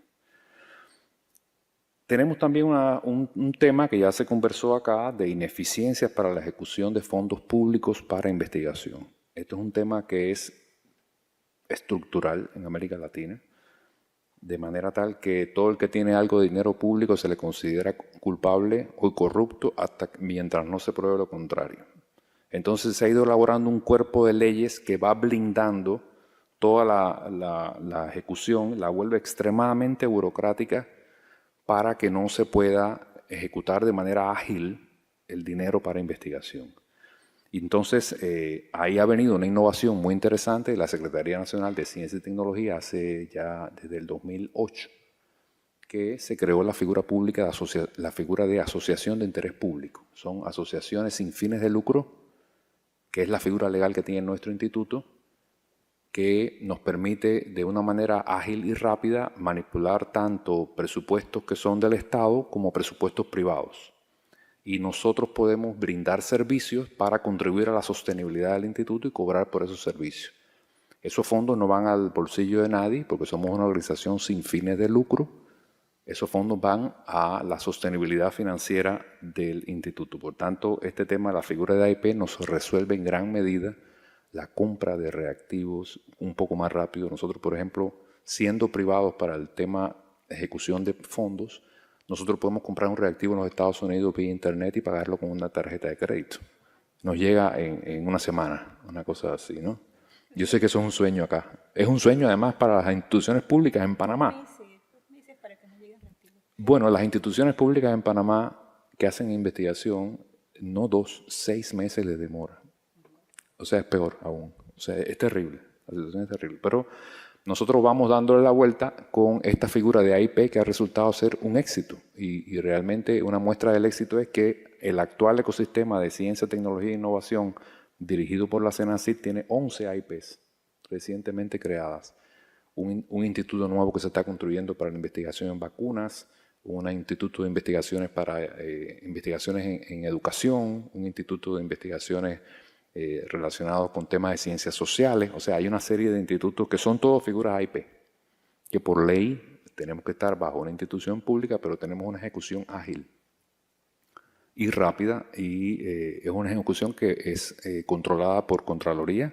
O sea, todas nuestras finanzas tienen que ser transparentes, auditadas en cualquier momento por parte de la Contraloría General de la República, o sea que no hay ningún problema con ese tipo de figura. Es un problema también la sostenibilidad financiera del instituto, para lo cual la figura de AIP nos permite también ofrecer una serie de recursos, una serie de servicios, y durante los últimos años hemos estado invirtiendo en la generación de una cartera de servicios, algunos de los cuales tuvieron que ser servicios de emergencia durante la pandemia. Y de esa manera nosotros contribuimos a las finanzas, al tema financiero del instituto. Eso incluye servicios, por ejemplo, de pruebas biológicas para el control de los antivenenos que tiene que importar el país. Panamá tiene una de las tasas de envenenamiento por mordedura de serpiente y picadura de escorpiones más altas de Centroamérica. Entonces el país tiene que importar antivenenos, y como nosotros somos el único instituto que tiene un bioterio de investigación con animales en condiciones SPF, o sea, animales libres de patógenos específicos, pues solo nosotros podemos hacer ese tipo de ensayo, porque hay que hacerlo en animales, ese tipo de ensayos de potencia y de inocuidad. Y el último tema que quería mencionar de una larga lista que por la hora no puedo hablar de eso, es el tema del ecosistema de innovación extremadamente poco desarrollado que tenemos en Panamá. Nosotros, muchas gracias por la oportunidad de ver la sesión de la mañana. Es música para nuestros oídos ver la forma en que han ido desarrollando un ecosistema tan potente en la universidad. El año pasado tuvimos la oportunidad de asistir a un evento donde se mostraba el ecosistema de innovación de Valencia, gestionado por la Politécnica de Valencia. Impresionante también, tan impresionante como lo que vimos hoy por la mañana, pero nada de eso es posible en este momento en Panamá. En Panamá no tenemos un ecosistema de innovación, no ha nacido todavía. Por ejemplo, nuestros investigadores están generando constantemente resultados que son patentables. No los pueden patentar porque no hay abogados de patente formados en el país. Entonces, priorizan la publicación y de esa manera se convierte en dominio público. Y bueno, es verdad, nadie puede patentarlo, pero nosotros no tenemos tampoco acceso a poder obtener una innovación a partir de ahí, de ese resultado. Y en este momento, nuestro instituto, nuestros investigadores tienen una amplísima experiencia publicando artículos científicos en las mejores revistas. Y en este momento lo que estamos haciendo es tratando de mover los resultados del instituto de producción de artículos científicos hacia el impacto, a tener un mayor impacto en la sociedad. Para eso estamos en conversaciones con la CNRS La CNRS tiene planes para la creación de una oficina de transferencia de tecnología centralizada para todas las AIP, porque es un país muy pequeño. No podemos darnos el lujo de que cada institución tenga una oficina de patentes, y habrá que empezar por entonces formar abogados de patente que tienen que provenir de áreas biológicas para que puedan entender de qué se tratan las invenciones, y entonces de esa manera nosotros poder desarrollar el tema de transferencia de tecnología, propiedad intelectual, y por esa vía comercializar los productos de la investigación. Eso es de manera muy rápida algunos de nuestros retos.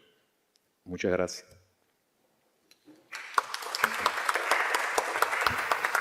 Ricardo, gracias por, thank you for bringing this issue to the discussion, because this is policy, public policy for science, to have a kind of office dedicated to patents, to things like that. We have this in Brazil, it's a national intellectual property, something like that, and you have the procedure to submit the patents and so on. So it's policy. So if the country understands this as a relevant issue, so the policy should be there. So fantastic, and that's so important, because this is one alternative of financing the research and the university, because in the end, when you have lots of patents, lots of achievements, this brings money to the university, even the public ones. And we need to pay attention to that. So thank you very much, because this is also innovation. Innovation based on innovation.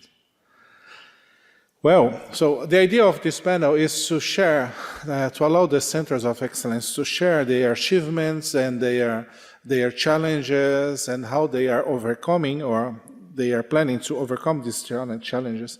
And so that we can learn in our baby center here that is burning in São Paulo University, how to face these challenges and learn with you. So this means that we are creating a community, we are learning with each other, because we will be all together under OAS coordination in the future. So we will see each other several times and we interact a lot.